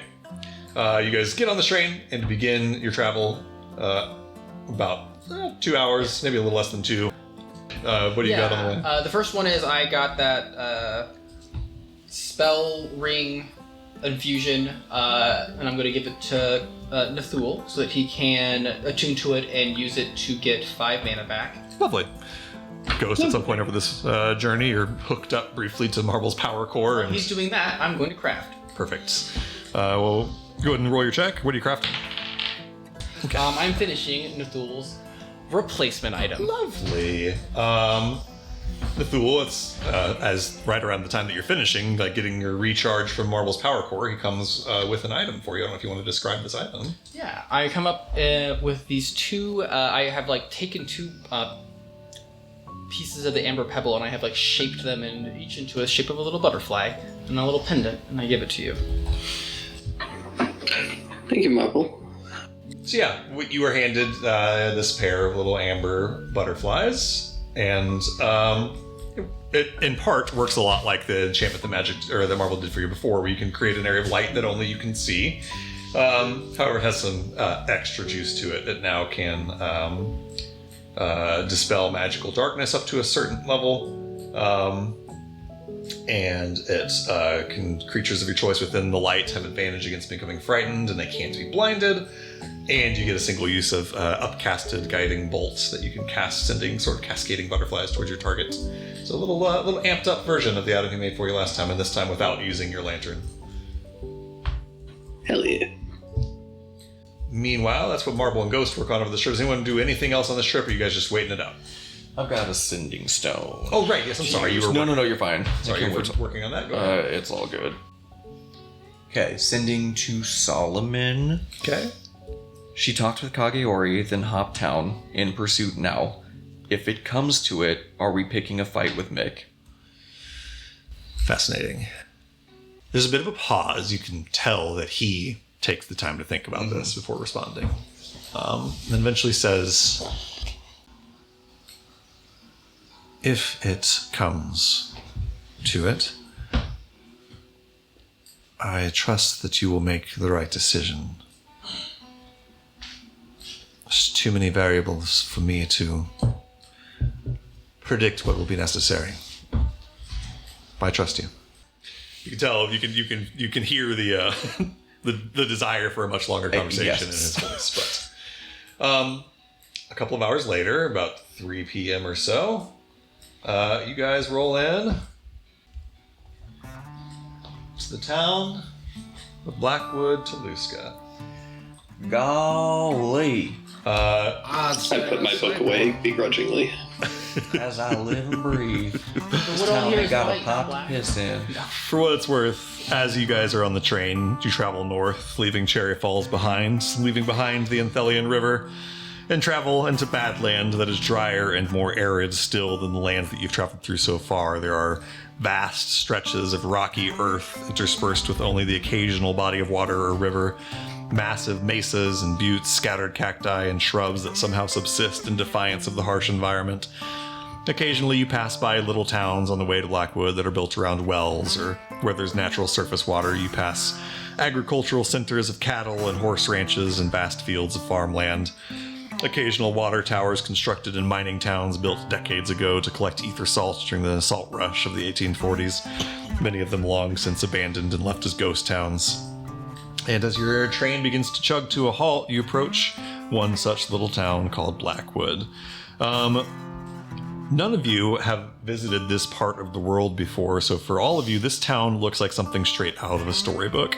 It is the quintessential image of rural Toluska. There is Old Western architecture, buildings with tall painted signposts about their entrances, roads of reddish-brown dirt and a grid around a saloon and a general store and a tall steepled Nuvolarian chapel, tumbleweeds rolling through the streets and people on horseback with wide-brimmed hats. Hard to imagine that you're only a few short days' train ride away from the urban sprawl of Daybreak City. Imagining a high-rise tower, an automobile, or a zeppelin in this place is like something out of science fiction. As you get off of the train, stepping into the streets of Cadence, the smallest thing you've ever been in that could be called like a town. You could like, as you get on the train, you can see the whole town, like from the train station. You can see the edges of where it ends, and just vast stretches of rural land all around. Oh, this is bleak. Some people live like this, you know. Some people will go their whole lives never seeing beyond the walls of this. Shooey, that sounds like a right damn near shame. I kind of like this. It's quaint. I agree. I think it would be nice to travel beyond this if this was all that I knew. Oh, and then a boss turns around and sees a cactus and shoots it. Yeah. Can I indulge in racism so quickly? There may be good cacti here as well. Everyone else in town just starts shooting. Just killing Wilden left and right. Right, just absolutely killing all cactus Wilden on sight, no matter what. Oh shit! I thought I had him, boys. Ah, dang, I thought I had them. Say at the moment you guys step out of the train station and there's, a few pedestrians out in the street, people moving around, but for the most part the town is kind of quiet. Where you guys head? You can see a saloon, a general store, you can see sheriff's office off away. Does Mick's like production warehouse situation just like dwarf everything? Can we see it? You don't see it from where you are right Okay. now. You know that this is like the town of Blackwood. Cadence probably doesn't know this. Marble knows that the Blackwood town sits in a larger territory called Blackwood Territory that includes a lot more space. You do see, just looking around, for I was expecting a big factory around here. You see that behind the train station, there's another set of tracks that splits off and goes off to the west. Oh, you're not sure directly where, but presumably somewhere off in Blackwood Territory that may or may not be the factory. Town's kind of quiet right now. Middle of the day, a lot of people are off at whatever jobs they have. Some of those are here in the town, but many of them are just kind of off in rural parts of Blackwood Territory. Where do you guys head? Just kind of walking through the city center for right now. Looks like Marvel's up to, or Mauricio, I should say. Wow. I assume we're heading towards the sheriff's office. Okay. I did not want to talk to this sheriff. I'm just gonna follow where Cadence wants to go because I feel like she's probably better at this than any of us. Well, I assume Vanera and your brothers are at the factory and Yeah. not in this town. I mean- I could be completely wrong. Unless the sheriff's gonna give us money. I also have no interest in talking to the sheriff. So I'll let you guys decide. As you step just kind of into the center of town, you can see the sheriff's office down at the end of the street. It's down over here. The saloon is this building right here that you're right next to. There's a general store across from the sheriff's office. Down the eastern street of town, Morisco especially, you can smell a strong smell of sugar and butter and confectionery goods. You see a building that says Tom Pepperstripes Gourmet Candies and Sweets. So there's a saloon, there's a candy shop, there's a sheriff's office, general store, a bunch of just little homes where people live. You see a bunch of people looking out their windows to see these people moving into town, but you guys have all taken the trouble to not look too outlandish, so you all kind of fit in fairly well. So I'm gonna go get some candy sticks. That way I look like I'm smoking from far away, but I'm not killing myself. Morisco, we're kind of in a hurry. You can get that later. Please? After we rescue Did you his figure out brothers, where their we'll brothers get are together. at? The factory. Most likely. Oh, well, that's probably not here then, is it? No, it's... It says thing, you don't know where the factory is. I thought I knew. I don't know. If I was kidnapped in a factory, I would want some candy afterward. Maybe divide and conquer. Some people to the sheriff, some people to the saloon. Get a vibe of the townsfolk. See if they know where the factory is, how they feel about it. Sure. So you guys Well, the can- factory is going to be past those rails. There's nowhere else it would go. So you presume the factory. How to get there, I guess. You presumably take some sort of train to get to the factory, but We're not taking that train. Or walk on the rails. It will take longer, though. All right, so what's the first stop? You guys tell me. I'll head to the sheriff's office. Sheriff, Okay. yeah. Ghost going to the Yeah. sheriff. Bones going to the sheriff. Anybody going with them to the sheriff? And there's some people that specifically don't want to go to the sheriff. Take me, Cadence, and Patches are going to the saloon. Cadence, Patches. Sheriff is on their payroll. I want to know. Yeah. The sheriff's on the other end from the candy store, but it should be faster. Yeah, I'm going with Cadence. I also Briscoe agree goes to the that candy the store. sheriff is definitely on their payroll. We gain nothing, we lose everything from talking to this guy.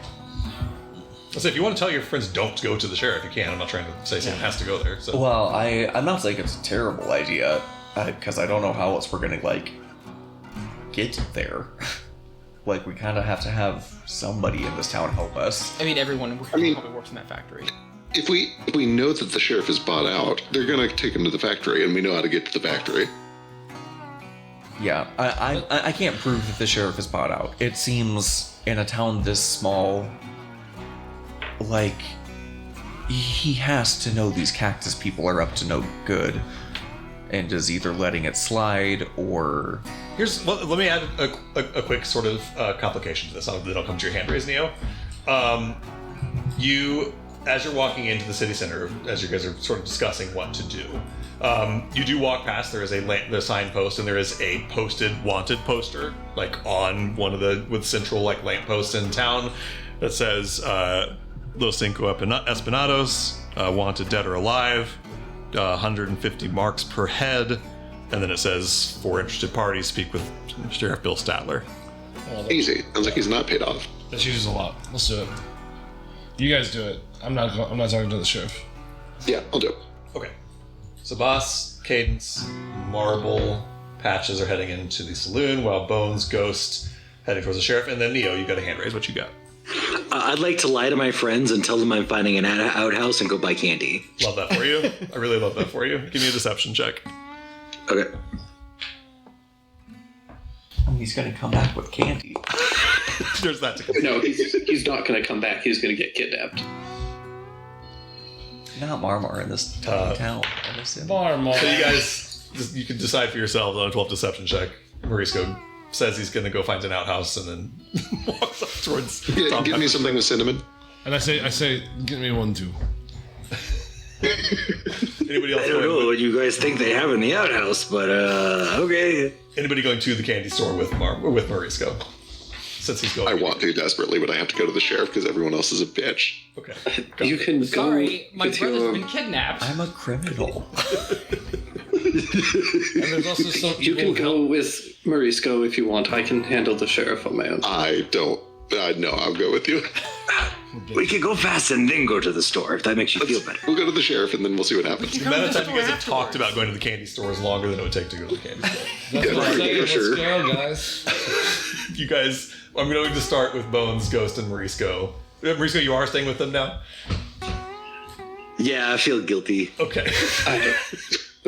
Before we go into the sheriff's office, I'll tell Specs to start heading towards the factory. Dig underneath if you can. Okay, Smart. got it.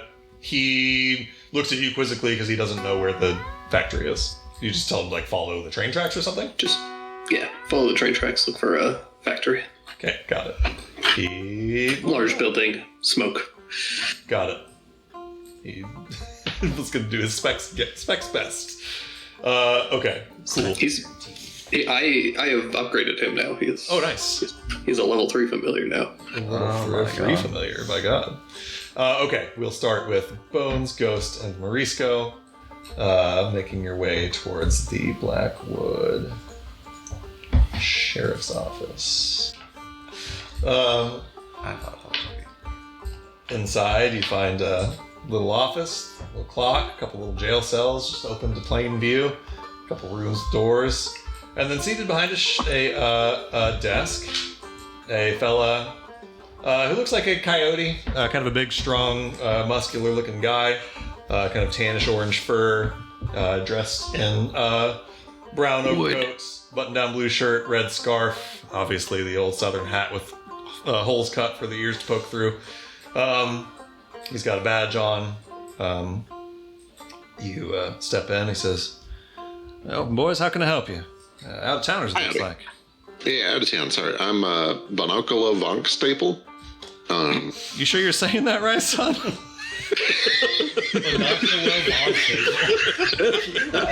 reckon I am. I am this name. And they said, "Are you sure you're saying that right?" We're traveling bounty hunters. We're interested in the bounty you have for them cactus folk.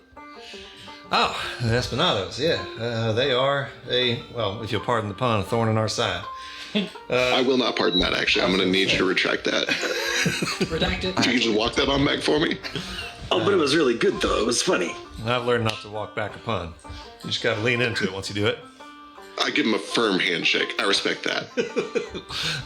Deputy Orlando Merrill, at your service. Shakes each of your hands. Says, you were Bonocolo. How about you? He looks a ghost. I am still looking at Bones, and I say to Bones, telepathically, only to him, why are we lying to this man immediately? Hey, it just felt right. I have the hat now. You can call me Nithul. Nithul, pleasure. And how about you? Most folks around here would call me Marisco, but you can call me Marisco. All right, I'm gonna level with you boys. You're gonna have a pretty bad time in this town. You keep faking the accent. You really ought to just, stick with how you do. People will think you're kind of interesting and exotic if you just speak in your normal voices. This fake accent thing is gonna get you punched, especially you go down to the saloon.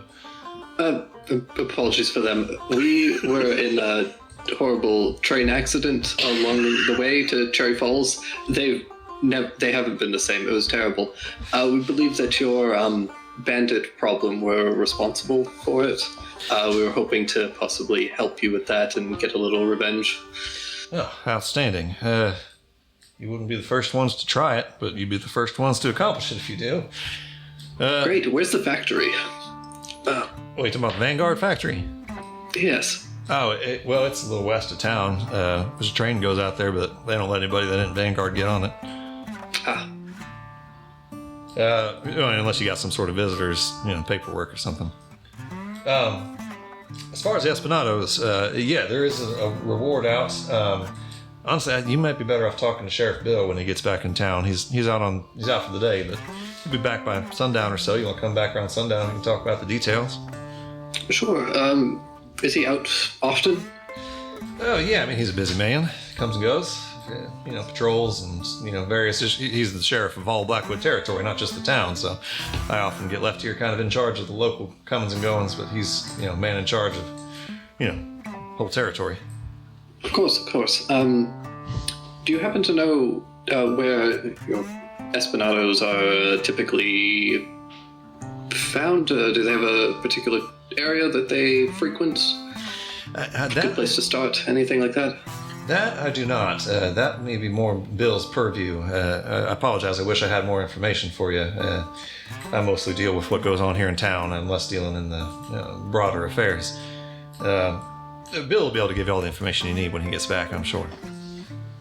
Wonderful. Do you have any information on any of the other mercenaries who have taken the job? Well, they're all dead. Great. Sorry to put it as frankly as that, but that's the truth. The Espinados have been, they've been a metaphorical thorn in the side of this community for years and years. And literal, it sounds like. Right. As many a man has tried to take them out and has failed. So you'd be doing our town a favor if you got rid of them. But I'm just saying, I can hold my breath. Not any lack of confidence in you, just they're tough customers. Understood. Well, why don't you come back here around sundown? We'll have a conversation with Bill when he gets back in. We're in a bit of a rush. Do you have any files or anything that we could look at? Well, I could show you this. He digs around in the paper, pulls out another wanted poster that looks just like the same one that you had before, but then also a bunch of sketches of Los Cinco Espinados.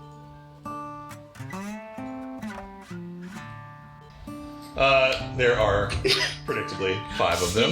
Beans. What a response. The Los Cinco Esperados are 5 Cactus Wilden. One of them is Skinny Ben Buchanan. And as Orlando Merrill passes his sketch over to you, he says, don't let the name fool you. He's the tallest motherfucker I've ever seen. Half a giant, if you ask me. Would. Slides over. Really? Yeah. Again, he is a massive cactus man with, like... He has what you would describe perhaps as like an 8 or 12 pack of abs, except the abs are just like the circles of a cactus. So he just looks like a bunch of cactuses stacked up on each other. Same can be said for the muscles of his arms and legs. His mouth is just almost like an unhuman fang of needles. Dressed in a brown vest with spikes on the shoulders. And of course, the telltale wide-brimmed hat.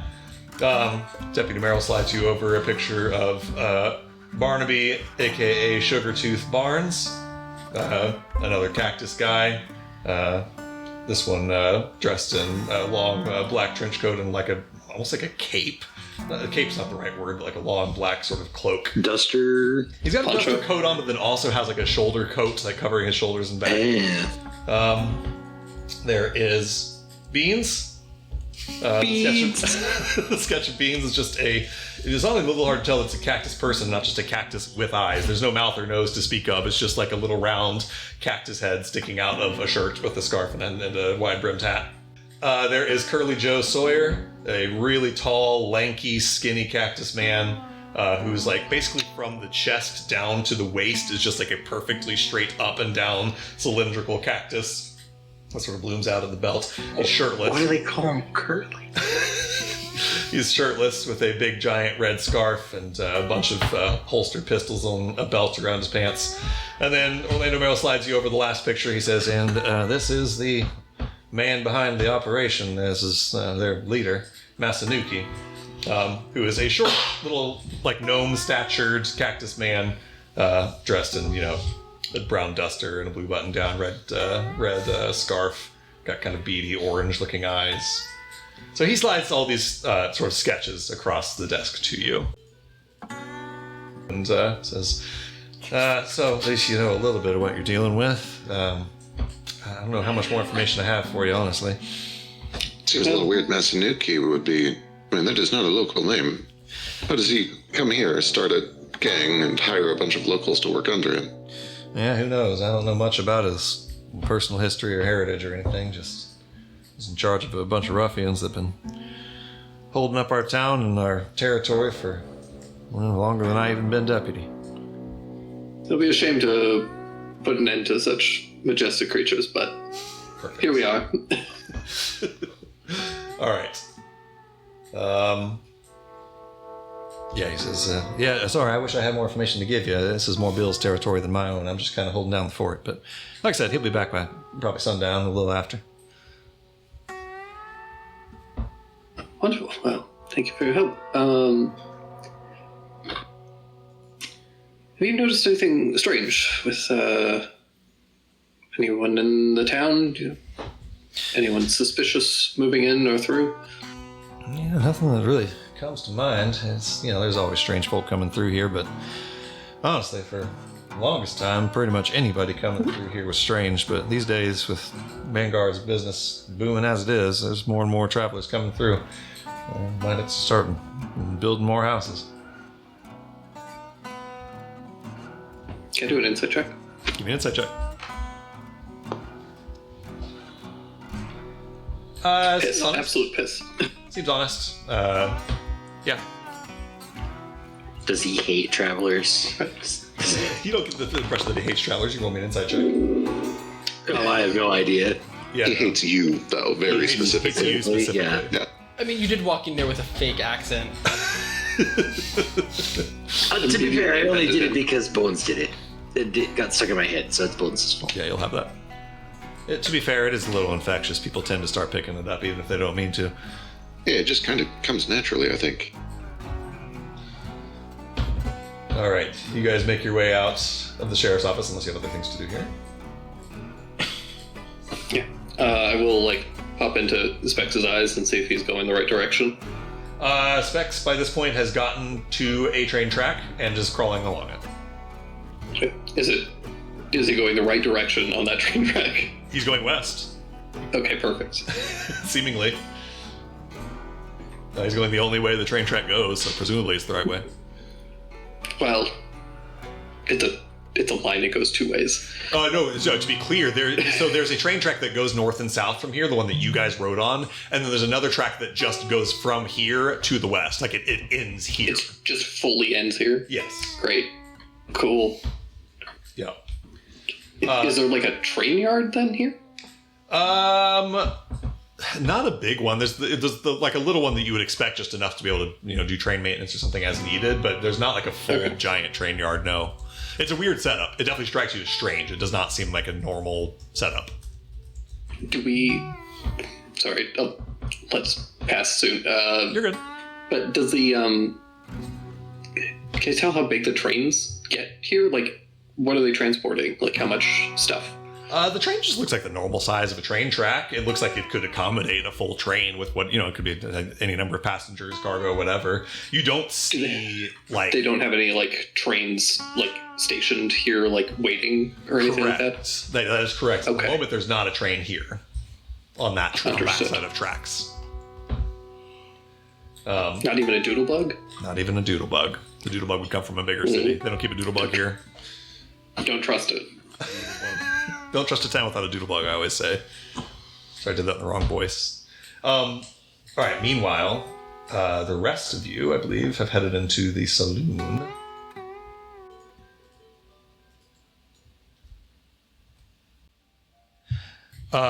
You guys who have headed to the saloon step into what looks like something out of a picture book about the Wild West. The doors swing open both ways into a bar lit by lanterns hung from the ceiling. There is a player piano drawling out a ragtime tune. There's a woman in an ostentatious red dress seated on the bench but not facing the keys. A spittoon at the end of the bar, the sound of cards being shuffled around the corner. The patrons, 95% of whom are wearing the same wide-brimmed hats that you keep seeing, are all turning to look up at your entry from the cups of ale and whiskey and moonshine with varying levels of interest.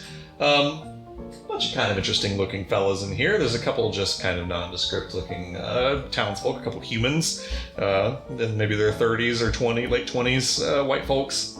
There is a behind the bar, the barkeeper is a goblin woman, kind of round and short and stout, green-skinned with kind of sallow cheeks and long pointed ears, black hair pulled back in a bun, red shirt and a black sort of bartender's apron, kind of a bit of a discontent look on her face pretty much at all times.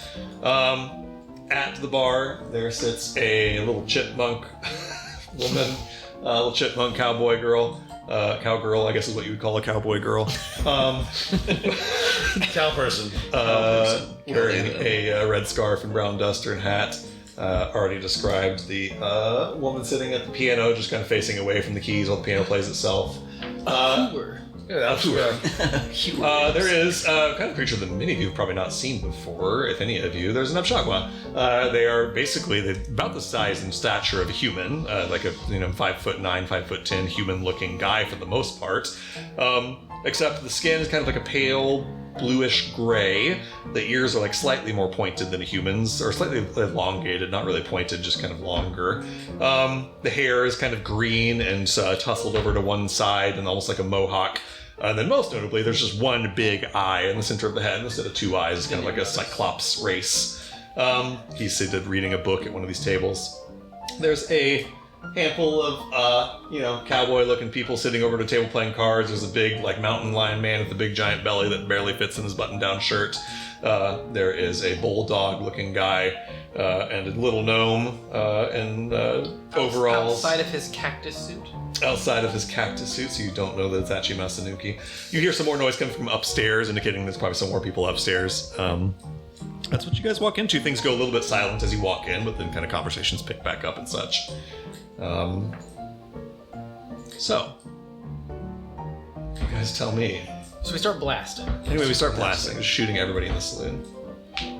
I mean, I mostly just didn't want to go talk to the cops. Let's say if you guys want to just wait outside for a minute, for the rest of your party to rejoin you. I just want to go to the factory. Okay.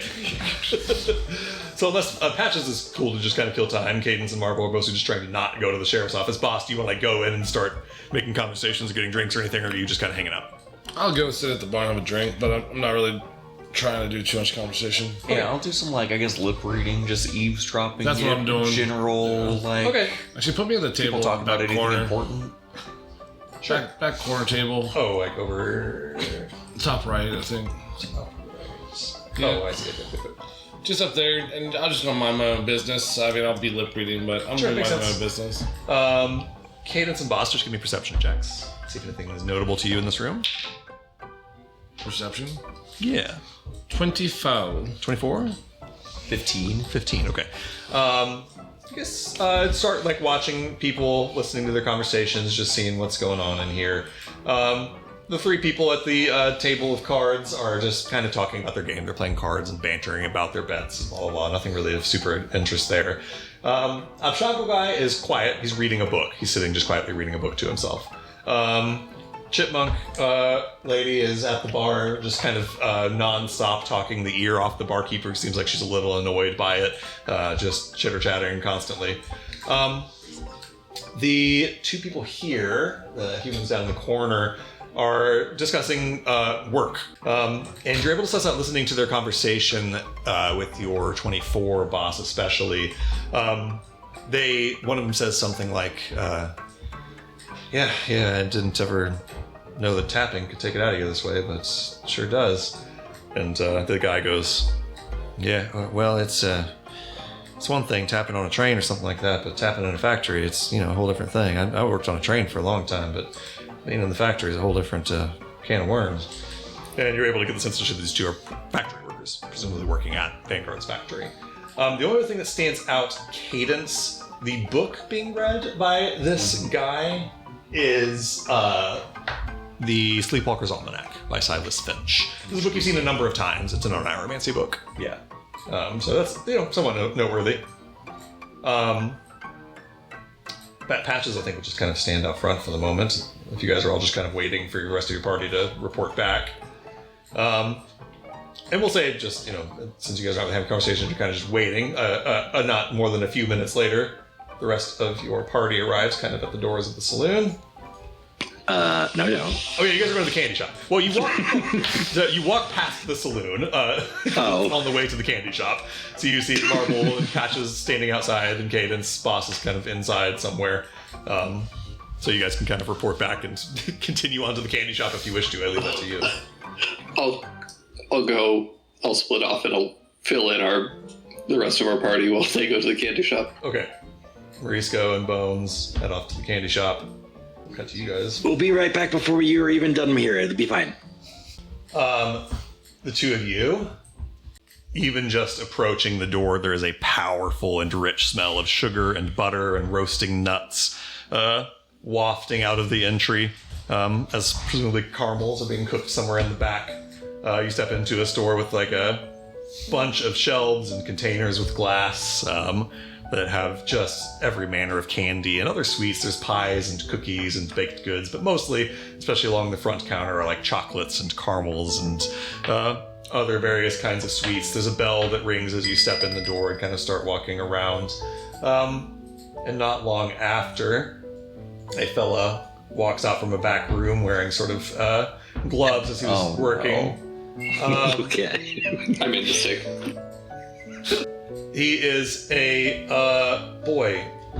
It's not immediately clear what race this person is, what species I should say. Green guy, round. You might think like goblin at first, though not quite right, because he's much too tall to be a goblin. He's in fact quite tall, like almost 6'7" or something.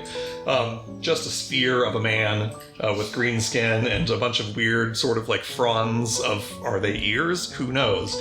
Like tendrils that come off the back of his head. He's dressed in a pinstriped brown sort of vest and a white pinstriped button-down shirt, a black bow tie, a black bowler cap. He's walking with a cane that is painted like a candy cane. He says, "Welcome to Tom Pepperstripe's Gourmet Candy and Sweets." I didn't make this voice up on the spot. This was premeditated.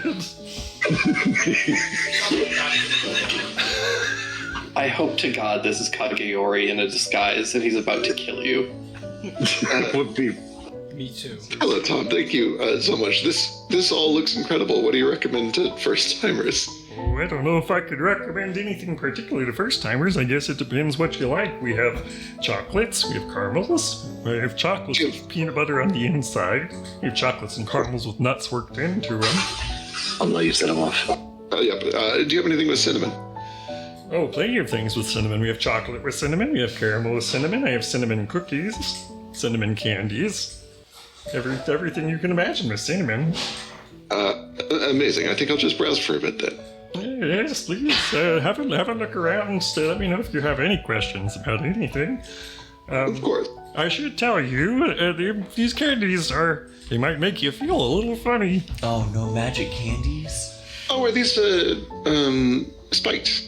Yeah, well, some of them are spiked with just alcohol, and some of them are just plain old candies, but some of them are, a little bit of magic. Oh, I was thinking this was like cocaine. Okay, magic makes more sense. Cocaine is magic. Yeah, Do you have it's not like a spell or anything. It's just, you make a candy the right way and put all your love in it, and there's a little bit of magic to that. I'll look over to Blaze go. Is that how this works? I mean, it's how it works for me, so I guess it would work with candy, potentially. Amazing. It's crazy that we didn't bring Raoul. I don't want to oversell it. They're not gonna, you just will feel really, they just taste really good, and they make other things kind of taste and feel really good, too. Oh, so he's mixed weed in them. I understand now. No, it's not. There's no drugs. It's not drugs. It's candy. It's candy. There's some alcohol candy, but mostly it's just candy. Mostly it's just candy. And depending on what you get, So you guys start to look at the prices. For most of the candy is like 2 or 3 pieces of candy for a copper. Sure. Some of the things like pies and baked goods are a little more expensive than that, but most of it is like you can get like a couple pieces of chocolate or a couple caramels or whatever for a copper. A tenth of a mark. Okay. Is there like a conspicuous candy that's like 50 marks? No, there's nothing like super expensive at all. It's all like reasonably food priced. Okay, so is there any sort of indication which of these are going to be funny candies and which ones are just regular candies? I mean, they're all kind of funny. You know what, Tom? You've sold me. I'm just going to go around and I'm going to spend like 10 marks getting a variety of candies. So 10 marks will buy everything in the store. Candy. 300 Say 10 marks is 300 pieces of candy. If you wish to do that, you're welcome to. You will buy this guy's store out of candy. 300 pieces? That's not that much candy. Yeah, that's not that much candy. Have you made But it is candy? enough candy for us to spike all of the factory workers. That's so true. Oh, yeah. I'm serious. I think I'm going to grab like a fistful of each candy. Sure. I mean, I think if you get a fistful of each candy, that's still not 300 pieces. That's probably still like, I don't know. And there's some that you don't have enough to get a fistful of. I mean, if you truly, if you want to spend 10 marks and buy all the candy in this store, you can do that. The time is No, I'll spend like 4 marks. Okay, so you buy almost half of the candy. Then I'll spend 4 marks and buy the other half of the candy. Do you want to go 2 and 2? I can do that. Okay. Okay. You guys each spend 2 marks. You can each get, let's see, it's like 3 pieces of candy for a 10th mark. So a mark is about 30 pieces of candy. So 2 marks about 60 pieces of candy. So you guys can each pick about 60 pieces of candy. Fuck yeah, let's go. You guys pick out big. He starts putting them in boxes. Says, wow, you're big spenders. Would you like a sample? Love a sample. All right. What do you want to try? We have the truffles with the cinnamon filling. We have the truffles with the cherry filling. We have the truffles with the orange filling. We have the truffles with the vanilla filling. We have the truffles with the apple filling. And Give me an orange and a cinnamon at the same time. I want to squish them in my mouth. I'll do just a cinnamon. Popular choice. Popular choice. Is it? Orange and cinnamon at the same time is a popular choice. Totally. Please both give me charisma saving throws. Oh. Oh no. Oh boy. Listen, I can handle candy. This is why you needed me to do that alternate character. Oh my god. Oh no. On a 21 bones, you eat this cinnamon truffle, and it is like miraculously delicious in your mouth. You've never tasted I think when you eat just a little piece of chocolate with the filling, you're not expecting much complexity of flavor. You're expecting sweet and delicious, but you're not expecting complex. And this thing like activates the entire inside of your mouth with all of your taste buds. You like are salivating as you chew on it. It is so delicious. Mauricio, same experience, and then you just feel like as you're chewing on it, at one point you close your eyes to savor the flavor, and you open your eyes and everything around you is just like brighter. All the colors around you are like vibrant and popping. Your emotions and senses are just greatly heightened. Just intense emotion, intense physical sensation. The colors are brighter. The music is richer. For the record, this is not exclusively positive. Like, your negative emotions are heightened. Your sensations are equally amplified. Pain would be. Other things are heightened as well. But it's basically just really, really heightened feelings and senses. So this is mushroom chocolate. Essentially. Yeah. He's gonna see a woman and have a heart attack. All true. Bones, you don't feel those effects. You just taste a very, very delicious piece of candy. You see Maurice's like pupils dilate. Tom Pepper's Can I tell that I'm resisting an effect? I think so. I think you can tell that something like pulses inside of your emotional center, then you're able to sort of like push it down. I mean, for what it's worth, the point of this is to sample it. Like, if I have the option to let it take over, I'll let it take over. You absolutely can choose to fail the save, and like Mauricio, you find yourself like in a room whose colors are bright and whose tastes are sweet and whose music is sweeter. You didn't think there was music playing in here before, but now somehow there is. Mr. Pepperstripe, did you make these yourself? I make everything here. It is Tom Pepperstripe's gourmet candies and sweets, after all. You're an artist. You should be very proud of what you do. And Bones is like beginning to openly weep. I am very proud of what I do, and my candies are the best in the world, I always say. I just want to bring a little bit of joy to the world, and I do it with candy. Oh, that's a very... Oh, I just lost my accent. I'm so excited. This is a very beautiful mission. Oh, these are very good. I wish that you had more stores. You should have many stores just giving the candy, yeah. Oh, I don't think I could handle more than one store. It can only be one place at a time, and besides, I'm happy with my humble little home here. Bones is crying. I think this guy secretes candy. That's my guess. He shits out all his candy. Okay, well, I've gathered up 60 pieces. I'm going to take them to my friends so that they can understand how beautiful the world is. Okay. You guys, Marvel needs his heightened emotions right now. as you Which guys... is sick because I do love Tom. This is a great time, but not right now. As you guys are boxing up your candy, Tom Pepperstripe is putting it into boxes and setting them into little like paper wrappers, and putting it into very nice boxes for you. That you're hearing like stacks and stacks of chocolate boxes. You hear the doors of the establishment open and the bell ring at the door.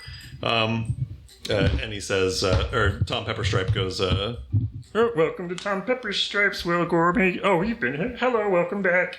a gentleman steps in, Oh, fuck.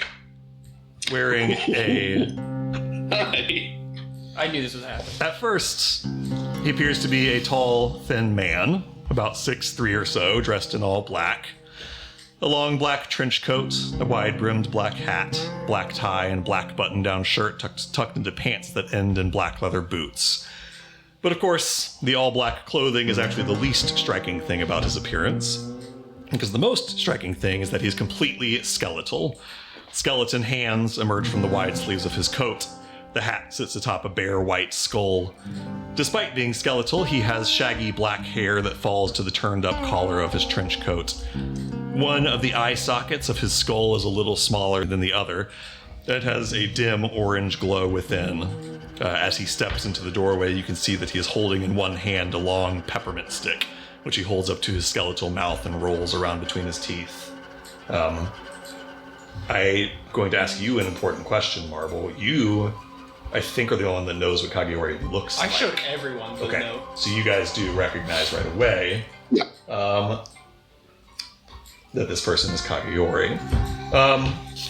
He steps in and walks up to the counter where Tom Pepperstripe is boxing up your chocolates. Pays you no mind at all. Says, Let me get a couple dozen more of the peppermint sticks.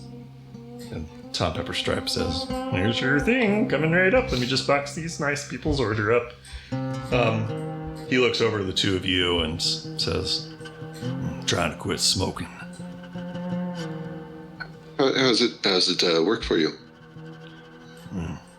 Ain't quite the same, but it'll do. I imagine that at a distance, people still think you have the cool factor of smoking too, so you don't ruin the image. Mariska's like obsession with like candy cigarettes is killing me. it is really good. He just says, just kind of grunts. You've been here before. Is there anything in particular that you think is good? I assume the peppermint sticks. You say with 60 pieces of candy. He says, I can't say as I've tried anything but these. and he kind of pulls the peppermint stick out from between his teeth and waves it at you for a second. Fair. Would you like a piece? He holds out his box. Yeah, I think I'll pass, Slim. Appreciate it. Fair enough. Well, we should be on our way. Yeah, probably a wise idea. Oh, God. Yeah, that's a little menacing. Yeah, I'm gonna leave. Bones and Morisco, please make me wisdom saving throws. Got it. That was my 18, but I will That was your roll 18? another one if you want to do one. Because of the candy, you take a -1 to this. Fuck. Uh-oh. Oh, God. Oh, God. Hey! Bloody hell yes. Bones, you look at this man and know that he knows who you are. Fuck. He's, not making any move to chase you or anything, follow you even as far as you can tell. But he looks at you in a way that there can be no mistaking that he knows exactly who you are. You feel creeping, horrifying dread moving up the sides of your neck and back. You move to walk out of this place, and the distance between you and him stretches in a way that it seems like he's getting no further away from you, no matter how far away from him you move. Morisco, I don't think you get quite that sensation, but you look at one point and see the terror on Bones' face, and it fills you likewise with terror. Nothing happens to you mechanically other than you currently have the frightened condition. And I'll let you decide what your characters do, with the understanding that your frightened condition is actively heightened right now by these candies. Right. Bones wants to leave. It would be bad enough to be frightened, but for him to do this, crazy heel turn from, euphoric to this, he just wants to be gone. He wants to be gone so fast. Yeah, you leave. You walk out the door and walk away. He stands at the counter waiting for his peppermint sticks. Yeah, I think Morisco is likewise ready to leave, grabbing the wrist kind of deal, but then you pull off before he does, so.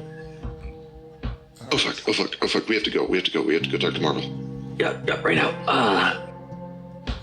I'm sorry, that was such a bad idea, I'm so dumb. Oh. No, you're not dumb. The candy's delicious. We didn't know he was gonna be in there.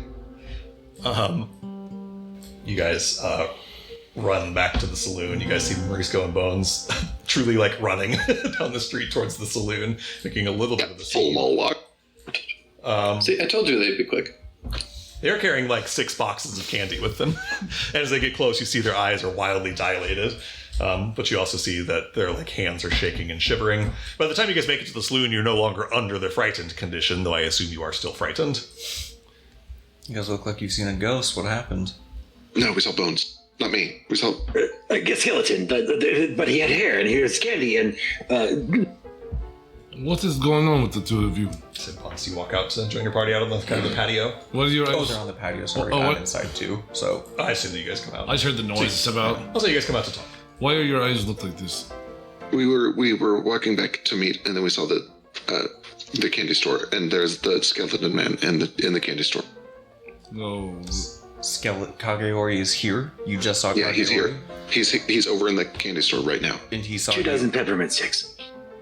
Do we kill him? No. Okay, well, we need to go. Yeah, we gotta go. We gotta get out. Yeah. Sorry, just wanted to clarify. Like, he's alone. I don't think he would have any problem taking all of us out. Understood. I will pop into Spex's vision and just see where he's at. Crawling his way along a train track. What's his movement speed? 30. Okay, got it. Yeah, crawling along a train track. At the moment, he doesn't see where he's going. He can't see far enough to see where this track leads. Yeah, real low to the ground. Can we dip to the side of the saloon? Sure, Just yeah. get off the street? Yeah, totally. You just kind of jump over here to the side, get yourself some cover and some shadow. You guys will go inside. There's rooms in there and stuff. That's up to you. I assume you guys want to have a private chat. So you say we need to go, but where do we go? I'm not sure. This kind of changes things. If Kageori is here, we no longer have the advantage. That means Mick is 1 degree of separation from this. He's about as close as he will ever get to this. We don't have an advantage here. I'm not saying that changes things, but it kind of does. Sounds like your friend is here. You know this. Oh fuck! Give me a second to think. You guys can hear the kind of faint sound of the ragtime piano playing through the windows of the saloon as you're standing outside by the window. It's both enthralling and also just triggers anxiety. I don't know why. For Bones and Bones and Morisco have their senses ultra heightened. The music, however you're interpreting it, is powerfully heightened. The lights from inside are shining out super bright. You feel like, I don't know, maybe a little more seen than you would like to feel. Or maybe you're comforted by the light. I don't know. I don't know what you feel. The light's very bright. Marvel will try to put a comforting hand on Bones' shoulder since he's right next to him. I think we have to act. Meaning, I think we need to go to the factory. yes. I think that this is our chance, right? This is how we can either skulk in the shadows or we can be heroes. This can be our moment. What are you talking about? I'm talking about your family. Your brothers are in the factory. Yeah, that's why we're here. Yes. So why don't we go down there and save them? Save the day. Did you... Make a name for ourselves. No. What the fuck are you talking about? Don't you want your brothers back? Were you not listening earlier? Yeah, you wanted to rush us through the candy store to get to your brothers, so we should go get them now, yes? Before that, when we were talking about even if we get them, they're just gonna keep coming after us. Would you make a name?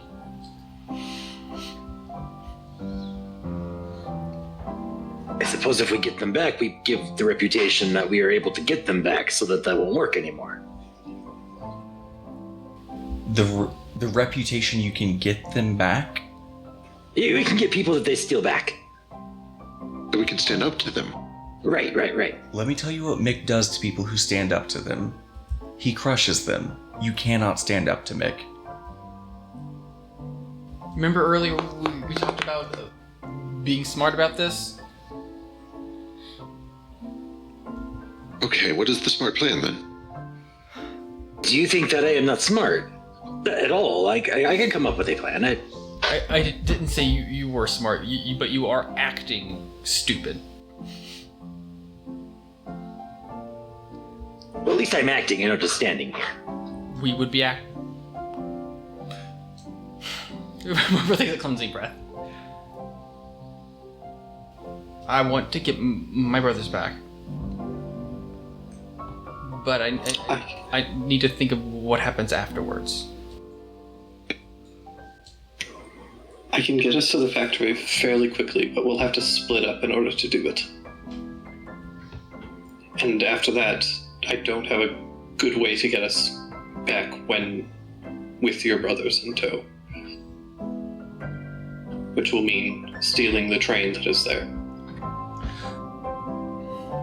With Kageyori here, I don't think we can go in guns a-blazing.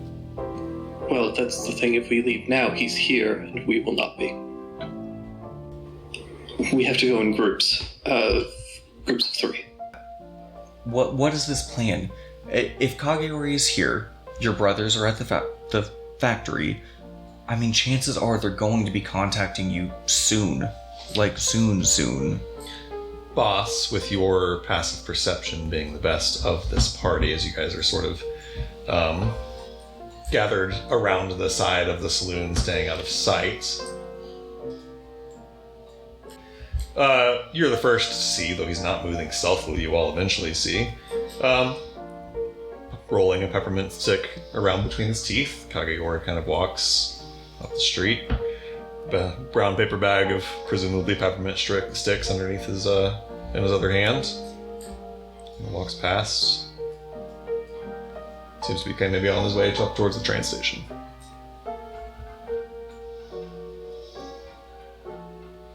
That is him. There is no smooth way for us to do what we are going to do. If we want to go to the factory, that's where we go.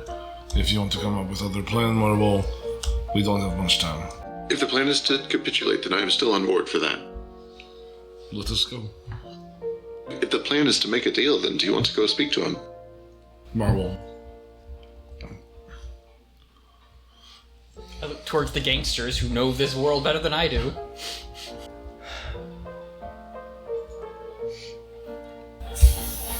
Fuck. I run around the building and I run after Kageyori. Alright. Hell yeah, let's go. Is anybody else going as well? I guess I'll follow. Okay. Anybody else? I put a hand up trying, I'm not, it works or it doesn't, but trying to get people to not follow me. I will stop. Cadence gestures for everyone else to stop. Does anyone not follow that gesture? I already told Cadence that I would not, be a part of this one. She said not to, so Lovely. I'll trust it. Cadence, you run through the streets, through the middle of the cross streets of Blackwood, where Kageyori is walking towards the train station. He looks over his shoulder and sees that you're following him. Are you like running in his direction? You tell me what you do. I don't like this. Do I clock him clocking me? Yeah. He looks over his shoulder and clearly sees you. I mean, I know that if you were trying to sneak up on or something, let me know. It sounded like you were. No, okay. I'm not trying to be subtle. What I'm trying to gain here is, does it look like he immediately recognizes who I am, or am I too far away? Give me an insight check. Just a quick glance. Dirty 20? You do not see an immediate look of recognition. He looks like he just notices somebody following him. Okay. If that's the case, I will approach him and just kind of yell out like, "Hey, excuse me, mister?" He turns around wordlessly, rolling a peppermint stick between his teeth. Hey, I'm sorry to bug you. I'm looking for a factory around here, and I'm just a little lost. Do you know where I should be going? If you're looking for it, then you probably ain't meant to find it. I know that. It's just... I'm just looking for my partner who ran away, and she took everything with her, and I'm a little lost, and I know she came this way, and I'm just looking for any help I could get, please. He looks at you. Again, it's hard to even say expressionless. It's a skull.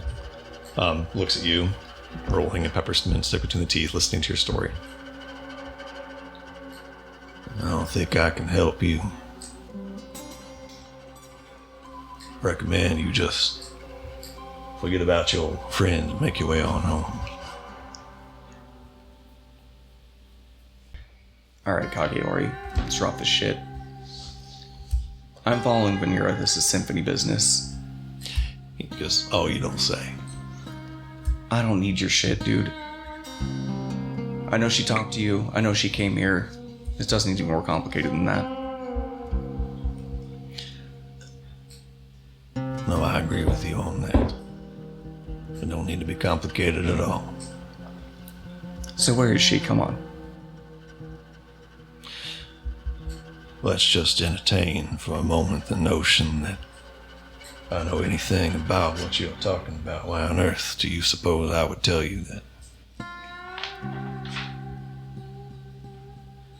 Because I think you understand that Mick is strong, but he's not invincible. And if there's anybody in the world who could take him down, it's gonna be us. Roll me either persuasion or intimidation, your choice. Only a 17. He looks at you. Ain't no man invincible. But Mick Eisenhower's a hell of a lot closer than you. And he crunches the end of his peppermint stick off and starts to chew it. Can I size up this guy? Like, I know that he's going to be strong, but I don't know if it's, like, unattainable for our level or if, like, we could actually take this guy. Roll me an insight check. 14?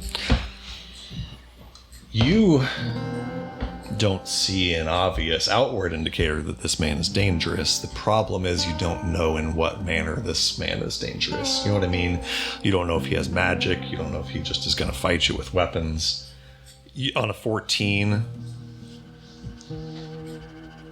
you look at this man, look at the way that he is looking at Cadence.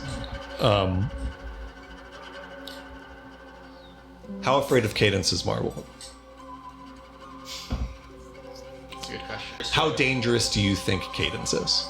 Fairly dangerous. Kagiori is looking at Cadence like the amount of danger she poses to him is trivial. He looks utterly unworried about Cadence or the danger she poses to him. Just put it that way on a 14. Okay. You're not necessarily able to hear all the words that Cadence is saying, but you know from experience what Cadence is doing. Yeah. She's trying to intimidate and frighten this man into ceding to her desires, and he is water off a duck's back. Mm-hmm. Okay. Now, I do believe that I will be on my way, and I suggest you be along yours as well.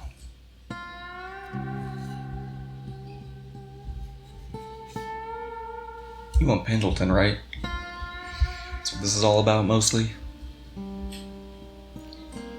I ain't in the business of doing what I want. And neither am I. That's why we're both here. That's what Mick wants. He just looks at you. He was turning to walk away and Yeah. stops and turns back towards you. I could give him to you. I could give you his engine, his race car, his company. What do you want?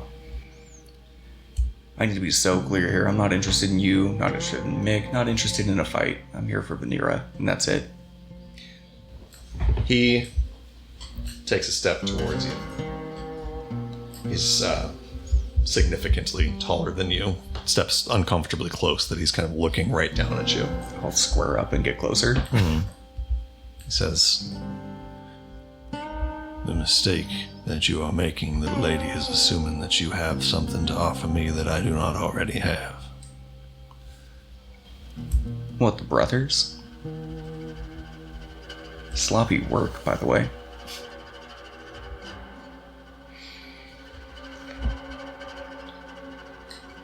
Whatever you believe that you have to offer me, I am not interested in. I'm going to be on my way. and he turns his back to you and starts to walk off towards the train station. As he takes a few steps away from Cadence, tumbleweed blowing in the breeze behind him, he turns back around for just a moment towards you, Cadence, and says, I believe you understand me when I tell you that I am just here applying my trade. And I understand that you are just doing the same. I cannot help you, but I do not begrudge you. Be on my way now. I recommend you do the same. And he turns, begins to walk towards the train station.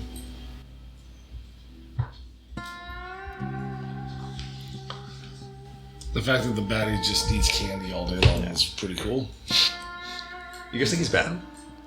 I don't think he's bad. Clearly a good guy. He seems pretty bad. He's just applying his trade. You telling me he's the hand of the military complex? Yeah. He's a good dude. I don't know if he's good. It's pretty good. He only murders people for an evil badly man. as it could have. I was going to say, Cadence, it is not often that you are left on the short end of an interaction like that. That one makes sense, though. Sure does. But you find yourself standing at this cross street as a lamplighter comes by with a long stick and begins lighting the lamp as the sun is just beginning to threaten to set before too long. Watching him, do we see him go into the train station, get on a train? Like what? You see him walking to the train station. There's no train waiting. Not at the moment. Cadence, as you stand in the middle of this crossroads, watching this lamplighter light the lamp and Kageori disappear into the train station ahead. That was where we're going to finish tonight's session of Spirit and Salt. No. I know I don't want to stop either, but it's getting late. I don't know if we've ever ended an episode in any of our campaigns on such a low note. This is low. Thank you, everybody, so much for joining us tonight. Thanks, guys. And we will see you next time on Spirit and Salt. Bye-bye. Bye. Bye.